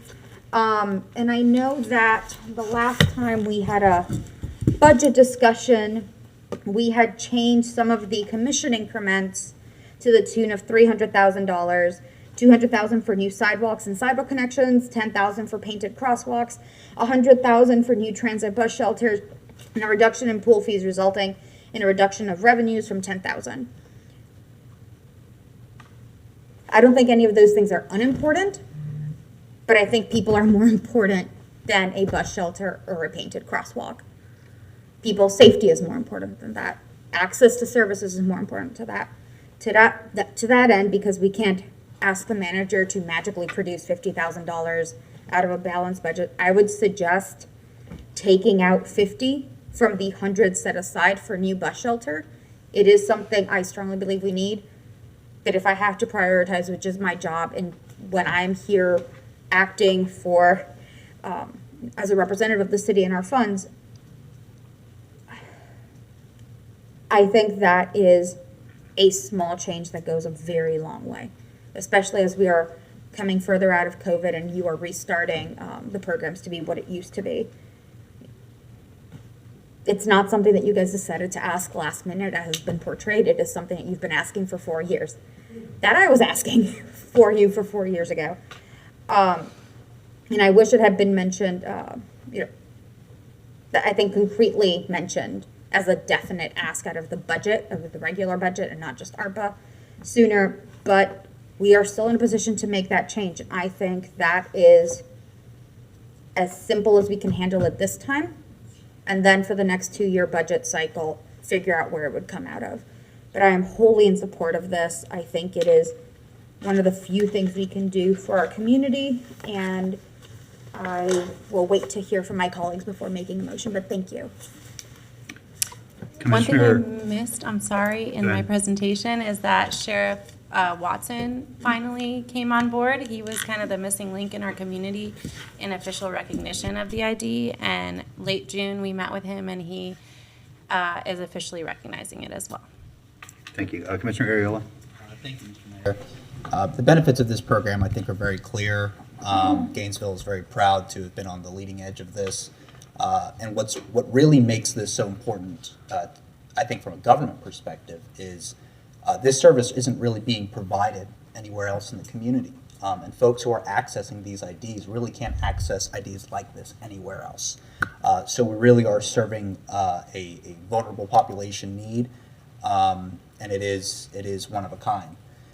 As for the budget, roughly $52,000 annually is really not a huge ask. It is late in our budget process, but we've been here before, and so there's a number of avenues that we can take. I can just list a couple. One direction that we could take. This, of course, the commission can decide to give this direction, or the manager can decide to take this direction. This can come out of reserves for this year, and next year it can be added into the general tax fund. So therefore, it's not necessarily being put on one fund. That's one avenue we could take. We could pay for it out of ARPA this year, and then pay for it out of the general fund next year. That's one of the benefits of two-year budgeting, is that you can use a stopgap for funding this year. And we're not talking $500,000, we're talking roughly 52, and then in the next fiscal year, you can add it to your tax revenue. So, I don't think we have to trade budget items. We're good for it. We've come up with much more on short-term notice. So my request would be that we add this to our fiscal year budget for this year and next year, because the county has said the same, and it is very, very, I would say from this dais, it is exciting when the opportunity comes up to match Alachua County and do something great for all of our people. So I would like to go ahead and move that we ask the manager to add this to the next 2 years for the budget. Second. Commissioner, second. Commissioner Santos. Thank you, Mayor, and thank you for all the great work you all have been doing in the community. How many IDs are you expecting to issue in the next 2 years? So I was asked that in a meeting with Mr. Colston. And, I would love to say thousands, right? Because I know that the need is there. I was estimating, to be conservative with the estimate, 600 in a year. I think we can do more, but I would say no less than. So I do have to say that's probably around like $190 an ID. That cost you of issuing 600 to maybe 180 of the total cover cost. Like when we're I support the program, but it is a significant dollar amount to just get that many IDs. If you noted in my presentation, it's not just the IDs, though. Also, we provide lots of other services beyond the IDs. As far as you brought the city-county split, I appreciate that. That's one of my biggest things of when we do 50-50 splits. It's not the county, our city residents have to pay both city and county taxes. The unincorporated residents just pay county taxes. And when we do 50-50 split, it means that city residents are subsidizing unincorporated residents, and it should probably be closer to a 60-40 split, which would be fair to our city residents, not having them having to pay twice for the same services. So I would ask that we do a 60-40 split with the county, and then doing a 1-year pilot. I would not support removing funding for bus shelters. I think those are very important. I think using some of the ARPA GNV funds would work for that. Thank you, Mayor. Commissioner Ward. Thank you, Mr. Mayor. Thank you all for bringing this forward. I continue to support your work. I have, since I've been on the commission. I support funding. I will say that right up front. I'm only going to support 1 year because we are going into a 2-year budget cycle next year, and this is the very end of the second year of a 2-year budget cycle. So I want to separate support for the program. We're going to give. I'm supportive of a lot of funding, but I want to talk about the budget process separately. It is after the end of the budget process, basically. I mean, we have just 2 meetings left where we're going to vote for a budget. And I wish that someone would have brought this forward as a specific ask in the process, so that we could have talked about what we're gonna do, what we're not gonna do, and how to move things around. I don't want to give direction to the manager to take something out and put this in its place. I don't want to pit one program against another. We don't have anything in there that doesn't benefit somebody. So we can have conversations about how that works going forward, but it would have been, to me, a lot easier if someone had brought this forward 4 months ago, so that we could have worked it into the budget. We should do that for next year in the spring, so that it becomes baked into the budget instead of frosted on top. One of the reasons is we wanted to secure that on the county side. Sure, I understand, yeah. But that also, as part of the budgeting, it's last minute for both of us, the city and the county, so we can't now go to them and say, come on, you guys can do better on your side. Now it's a situation of playing chicken with it. And if we do less than the ask, we're just kind of crossing our fingers that they'll meet it, and we don't know that they will. So that puts everybody in a difficult position to do that. Again, I'm supportive of one-year funding, but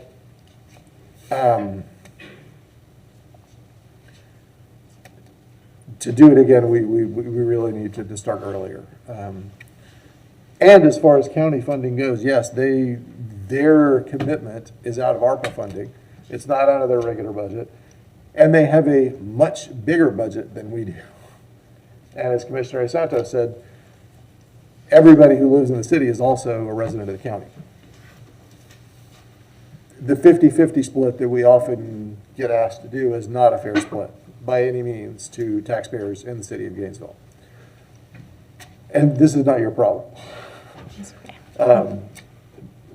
But it is something that we need to talk about as commissioners. I'm supportive for 1 year. Next year, that we really need to start earlier so that we can have conversations with the county about how this ought to work. And again, we've already used a proportionally larger amount of money from our ARPA funding than the county's using. So it's lovely that they're participating, but they're not participating at the same level that the smaller city is. Is this the entire budget? Yes. Okay. So are you working with other organizations for funding? I mean, obviously, Westminster is essentially giving you funding by giving space. The space is being donated by the Right. church. I mentioned Rural Women's Health Project. We're a sub-grantee for a small portion of my time. And we are actively searching for other grants and funding.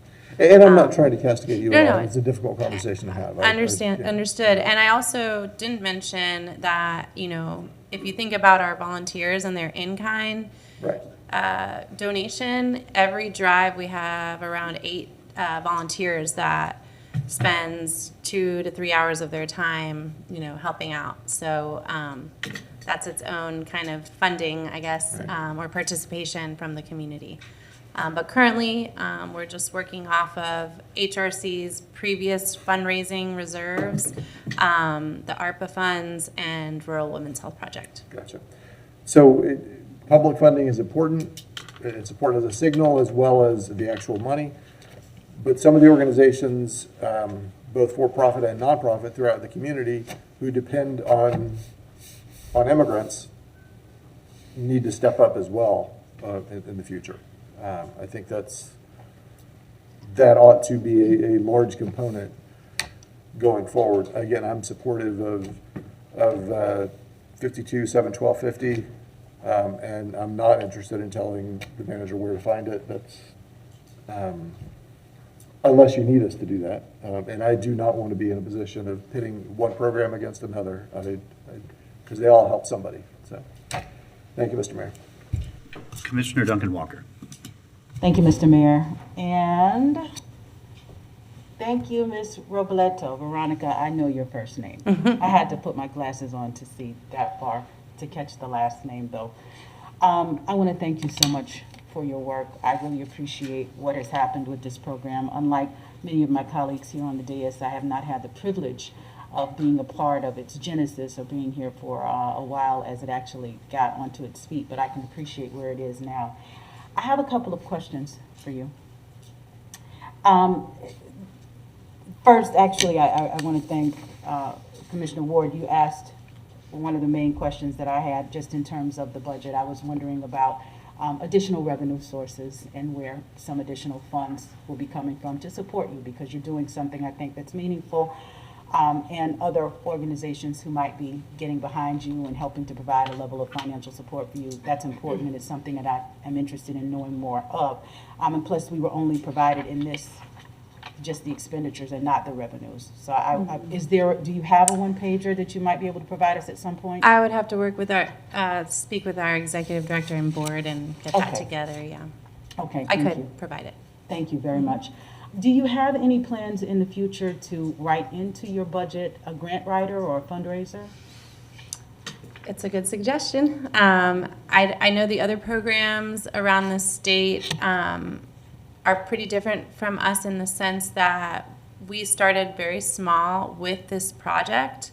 The other cities and counties where these programs are happening, the nonprofits that are running them are larger, already established nonprofits. So like I said on the statewide call, when Miami was talking about what they were doing and how many staff they have working on it, and they are using, I think, the large majority government funding, but they also already have an existing infrastructure. So yes, my goal is for this government funding to help us to then build out an infrastructure that would help us be more sustainable in the future. I think it's appropriate for the government funding to be included ongoing, but I understand that, you know, there are opportunities for other entities to help fund as well. And really, I would love to have more staff, you know, because the potential of working with the public defender's office and, you know, actually being more proactive about reaching people that are reentering from incarceration,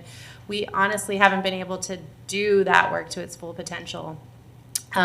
Working with the chamber and small businesses, private, local businesses, you know, and talking to them about promoting the ID and accepting it as just, you know, believing in an inclusive community. So completely agreed. I would love for this to be kind of a starting point for the program to be able to grow a lot more. Yeah, absolutely. Thank you for that. I concur with Commissioner Ward in where we are with the budget cycle. And right now, I can support funding 1 year. I also want to add that I wouldn't want to attempt to suggest to the city manager where to take that from, but I can definitely tell you that I don't want it to come from our bus shelters.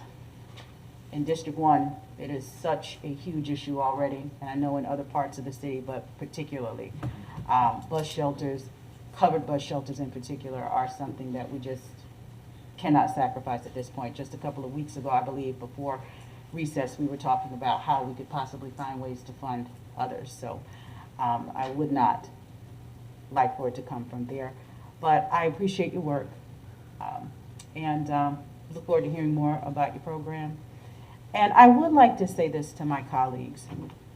While I am in support of this program, I think we need to be mindful. We have limited resources, and where do we draw the line when other community organizations come to us? We have to be mindful. This is meaningful, and there are other organizations who have meaningful projects. And I just want to make sure that we are positioning ourselves to be equitable and fair when other people come to us with these types of requests as well. But thank you very much, Veronica, for your work. Thank you. Commissioner Saka. Thank you, Mr. Mayor. And thank you both for bringing up grants. I think before one of the board members had attempted to write for a couple of them. I think we got at least one at some point. It was a very small minor thing, but it helped in operations and for materials. But think we know this, granting is a full-time, grant writing is a full-time job. Would these be the first paid positions at all at the HRC? Yes, I'm the first paid employee. So we were lucky. Lizzie Barola, if you all remember, she was kind of the driving force. She's since gotten her PhD and moved to Austin, but she dedicated countless hours of free labor to really make this program work. So yes, I am the first official paid employee.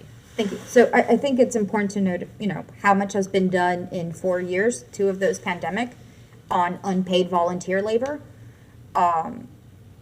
And there is definitely room to grow and to become more sophisticated and larger, but it's hard to do that with purely unpaid volunteer labor. I hear most of my colleagues comfortable with 1 year. I would ask the maker of the motion if he's comfortable amending the motion to be that granting 1 year of funding and leaving the source up to the manager, and then for asking that it be in the next year's budget, but a part of the conversation instead of treating both years as the same. I'd like to hear from the rest of the commission before I make that decision. Otherwise, thank you, Mr. Mayor. Thank you, Commissioner Chestnut. Thank you, Mr. Mayor. Could you tell me what month did you receive the $35,000? So I have not been the one interacting with the city as far as the release of the funds. I don't know that they've been released yet. Yes, Yeah. right, and I asked that for a specific reason. I would not support allocating $85,000 because if we're sending 35, I think you applied for ARPA funding with the granting agency that we Correct. used, and so then it was not recommended for funding. Then I think Commissioner Ariola came forward and we provided the $35,000. Correct. That was April 28th. Right, but they haven't received it. Correct. So we would be funding $85,000, not $50,000. I'm not interested in funding $85,000. So I would support providing $15,000 to make the $50,000. Because they're going to get 35 from us already. The fiscal year has not started, the money has not been allocated. We're at the budget has been set. I can think of numerous organizations that came to us that were not funded by ARPA that I would have recommended funding for, and we did not. So I have concerns about doing that, but if this goes forward and you do not consider the $35,000 that's already allocated and just fund the $15,000, then I will not be able to support this motion. I'm not interested in funding $85,000. Thank you. Back to Commissioner Sacco. Thank you, Mr. Mayor. Commissioner Chestnut, I hear you. That's why I asked originally. But Ms. Robledo, you are getting paid, even if it's not out of that 35 and it's out of the previous fundraising amount. Well, it's the previous fundraising amounts, and RWHP has been so generous to allow us, even though their funding is technically for only 20% of my time over, I'm not sure with the MOU if it's 8 months or a year, they are allowing us to use that until the 35,000 is released. So we're basically, Borrowing. But exactly. Yeah, you are so the working on 35,000 is going back in time. So yeah, you are working on credit right now. The 35,000 that we approved back in April would be to pay back functionally the last several months, the half year of your employment. Right. With the 50 being for the budget year or the financial year starting in August 1st. That's why the 50,000 is there. Which matches what the county, where the Will county release. would be starting, even though it is ARPA money from them, but it is starting at the fiscal year. Okay, I wanted to clarify that, so, because that was one of my first questions. We are not giving you 85,000, we are giving funds at the beginning, and that would cover half of this past year. The next year would be for separate, the 50 grand would be for a whole separate year. Correct. Thank you, Mr. Blato. Thank you, Mr. Mayor. Commissioner Santos. Thank you, Mayor. I would support a one-year pilot with a 60-40 split with the county, where the city would do 40%. I think that'd be the fair way for our city residents. So 42,170, and then the county would need to kind of do their fair share and have the city manager find the funds. Thank you, Mayor. How much, what was the amount? 42,170.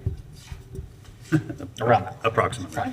I think that's right. My math is correct. Yeah, the total is 105,425, so it would be slightly over 40. Yeah, 40.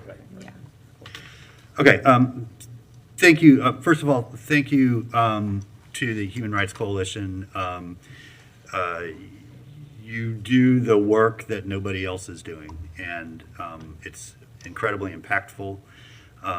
It helps welcome people into our community and allows them to become full neighbors and partners in what makes us Gainesville, what makes us awesome. And so I just want to take an opportunity to just thank you all. I know it's a huge coalition and a bunch of people that do this for love of our community, and y'all do incredible work. I think some good questions have been raised. They're important questions, and I warned some folks earlier that between now and December, you're going to get old man Poe telling stories about the way things used to be. But most of you up here were not here when the commission had a discretionary fund.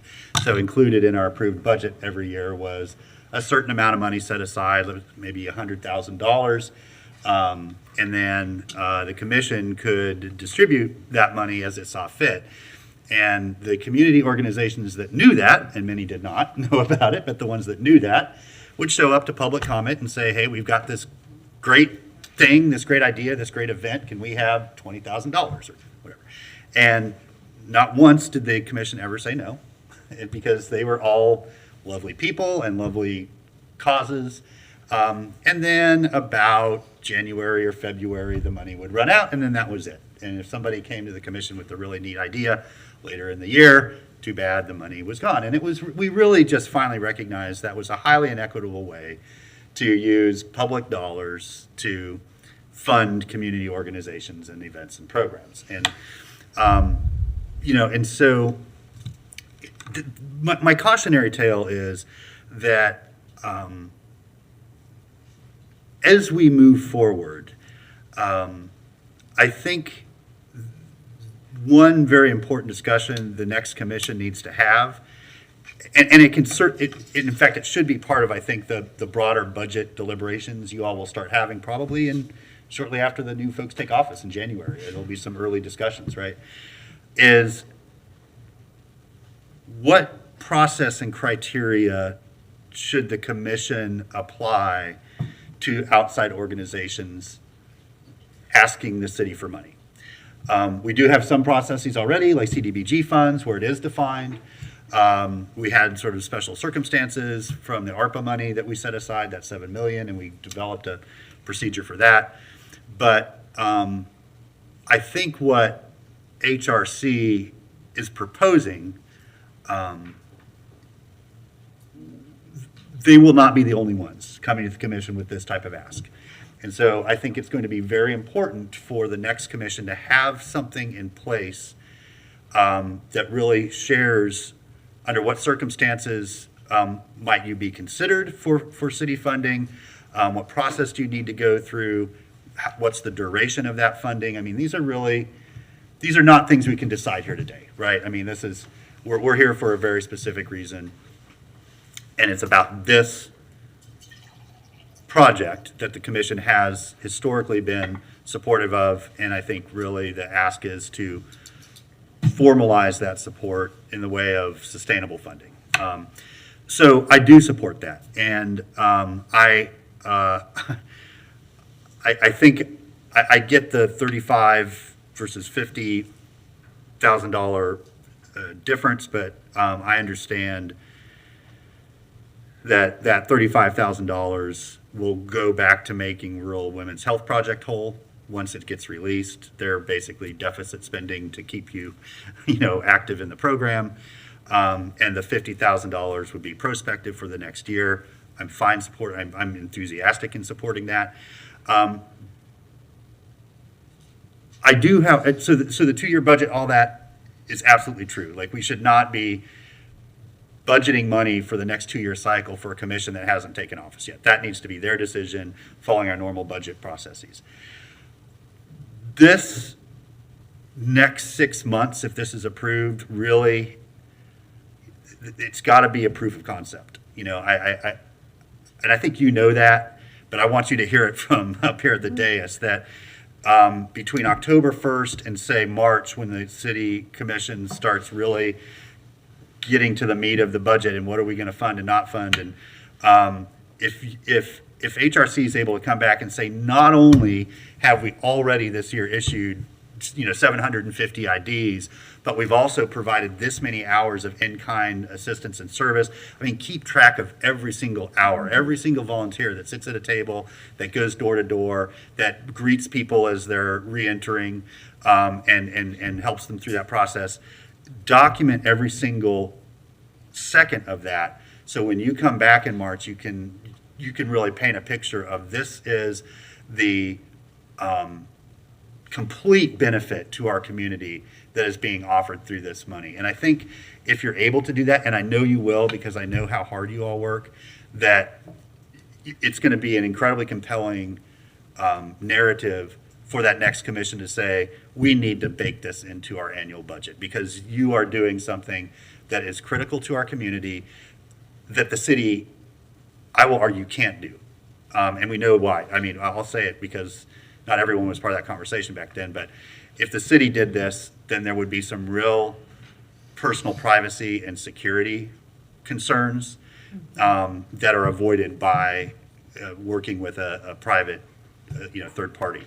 So, my ask of you is that you really do everything you can in that first 6 months where the commission says there is absolutely no way we cannot fund this because it's just too impactful and too important for our community. Commissioner Hayes Santos,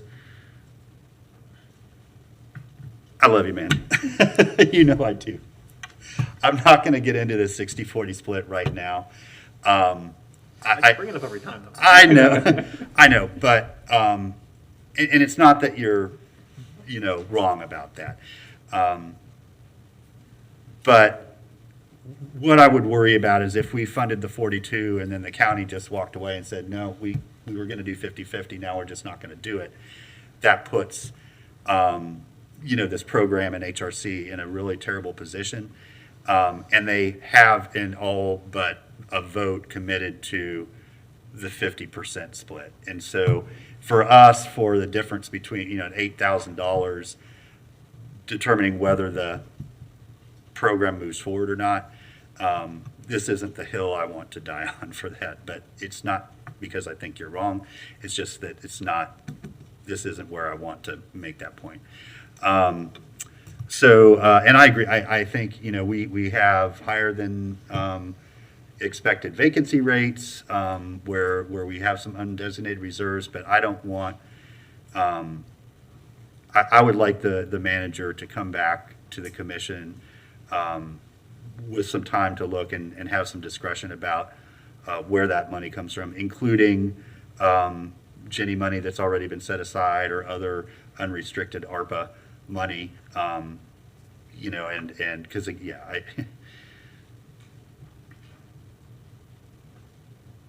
I think if we go down, I think it's a moral hazard if we go down a path of helping people get a community ID versus having a safe bus shelter.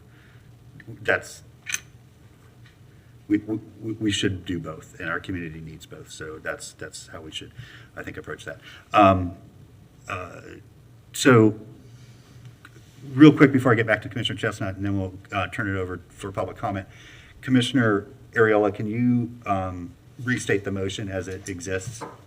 The motion is to grant the request for 2 years of funding, $52,712.50 to match Alachua County. I hear a lot of my colleagues' comments. As I said before, when the county commission is willing to put this into their budget for 2 years, I think we should meet them there. And, you know, this is not a $500,000 expenditure. I would like us to match the 2 years. I think we're close, and I don't want to change to 1 year just yet. I feel as though some of my colleagues can find what they need to find to vote for it, and we've still got the public to hear from. Okay, and just, Commissioner, I know that you're aware, we cannot tell next year's commission what to do with their budget. I think a reasonable way to move forward with what your goal is to ask the manager to find the money for this year's budget, and then ask for her to bring back an increment to the commission to be considered for next year's budget. Then that increment is there, it's in the budget, the commission isn't going to forget about it or pass on it, but they're going to have to make that decision next year. We know that, right? I mean, that's the ask, really. Okay. Okay, I think that clarifies it in a way that makes it, because I don't want anybody to think that they have 2 years worth of budget. Well, as is evidenced by this meeting, the budget isn't final until it's voted on. Yeah, and so I think it makes it a little more transparent that that's the way the process will happen. But we can dedicate it for this year. Commissioner Chestnut, yes. All right, you went to the county commission for APA funding, not through the county commission's outside, you didn't go through the county commission's outside agency funding? Correct. So I've been working with county commissioners, as I have been with city commissioners, to try to figure out where we can get these funds. The funding was what was left over from what the county already approved for immigrant inclusion, and the difference between that and equity manager Deidre Houchin's budget. So that left a bit over 100,000. And so just in brainstorming and kind of working on where can we find these funds, that's how it was decided. Okay. All right. I think on one of your slides you had a figure of 153. Was that for the IDs? That was in the last few months, yes. In the last few months? Yeah. 153. Mm-hmm. All right. And again, just the first few months of that was still volunteers. This is only with half of that time being with a 75% employee. Okay. I'd like to recommend to the commission and staff, the county commission has an excellent program for funding outside agencies, and that's what is called outside agency funding. And all agencies must come to them in the spring, then the funding is recommended to the county commission in September, but that cuts it off. Organizations cannot come back to the county during the year to get funding because it's through that process. So I'd like to refer to the manager to look at that process, to the commission to consider something like that, because this disturbs me. If we're going to fund this, I'd like to also invite Mr. Miles from the Duval neighborhood to come back, who we did not fund. He went through the process, we did not fund that one. So I actually kind of like Commissioner Hayes-Santos' 60-40 split, but we may be in the minority on that. So I don't like funding like this. I do not like funding once the budget is approved. I will be looking very stringently for hardcore accountability. I want to see the numbers, the true numbers, and that is there.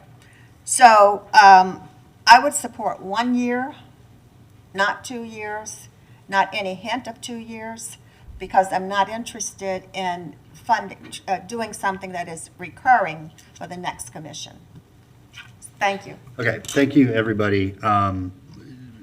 Really appreciate it. Thank you, Ms. Robleto. Let's hear from some of the other folks that are committed to this this initiative. And so, Madam Clerk, I'll turn it over to you for public comment. First speaker is Mr. David Ruiz. And while Mr. Reese is coming up, I do see, I think, a couple new faces. So just for everyone, if they'd like to speak to this, there are little forms on either of these tables next to the doors. You just fill that out and hand it to the clerk, and she'll call you in the order she receives them. And then when you're up here, you'll have 3 minutes. When 1 minute is left on your time, the yellow light will come on. And then when the red light comes on, that means your time has expired, and I'll invite the next person to come up and share their thoughts. And so with that, Mr. Roos, good to see you back here. Hope you're well. Good evening, Mayor and Commission. I'll be short and sweet. I'm here in support of the Community ID program, the coalition, and their complete ask. I definitely understand all the points that were made regarding 1 year versus 2 years and not tying the hands of the next commission and all. But I think, as Commissioner Ariola said, being that the county has committed all without a vote yet, final vote, to do a split, I completely support their ask. And I'll keep it short and sweet like that, and have a good evening. All right, thank you. Next speaker is Danielle Chances.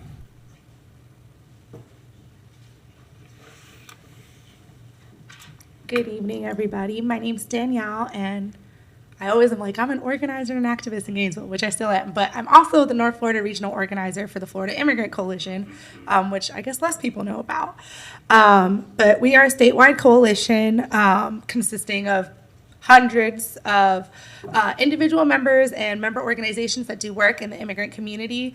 Admittedly, we've been kind of South Florida heavy for the past 17 years, but we're working on building up more support here in North Florida. That's my job. But I also currently hold the statewide space. It was actually Veronica's idea and brought together all of the counties that are doing community IDs across the state. So we host a monthly call for all of the counties, which right now is Palm Beach, Broward, Miami-Dade, Alachua, and then Orange County is going to be the next county that will likely pass community IDs within the next 2 months. And it's just a space for us to share and learn from each other. Like Veronica mentioned, Alachua County was the only county that passed community IDs without funding attached to the resolution. When Miami-Dade County passed their community IDs, they passed it with a $200,000 per year budget. Palm Beach, $75,000 per year, Broward, $100,000 per year. And like Veronica said, when we were speaking with Miami-Dade yesterday, the executive director of the org that is doing the work there talked to us about how they've already spent $56,000 up front before they've ever administered a single ID in their county. So this work is happening across the state, and I believe it's going to continue to happen because it's important and it should be funded here. The community IDs have a lot of benefits. Something that Florida Immigrant Coalition is doing is tying community IDs to hurricane preparedness, because a lot of people, when storms come through and they want to go to a shelter, they need to present an ID. And if you don't have traditional access to a state ID, a community ID is something that can help you gain access to the local shelters. And so that's something we've been working on while we do hurricane preparedness in the state. I've been volunteering. I think I've maybe missed one community ID drive in the past 6 months with HRC, but I've seen people travel from all across the state, the region, to get a community ID. Last community ID drive, we had somebody from Suwannee County come get one, and I explained this might not necessarily be good, or might not necessarily be valid in their county, but they're coming because they hear of the good work that we're doing here in Alachua County. Something that Commissioner Sacco said that I think is really important is that there's a lot of people that do a lot of really hard work in the city of Gainesville, and we don't get compensated for our work. It's a labor of love. And people do deserve to be compensated for the work that we're doing. Just because of all of the work I'm known for outside of Flick, I went over a year without a job during COVID, and people didn't know I didn't have a job because they see all the free work I do in the community all the time while I was about to be houseless, not able to pay rent or, get my light shut off. So that's important. And I know my time's up, but I also want to say you should definitely invite Mr. Miles back up, because I am a board member of Greater Duval, and we should fund all the great work in Gainesville. Thank you. Next speaker is Mary Nutter.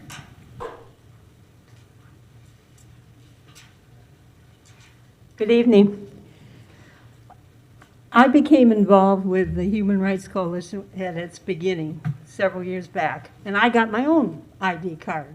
So sometimes when I'm going to the store and they want a photo ID, I show them that instead of my driver's license, because it has my address and it has my information on it, enough to pass muster at some local stores. I became a volunteer 3 months ago with the coalition, so I sit with Veronica and the other volunteers, 8 to 10 of us, for a 2-hour session at Westminster to help the people come through and get their ID. I don't know what you have in your wallet, but I bet you have enough paperwork in your wallet to show your age, your address, the kinds of things that you do in your life, maybe your work ethics. But we have people that come that have none of that, and they come speaking other languages. I became a notary so that I could notarize the things that they bring in and make sure that they walk away with one of these cards as well. And they're very, very appreciative. When they come in to us, they're nervous. They pass through 8 stations and they get to us. And when they leave, they're very excited and very happy to know that this is going to come in the mail. The one young man that came through, he's 18 years old, and when he left, he said, "When I get pulled over, can I use this for my ID?" Now, I don't know how many of you have 18-year-olds that you know of or in your family, but how many of them worry if they have the right ID to show law enforcement when they get pulled over? I had another woman come in, and she had nothing to prove her age. We had to get a medical person in to verify her age. How many pieces of information in your wallet tell your age? She could not prove her age. The kinds of things that Veronica and the other volunteers organize through the appointments that we do are astounding. And just in the last 3 months, I've learned a lot. So when I put the stamp of notary on their information, I'm very proud that I've added another useful citizen to our county.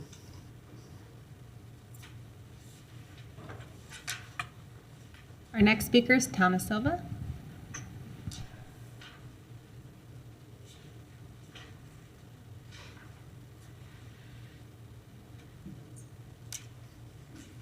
I just want to say that I think at the GPC meeting, when you were going through kind of briefly through the rest of the ARPA funding, I think I heard that $300,000 and something were being set aside for PPE for a future pandemic.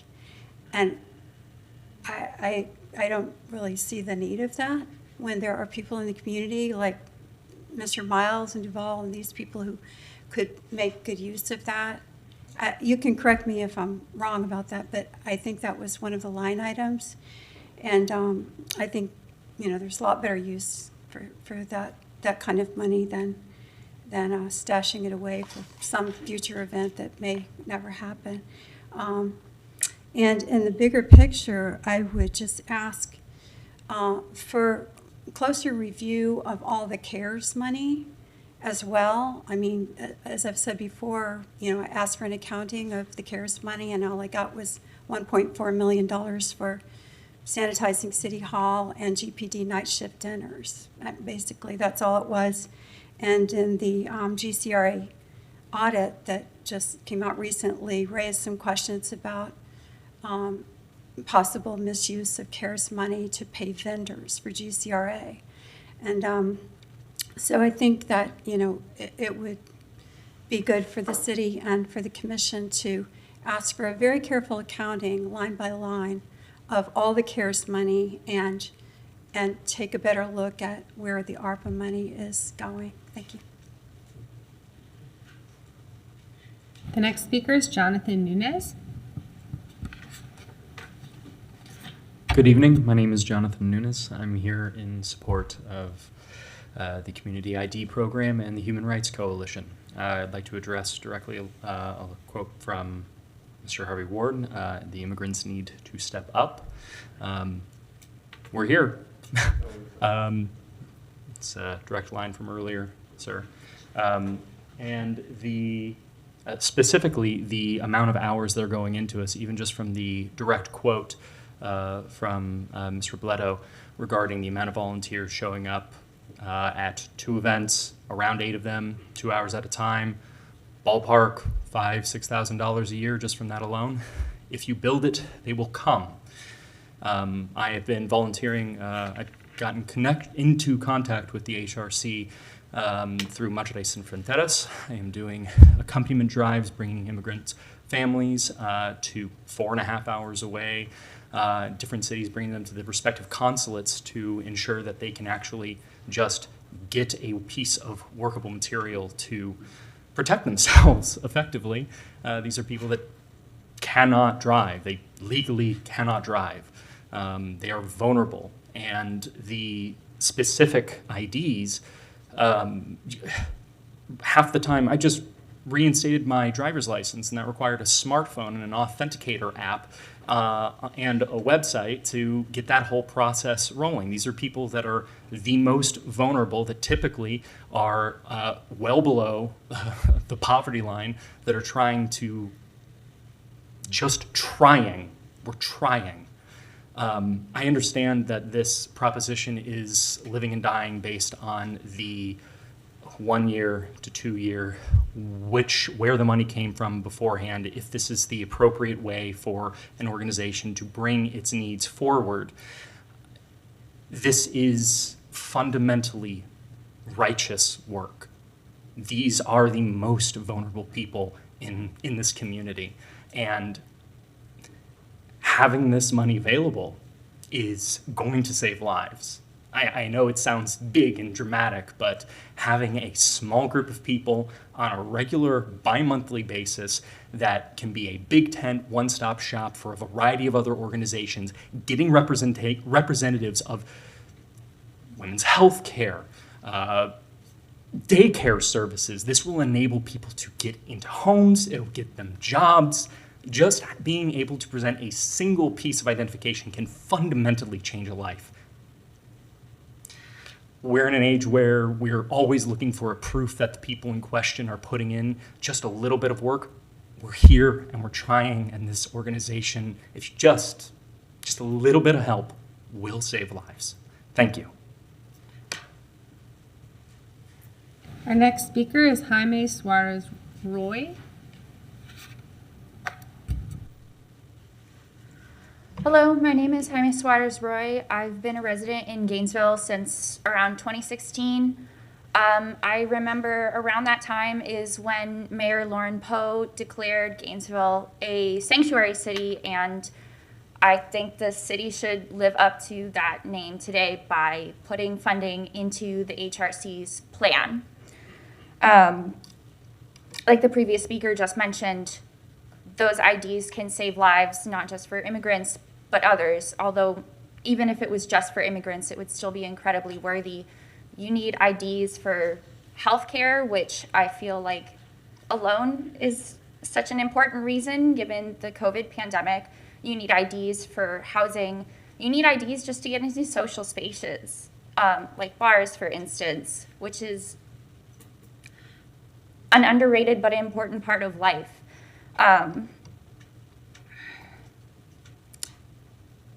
I don't know whether it's fair if the city shoulders 50-50 burden of the cost, but what's definitely not fair is to be an immigrant caught up in the machinery of political and economic currents so far outside your control, and then incredibly vulnerable after that, and being unable to change that. And funding the work that Veronica Robledo does and that a number of other people in this community do should just be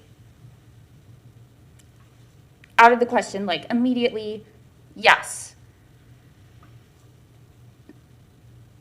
If Gainesville is meant to be a safe and equitable city and it has the unallocated funds to do this, it needs to do this. And one further comment, I agree that the money should not be diverted from bus shelters. Not only would diverting money from the bus shelters be taking services away from the very same people that Veronica serves, but it would also be negatively impacting some of the more vulnerable people in our community. So thank you so much. Our next speaker is Ethan Maya-de-Nidel. Hi, my name is Ethan Maya-de-Nidel. I'm here as a representative of the Gainesville Immigrant Neighbor Inclusion Initiative. I want to express my support for the motion to match the county's funding for the Human Rights Coalition and their Community ID program. Having identification is critical to accessing so many of the resources that were mentioned by previous speakers. It's critical for encounters with police and schools and receiving services such as housing. The Community ID is an important and necessary step for the inclusion of many of our immigrant neighbors who make up over 10% of our population and contribute over $20 million annually in state and local taxes. The funding for the Community ID will not only be important for getting this resource out there, but also an important and critical way to recognize the contribution and participation of this essential and growing segment of our community. Thank you. Next speaker is Jennifer Molina. Good evening, everyone. My name is Jennifer. I'm here to share the impact of the HRC community ID that has had in our, in the local community. It had helped us tremendously. Like somebody else mentioned, and we all know this, not everybody has access to a state issue ID, to a driver's license. Having an HRC community ID states my name. It states my address. It's like it proves that I am part of this community. We are finally feeling safer, knowing that it's an accepted form of identification by the law enforcement. We are so glad that the Sheriff Clovis Watson is on board now. We really appreciate the fact that the Gainesville Police was already on board from some time back. We know we now have easier access to health centers, schools. How cool is to, I have already shared this, how cool is to actually join a field trip with our kids in school. It's awesome. I couldn't do that. 3 years ago, I couldn't do that. I couldn't volunteer in school. Because even though I had a passport, the passport was not a valid ID. Now, this community ID has empowered us, finally. By approving the funding for the HRC community ID, you will be helping the program expand and reach more people. The most vulnerable, like my colleague here said. It will help these vulnerable people overcome their fears and help them blossom and, help and integrate in the awesome community this is. So I know you already agreed. I want to think that you already agreed to a year, but think about it. 2 years. You got this. Thank you so much.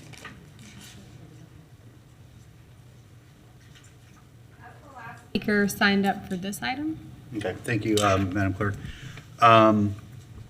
Okay, back to the commission. Commissioner Ward. Thank you, Mr. Mayor. So I just wanted to correct the record for a second.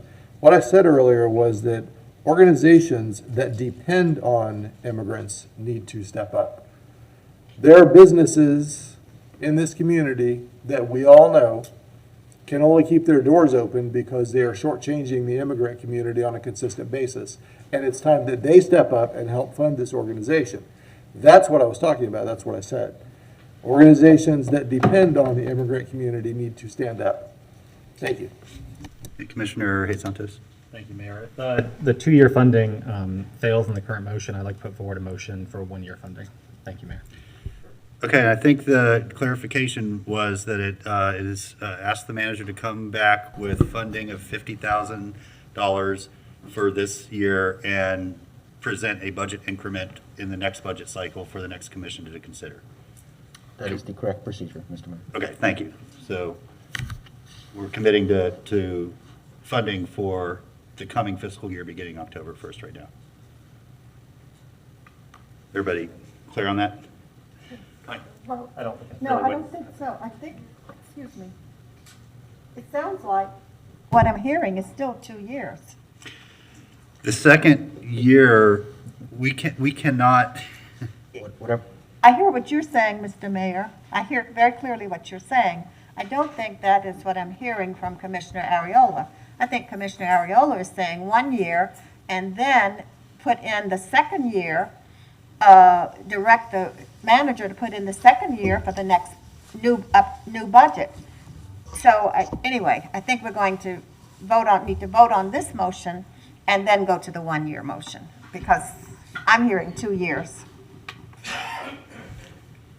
Okay, I want to make sure with the maker of the motion and the seconder, Commissioner Ariola, can you very clearly state your motion? Yes. The motion is to match the request. Match county funds for 2 years from the city general budget. Now, it is procedurally correct, Mr. Mayor, that this commission cannot bind future commissions into making budgetary decisions.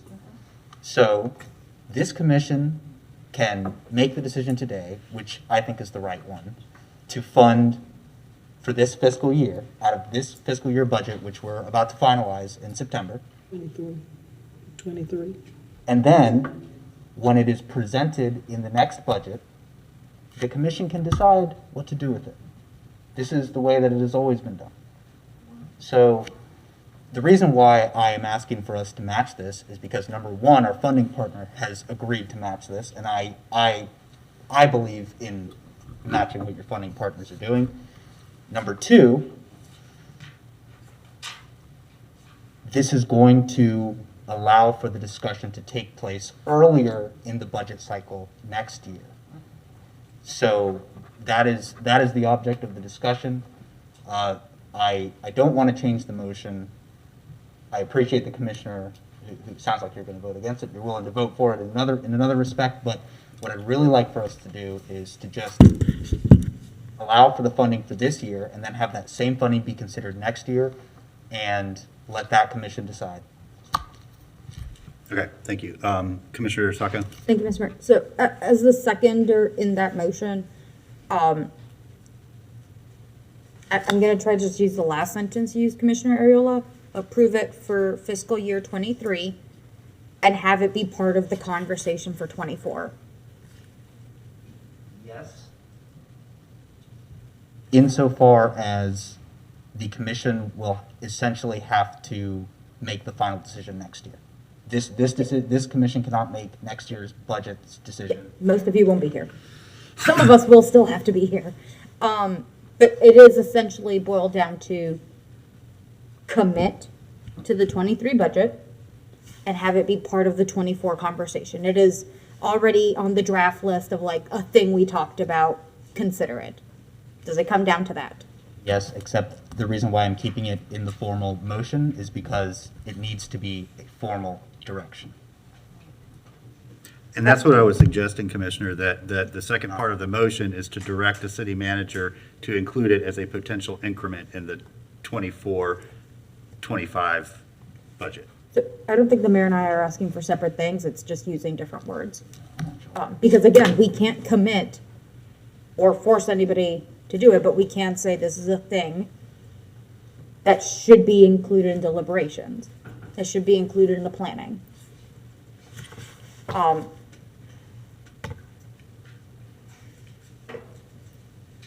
don't want to play the card, but if it's not in the idea that the mayor and I are presenting, I will have to drop as a second. I'm not going to commit a future commission that I can't commit anyway. Yeah, I'm perfectly fine doing the procedurally correct thing, which is we can still vote for this year. We can definitely do that and just ask the manager to include in deliberations, which we all know she's going to have to start October 2nd anyway, while you guys are still here. That is still direction that we can give, that as she plans for that next budget, and we all know it starts October 2nd is when the planning starts, that it be considered as one of the increments in there for the next commission to vote on. I think that is ultimately what you are trying to do. But if the phrasing is what matters for this to pass and for the program to get funding, I think we need to put aside, sometimes we have to put aside our preferences and just phrase it a little differently. Thank you, Mr. Mayor. Thank you, and I think ultimately you've heard that everyone supports this, and we'd love to see this get a unanimous vote. And I also know at least a dozen people that will be here in January, in February, and March, and every other budget discussion the commission has to make sure that the next commission is considering this increment. And so I think it, with that small specific clarification, Commissioner, I think this allows a lot of good work to happen. Commissioner Chestnut? Thank you. I'm hoping, I really don't want to put the direction for it to be included as an increment in the next budget, because I hope we have a completely new process for looking at outside agency funding that will be totally different than what this is. So I wouldn't want to pass on, because under that process, agencies would have to apply, and they would be able to apply for the funding, just as Mr. Miles could reapply again. But rather than give somebody one leg up on the process, they need to go through it. Hopefully we'll have a process like the counties for outside agency funding and not have to consider funding agencies throughout the year. But I will not support the motion on the floor, so. Okay, thank you. And before I forget, Commissioner, I'm going to ask one of our returning elected officials to make a referral to our policy research team to get them working on a outside agency funding. So moved. Well, you don't have to move it. All you have to do is refer it as an I individual. refer it. It doesn't even need to go to the commission. I But just so they can get to work refer on it. it, Thank you. they're not going to get done until next year anyway with that. It's a big lift, but that way at least the work starts. Thank you. Commissioner Santos? Yeah, thank you, Mayor. And I just want to clarify the motion. We're hearing two different things. My understanding of the motion is that it's this year in the FY 2023 budget, and then in the coming year's budget, the commission, it's included in that budget as an increment, and the commission would have to vote to remove it from that budget. We would have to vote them every year, but the commission would have to take an action to take it out of the budget. Is that correct? That's correct. So that's why it's 2-year funding. It's not 1-year funding, because they're, yeah. Thank you, Mayor. Okay, thank you. This is what's called making the sausage. This is the very detailed, messy, there's lots of ingredients, and the end result is delicious and soul reaffirming, but up until that point, it becomes sometimes difficult. Okay. I think we're clear on the motion, that we would approve the county match of $50,000 for fiscal '23 and ask the city manager to find a 52, okay. Ask the city manager to find an appropriate source for that funding. And then the second year funding come back as a potential budget increment in the '24 2-year budget to be considered by the commission at that time. All in favor of the motion, please signify by saying aye. Aye. All opposed? Nay. Nay. Okay, that motion passes 4-3 with Chestnut, Hayes Santos, and Duncan Walker in dissent. Okay, so thank you all. We will, I think, see you back here in just a few months. And please keep the commission informed to all events and activities that you're doing, so we can let people know and help support you in the sort of daily grind of this, not just the sort of monetary side. We'd be happy to do that. Yeah, go ahead. On that Sunday, September 18th at the MLK Center is the Greater Gainesville International Festival. It's a whole day event. Lots of different organizations, government's going to be represented, performances, speakers. We're going to be doing an ID drive there from noon to 3. And from 4 to 6, there's a free dinner. It's called the Longest Table event. So please feel free to come through. Thank you. Yeah, it's going to be a phenomenal day. Come by for a little, stay for the whole thing. And the longest table, you can sign up for that through the city's website. There's a ticket, but it's free.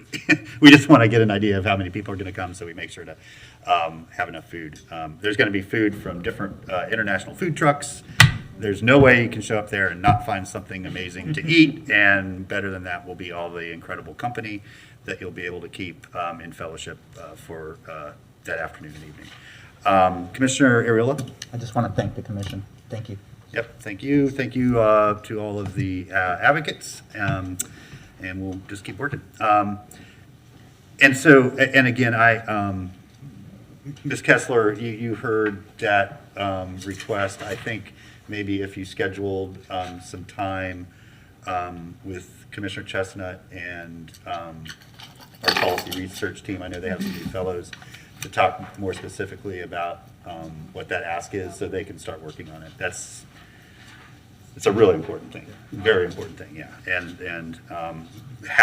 the commission has to make a determination on that really early in the budget process, so we know how much money is there, and applying agencies know that they can, submit an application for that. So thank you for moving that forward. Okay, Madam Clerk, next item, please. I'm not clear if you'd prefer to go back to D15, the Gainesville Housing Authority item, or D1. Yeah, let's do the Housing Authority item first, yeah. Okay, the next item is City of Gainesville, Gainesville Housing Authority Memorandum of Understanding. Hey, Madam Manager. Yes, Mr. Mayor, members of the commission, several months or more ago, we brought a framework for an agreement with the Gainesville Housing Authority as a partner, as we work through our affordable housing programming, and we have worked with them to present something to the commission. It doesn't bind us monetarily, but it does establish a good framework for a working relationship as they have projects that they are interested in, working with the city on. Again, no monetary commitment, but definitely an alliance that I think will work for us as we move forward. Okay, thank you. Commissioner Duncan Walker, I believe you asked for this to be removed from the consent. Thank you very much, Mr. Mayor, and thank you, Manager Curry, Interim Manager Curry, for providing that brief introduction and explanation. I appreciate that, because I think a lot of people know my concerns, and that they are always in the greatest and best interest of the community, particularly the residents who have and live and will live in Gainesville Housing Authority properties. So I did have a few more questions that I'd like to pose to you, Manager Curry. So thank you, first of all, for clearing up that there is no financial commitment today. This agreement or this MOU, this Memorandum of Understanding, does not constitute any type of financial commitment. Thank you for that.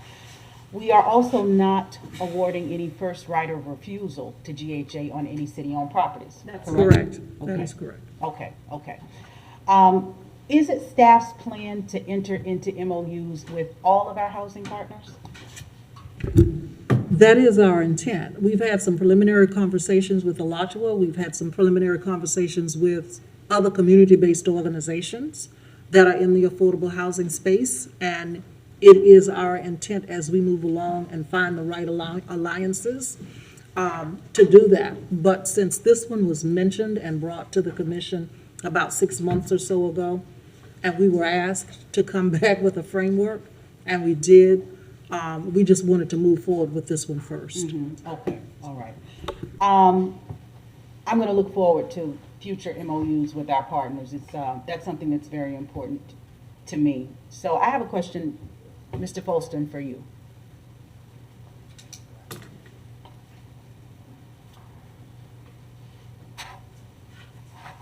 Hi. Yes, ma'am. Do we have a plan or a pathway forward to determine how to equitably distribute funding across our housing partners? No, I know the city is working on a housing plan, but I'm not sure of how they're doing it. But specifically, because I'm thinking about your office now. And Okay. you're right, the housing plan is something that's in development. But what I'm hoping is that your involvement in that plan will specifically focus on equity and how we are able to accomplish that mission, the disbursement of our resources in a fair, equitable way. Is that something that you had planned on doing? Were you already working with them on that? No, I thought the commission had directed our housing coordinator and the city manager staff to do it. I'm more than willing to be a part of that conversation, though. I think it's important that you do. We have quite a bit of resources. We have recently determined that we're going to contribute $8 million into the affordable housing piece. We also have some GCRA money that might somehow in some ways get folded in there. And I think that equity has to be folded into that process. So I would greatly appreciate if you would involve yourself in that process in some way. Manager Curry, is that in alignment with you? Absolutely. Okay, wonderful. I don't need to prolong this conversation anymore. My main questions have been answered. And if Mr. Folston is going to fold into your process, I don't think I need to put the motion on the floor that I started to put onto the floor, because you will be addressing how to equitably distribute funds amongst all of our partners, and you will also be doing MOUs with all of the partners as well. As appropriate, in terms of partners, when you say all of them, but as appropriate as we continue to meet, and we continue to make sure that their goals and objectives are aligned with the city's plan, by all means, we will be bringing additional MOUs back to the commission. Okay. Can you give me an example, Manager Curry, of what appropriate might be? For example, the Alachua County Housing Authority, we've been having conversations with them. And I know it's county, but some of what they do actually does serve the city of Gainesville. And so we just see that as an immediate alignment. And we would want to have a relationship with them as well. I'm not going to call out anybody who may not be appropriate, but I'm sure that there are some that may not align. Sure. And we wouldn't recommend them to the commission. Do you think, obviously without calling out any names, but is there opportunity for some of our smaller entities to partner with us, that we might be able to enter into MOUs with some of the smaller, say, nonprofit? I'm seeing that because in my mind, that's a part of the equity piece as well. Sure. So I'm not trying to force your hand in any way, but I'm hoping that we're kind of thinking in alignment where that's concerned, because I want us to consider providing this opportunity to all of our organizations that are trying to operate in this space, but need the access to our funding as well and our opportunities as well. We're open to those conversations. Okay. All right, thank you. Yes, ma'am. Thank you, Mr. Mayor. Thank you, Commissioner Santos. Thank you, Mayor. I do want to say that the Gainesville Housing Authority and Alachua County Housing Authority are different. I mean, they are governmental entities, and I think we do have to be somewhat careful of who we have as MOU partners and stuff like that, and I mean, there's nothing in here that precludes anything from anybody else, but I think like the smaller ones, I mean, they're the partners, but also when we put out that funding, they should bid on that funding. The same thing, like Gainesville Housing Authority will most likely bid on probably some of those dollars we have there as well. I'll move staff recommendation. Okay, a motion and a second that we approve the MOU with Gainesville Housing Authority. Thank you for that. Thank you, Commissioner, for asking some good questions. You know, well, we've been having this conversation for a minute, haven't we, Ms. Davis? So this is substantial that we're about to vote on this.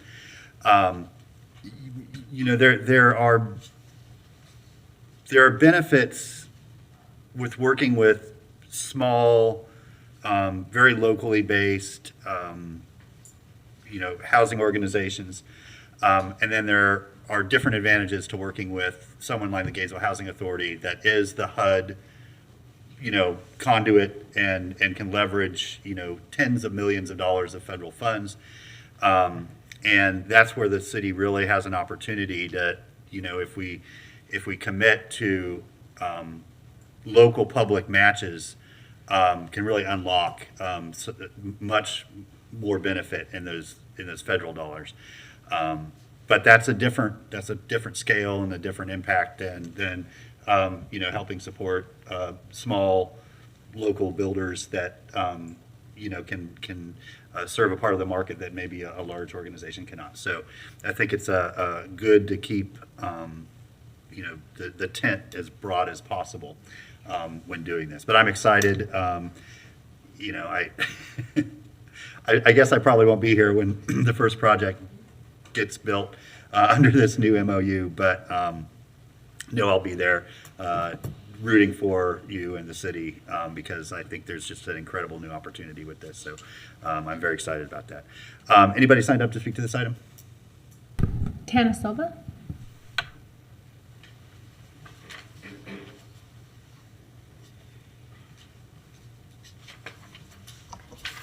As this is a draft MOU, I mean, I think, okay, the background was in 2018, Ms. Davis came to the commission and asked to be a partner, I think the official partner, and then I kind of think nothing else happened. Commissioner Ward and Gail Johnson both had questions about what the relationship would be with the other, entities that do housing, and then I think nothing happened until in November. Commissioner Ward brought it to put it on the agenda the afternoon before a regular commission meeting when the mayor wasn't going to be here, when Commissioner Duncan Walker wasn't here. And I didn't understand the urgency, why it suddenly needed to be, an MOU and giving GHA first right of refusal and so forth. So that was the question. And then it came back in January to you all to consider staff, getting the information together and aligning a possible MOU.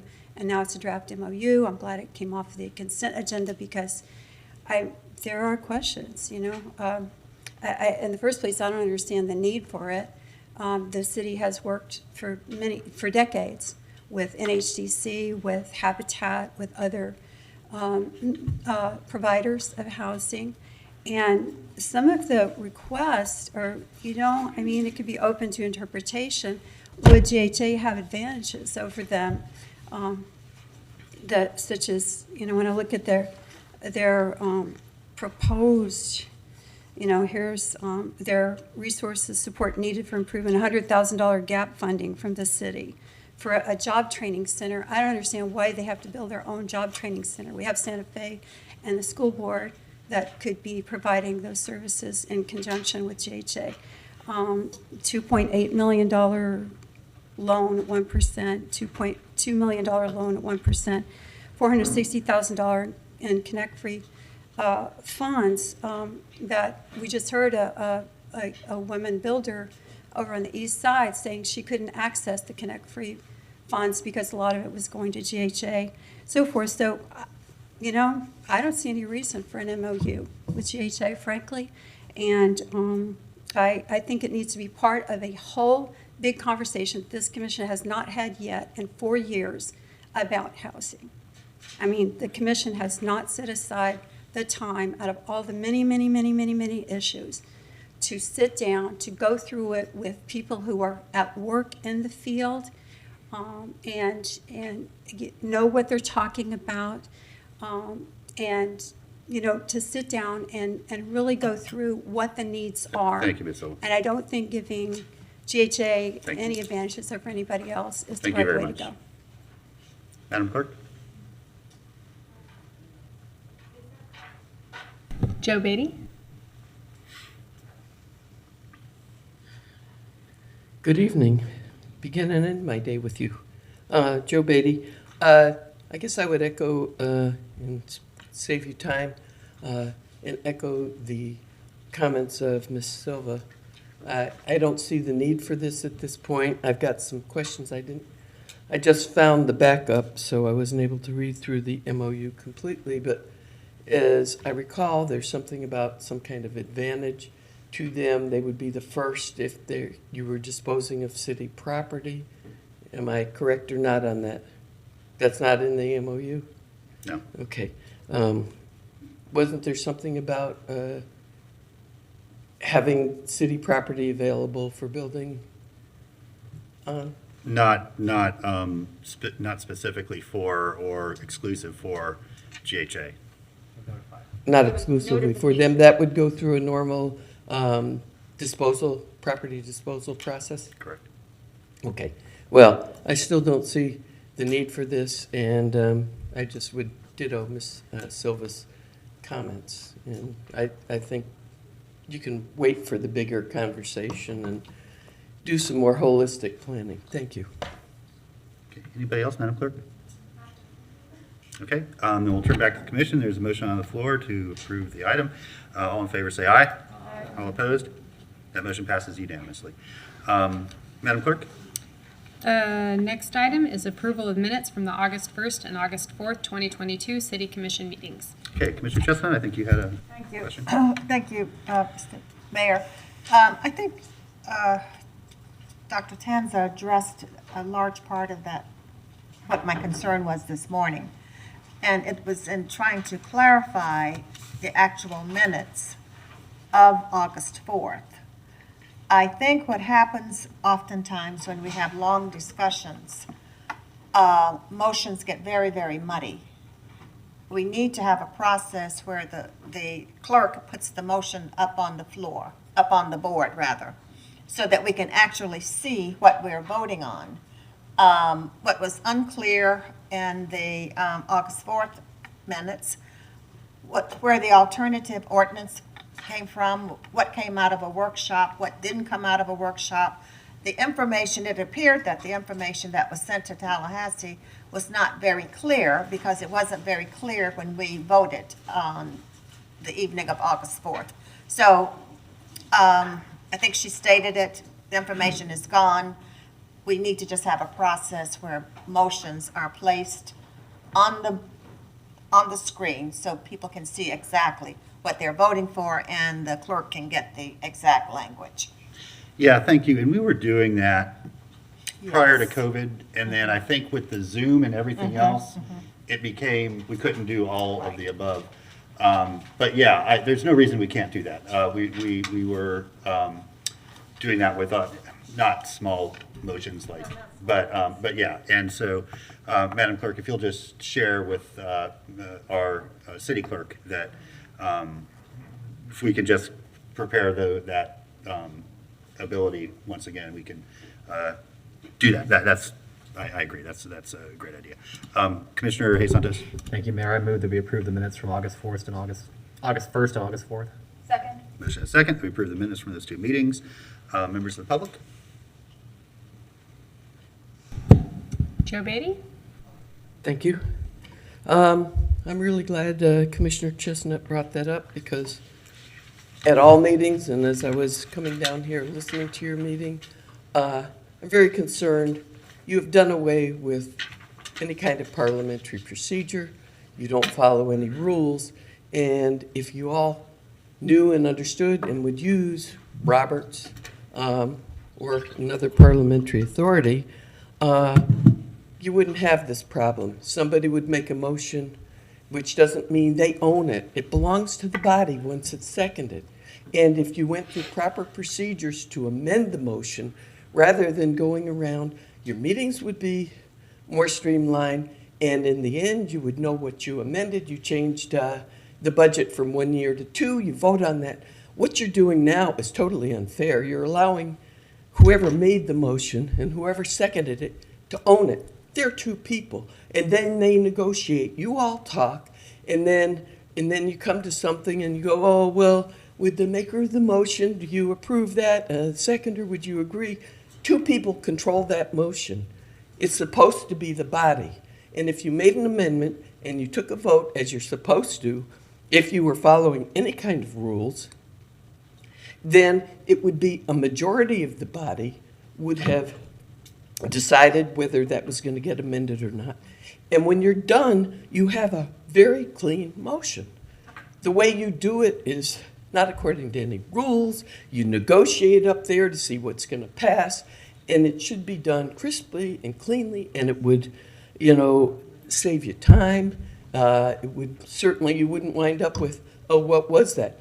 Mr. Mayor, you're supposed to repeat the motion before you vote on it.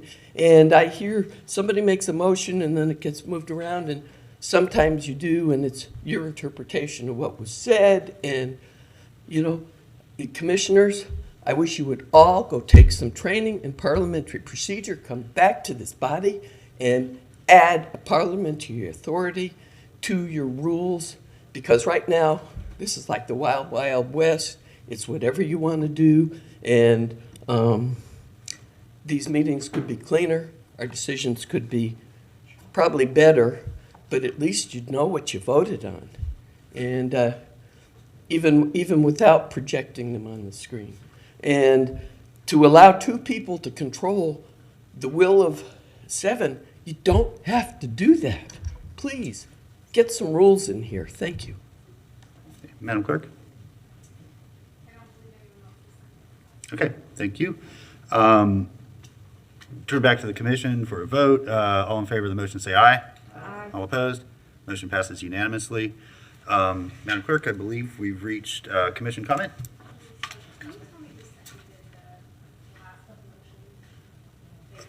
Thank you. Commissioner Chestnut. Thank you, Mr. Mayor. It's a very brief comment. For the past few months, I and some of you as well have been involved in conversations with the Azalea Trails neighborhood out in East Gainesville. And what I have learned is that there is there's been great public engagement, but it's an opportunity to really educate and teach. And I would like to propose, refer to the manager, to set up a charrette for the Azalea and Lincoln Estates neighborhoods. And what I'd like to see happen there is for the city and the county commission to come together and listen and hear to the citizens as to what they want in their community, how they want to see it develop. Because it is one of the issues that came up in these whole discussions is that there are, I think they said 22 public housing facilities in East Gainesville. The community is very interested in single-family housing, but not anymore public housing. So I think that a charrette would be an opportunity to hear, engage the public in how they would like to see their community develop. I'd like to refer that to the manager. Okay, Madam Manager, you can work with the clerk on that. Thank and you. What a charrette would look like, and then I will. bring that back to the commission when you have something. Okay, thank you. Commissioner Duncan Walker. Thank you, Mr. Mayor. Along those same lines, the Azalea Trails in Lincoln Estates neighborhoods and surrounding communities are quite disturbed, many of them by the recent proposed development of Dogwood that would be right in front of the Heartwood neighborhood.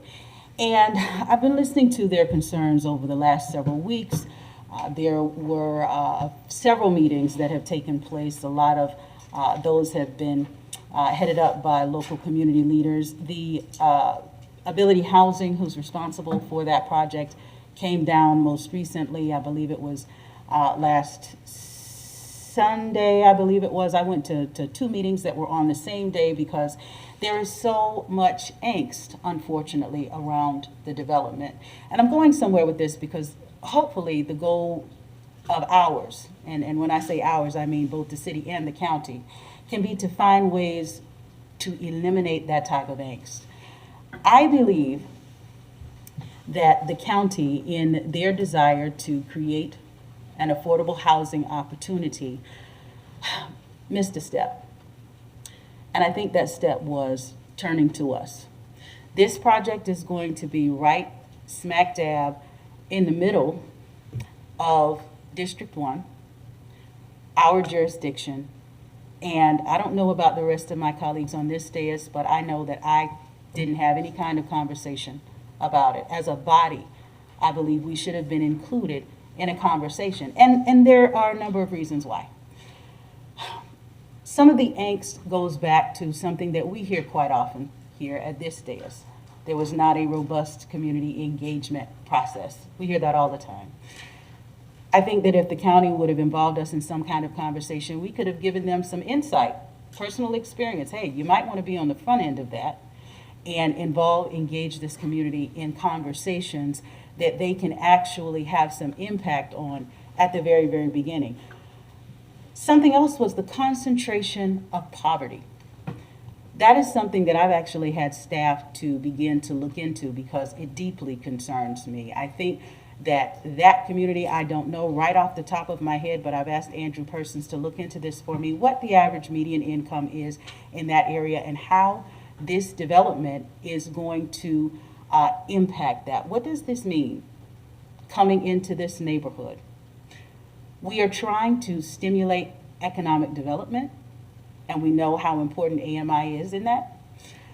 We are trying to not concentrate poverty, but I think also we should be trying to create opportunity for the most vulnerable residents of a community like that. And so it was also my concern that the Dogwood neighborhood would have ever been proposed for District 1 at all. My district is rife with disparities, from being a food desert to a healthcare desert, to not having adequate access to transportation, and unfortunately to having the most failing and inadequate schools. These are the conversations that I believe would have been beneficial for ability housing to have been aware of, but also for us to just have been able to have with the county before they made a funding decision. It's done now. I don't know where this is going to land, but at the end of the day, moving forward, I'd like to see that process improved. I had a conversation with the county manager who's been a city manager, who's been very, very aware of a lot of the things that have been swirling around, and I believe some people have reached out to her asking questions. And I have to say this, it has been confusing to our constituents as to who is responsible in this matter. I believe Commissioner Chestnut's town hall was a perfect example of that, where we had Andrew Persons standing up giving a presentation. A woman stood up to ask a question about this particular development and laid into Andrew, thinking that this was the city's project. And it's not the city's project, it's the county's project. So there is understandably a blurred line there. What I'm trying to do is get us to the point where we can alleviate and avoid all of these types of problems in the future. Had a conversation with the city manager, and she is working on a city-county interagency housing working group, a subcommittee of the city-county joint meeting. I'd like for her to give us just a little bit of insight into that and possibly hear from my colleagues on that. Sure, Mr. Mayor. What I've been able to do is speak with Carl Smart from the county, and I'm sure it's happened before. The city's housing staff, staff from Sustainable Development, would meet monthly. We're going to start doing that in October. We're going to meet monthly with the county's housing staff and just talk about projects that are happening on both sides to see if there are any opportunities for us to support with community engagement where appropriate. And so it's just a way for us to kind of keep track of what's going on so that we can share with our respective commissions as appropriate. And so that conversation has started, and we will start those meetings in October. Thank you, Manager Curry. I really appreciate that. It's always been very, very important to me to keep my finger on the pulse of the community, to always be accessible to them, and to always make sure that they are a part of anything and everything that we're doing. And it's painful to watch them in the experience that they're going through right now. It's really painful to watch. And I don't want us to have to go back there, because I think with a simple tweaking of our processes and the way that we interact as governmental agencies, we might be able to mitigate and avoid these things moving forward. So I'm hoping that this interagency housing working group will help us to get there. Mm-hmm. Thank you very much. Thank you, Commissioner. Commissioner Chestnut, back to you. Just to add to that, the reason this is so significant is that this ability housing project which is going to be a project, will be directly across the street from Hardwood, where we're trying to sell $200,000, $300,000, $400,000 houses. I think it's going to have a significant effect on it. The county commission will have a presentation. They're going to consider all of this again on September 13th. I think it would be a good idea for the mayor to send a letter on our behalf regarding the process and involving the city commission when they are thinking of locating housing units like this, facilities within the city. But to send a letter on the process, since I think the county likes to send letters, I think we should do the same. I'm happy to do so. Basically, send a letter to the county that we'd like to be notified and involved in any county-funded housing. Yes, and that is inside going the to be city. developed in the city because, as Commissioner Duncan Walker said, at the August 8th town hall meeting, they assumed, because it's in the city, that it was approved by the city. And I think they were comfortable in letting them assume that for a while. Okay, thank you. Thank you. Commissioner Santos. Thank you, Mayor. I hear the concerns, and I appreciate the funding, any housing. I do agree that they should be focusing the housing on opportunity areas, and I believe that the $8 million that we have, we should focus that funding on building affordable housing, not just in East Gainesville, but around the city. But I would strongly be against a letter to the county saying that we need to be a part of their decisions on where they're spending money, because I think starting to add cooks to it will slow down the building of housing, and I don't think that's that's not what I want to do. So I would not support a letter saying that we want to get involved with how they're spending their housing dollars in that respect. Thank you, Mayor. Yeah, and I didn't hear from Commissioner Chestnut getting involved. I think just being notified that they're doing something. It's the notification of courtesy. It's Yeah. a courtesy notification is what I'm after. That's what I heard, yeah. Commissioner Duncan Walker. Yeah, thank you very much, Mr. Mayor.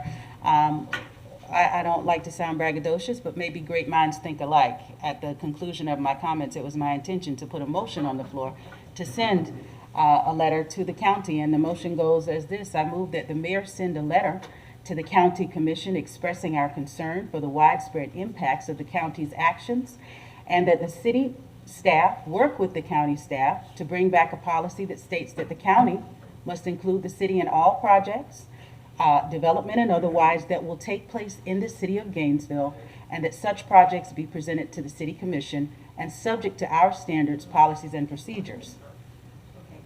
It's a little more involved, but the reality for me is that there, in my mind, should be something that goes to them to say, hey, listen, at least include us in your conversations. Because I believe, and in talking to some county commissioners, that some of them might not have been fully aware of some of the steps that were missed, some of the nuances about what's actually happening here. They cannot know District 1 as well as those of us who live there, those of us who've been living there, or quite possibly the current District 1 representative, because I keep my finger on the pulse of my constituents and they talk to me about what the issues are. I think there's much value in them understanding that and being able to hear that and using that information to help them make wise decisions. Okay, thank you. Commissioner Sacco? Thank you, Mr. Madam Manager, might I call up Mr. Persons? Of course. Mr. Persons.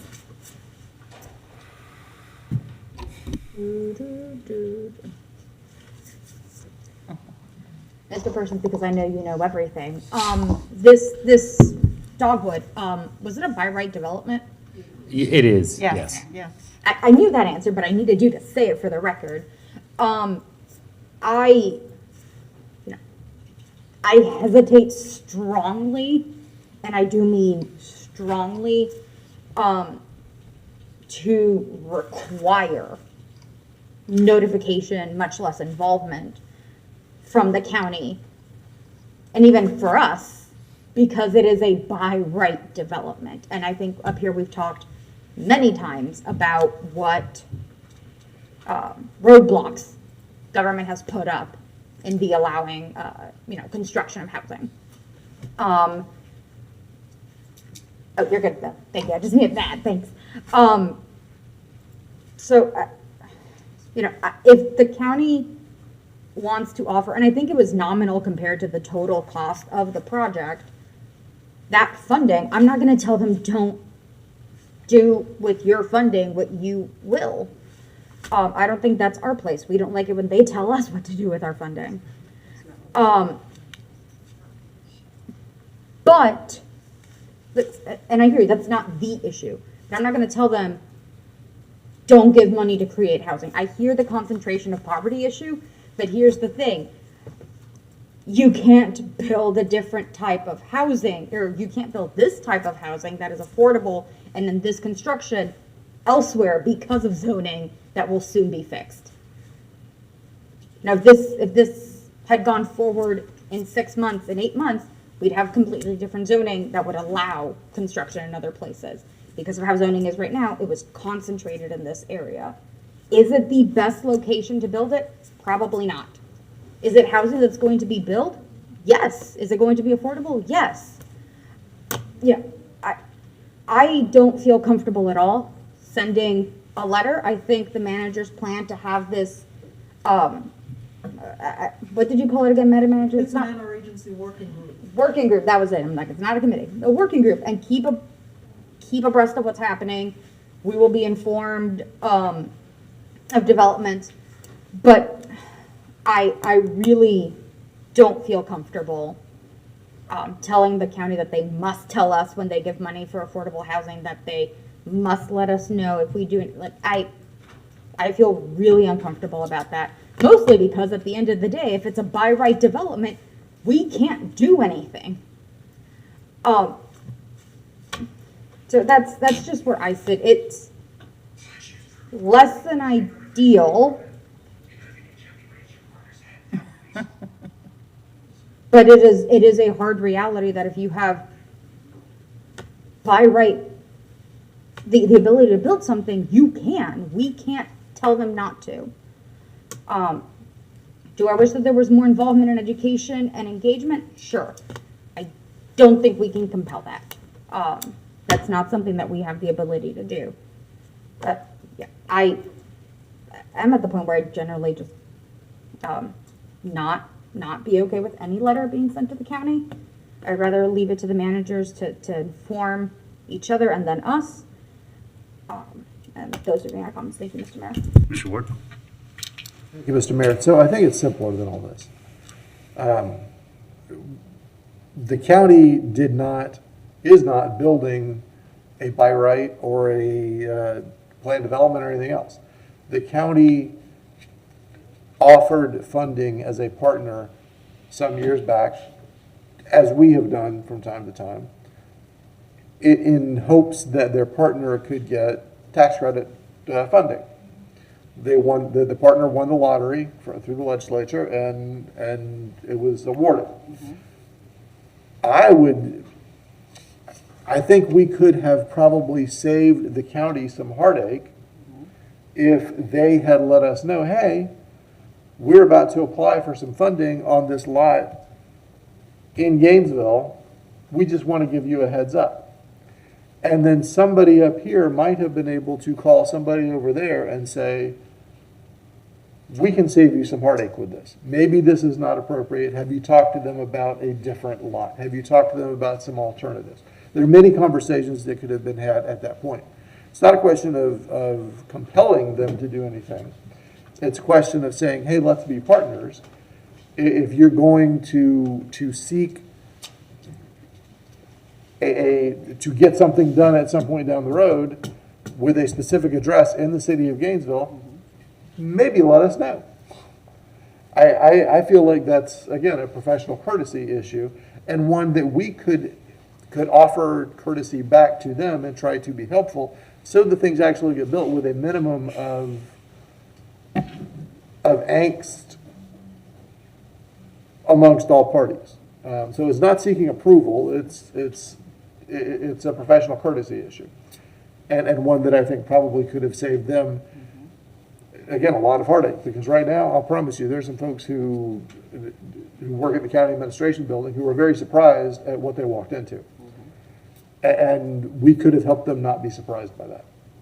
We could have smoothed this through the community. Not necessarily all of us or us as a commission, but being aware of it, commissioners who live next door could have said, hey, let me offer you some help.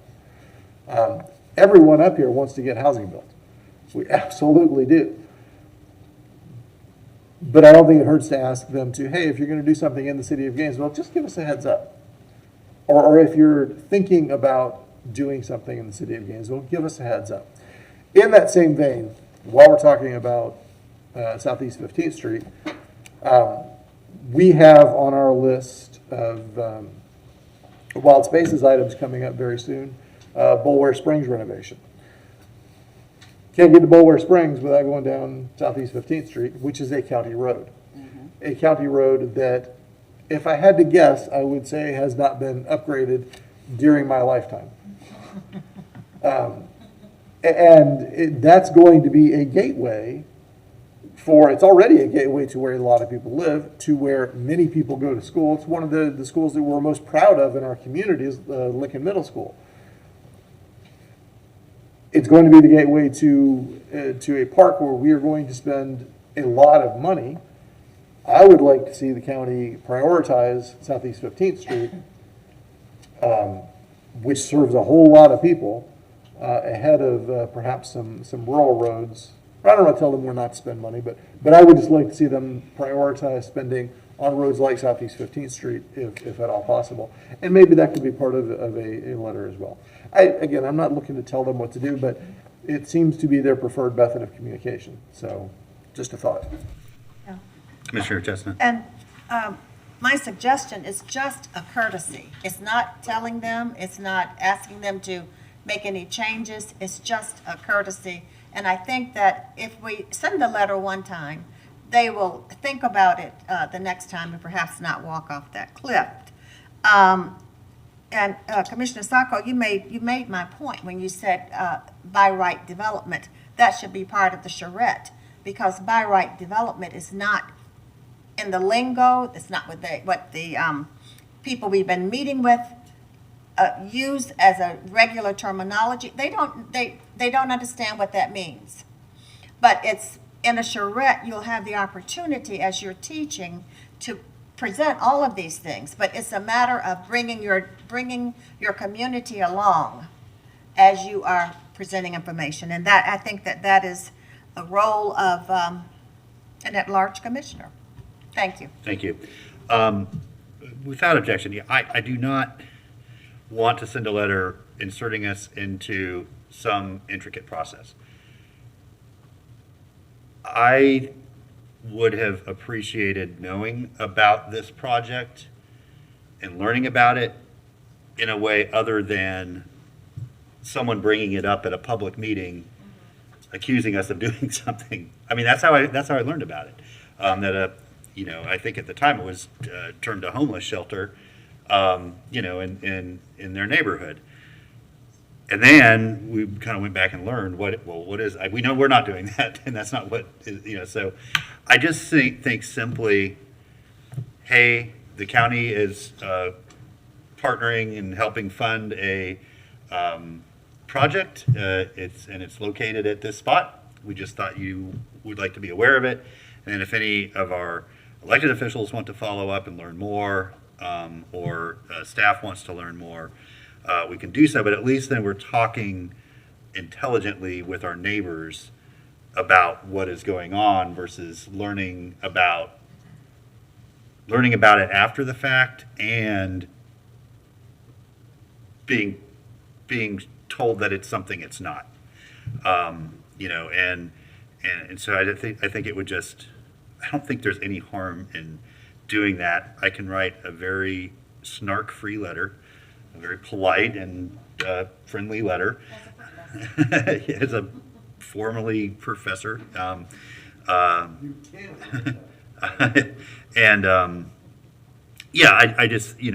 think it would help facilitate, better awareness of, what we're all working on, which is bringing more housing to this community. Commissioner Santos. Thank you, Mayor. I would ask you to put it to a vote, as I don't want to support it, because I think that this will create another roadblock.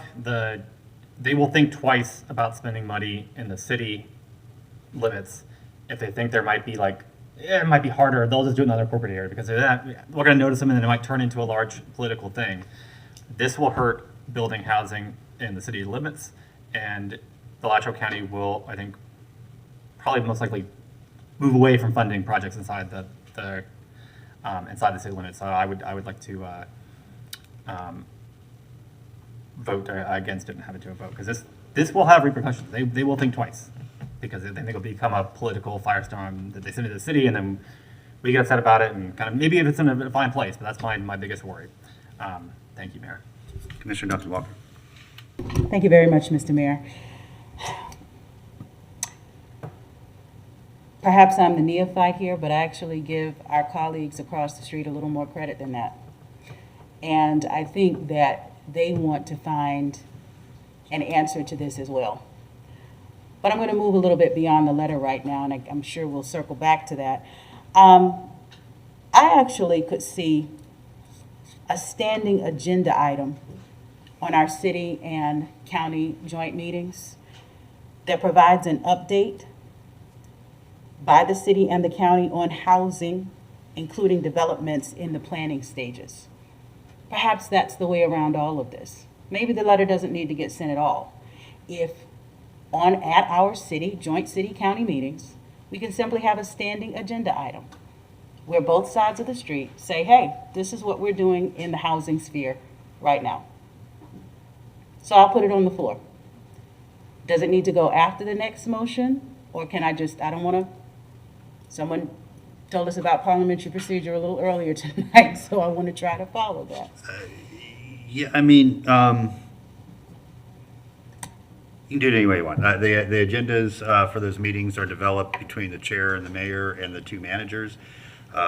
We usually weigh sort of priorities, whether they're broader discussion terms or more immediate, critical issues that we need to come to some sort of mutual understanding on, for the community interest. I'm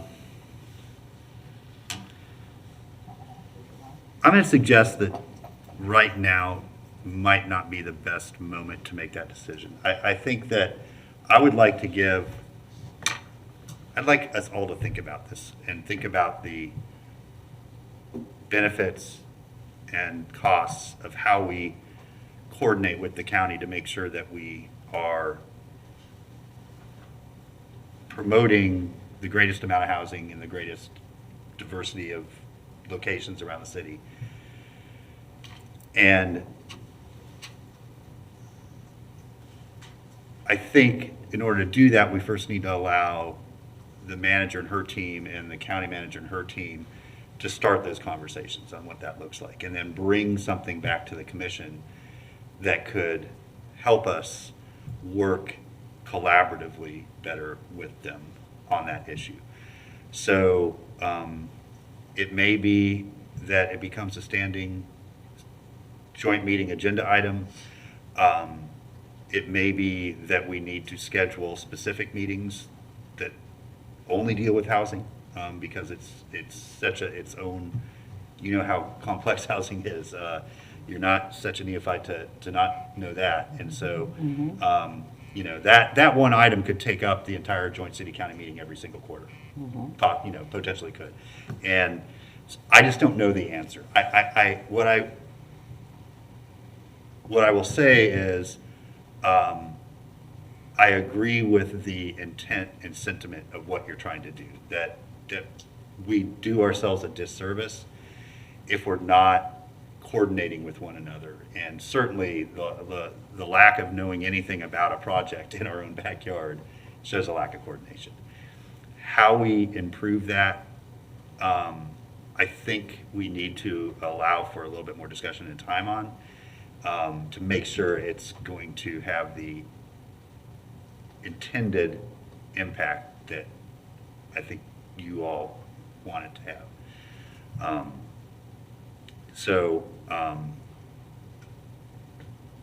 Now, I do think if we want to send a cordial letter, if somebody wants to put that motion on the floor, because I think that's appropriate, that we can vote on that. And maybe part of that motion is to ask for the city manager to come back with some thoughts about how the commission can establish a more formal collaborative process with the county when it comes to our housing priorities. Yes, absolutely. Okay, so is that a motion? That's a motion. Okay. Motion is second that I send a letter to the county asking that they just send us a simple notification if they are funding projects within the city limits, specifically housing projects. And then 2, we ask the city manager to come back to the commission with some ideas about how to build a better working collaborative relationship with the county on housing issues. Okay, Commissioner Ariola. Thank you, Mr. Mayor. I was going to ask if there was a motion on the floor, so I appreciate that answer being received. All I'm going to say is that every effort needs to be made to find people housing. And my concern is that a lot of times when folks say that the process was broken, they don't really mean that they were not informed. What they really mean is that they want to stop the housing from being built. I have seen that for 5 years on this dais. We all need homes for ourselves and for our neighbors. So I know that's not the intent of this dais, but my concern about the housing conversation in this city is grave. If you talk to folks who are renting, folks who used to pay $900 a month are now paying $1,200 a month. They are now competing with the middle class. The middle class is now competing for higher rents. This problem is serious. It will not go away. And we need serious solutions, not just talk. All right, thank you. This is administrative, but if you want to speak to this item, member of the public, then welcome to hear your thoughts. Sure.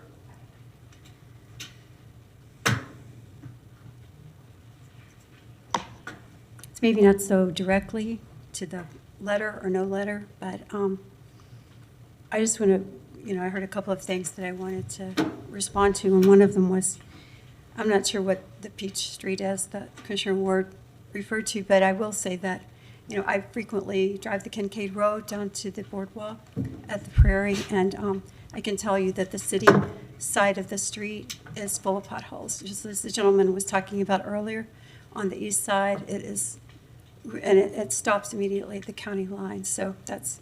It's all county road. Pardon? It's all county road. Okay, well, at the city limit sign, anyway, okay. It's got a lot of potholes on the city side. And regardless, if you could, this is about the All right, letter. okay, and the- okay. Yeah. The other thing is about the zoning, that there's plentiful zoning already for multifamily, mixed use, and planned development. And the city has been giving up zoning for nothing in return, over and over again. I mean, you can disagree if you want to, but the record shows. I think it's not so much a matter of people wanting to stop housing, but I've heard a lot of angst that Commissioner Duncan Walker and Commissioner Chestnut have talked about from the people at Azalea Trails who were blindsided by this. And I think it's fair for them to raise their concerns, and I think it would be good for the city and the county to find a way to work together to stop those kind of blindsiding of of residents who've, established their neighborhoods and so forth. So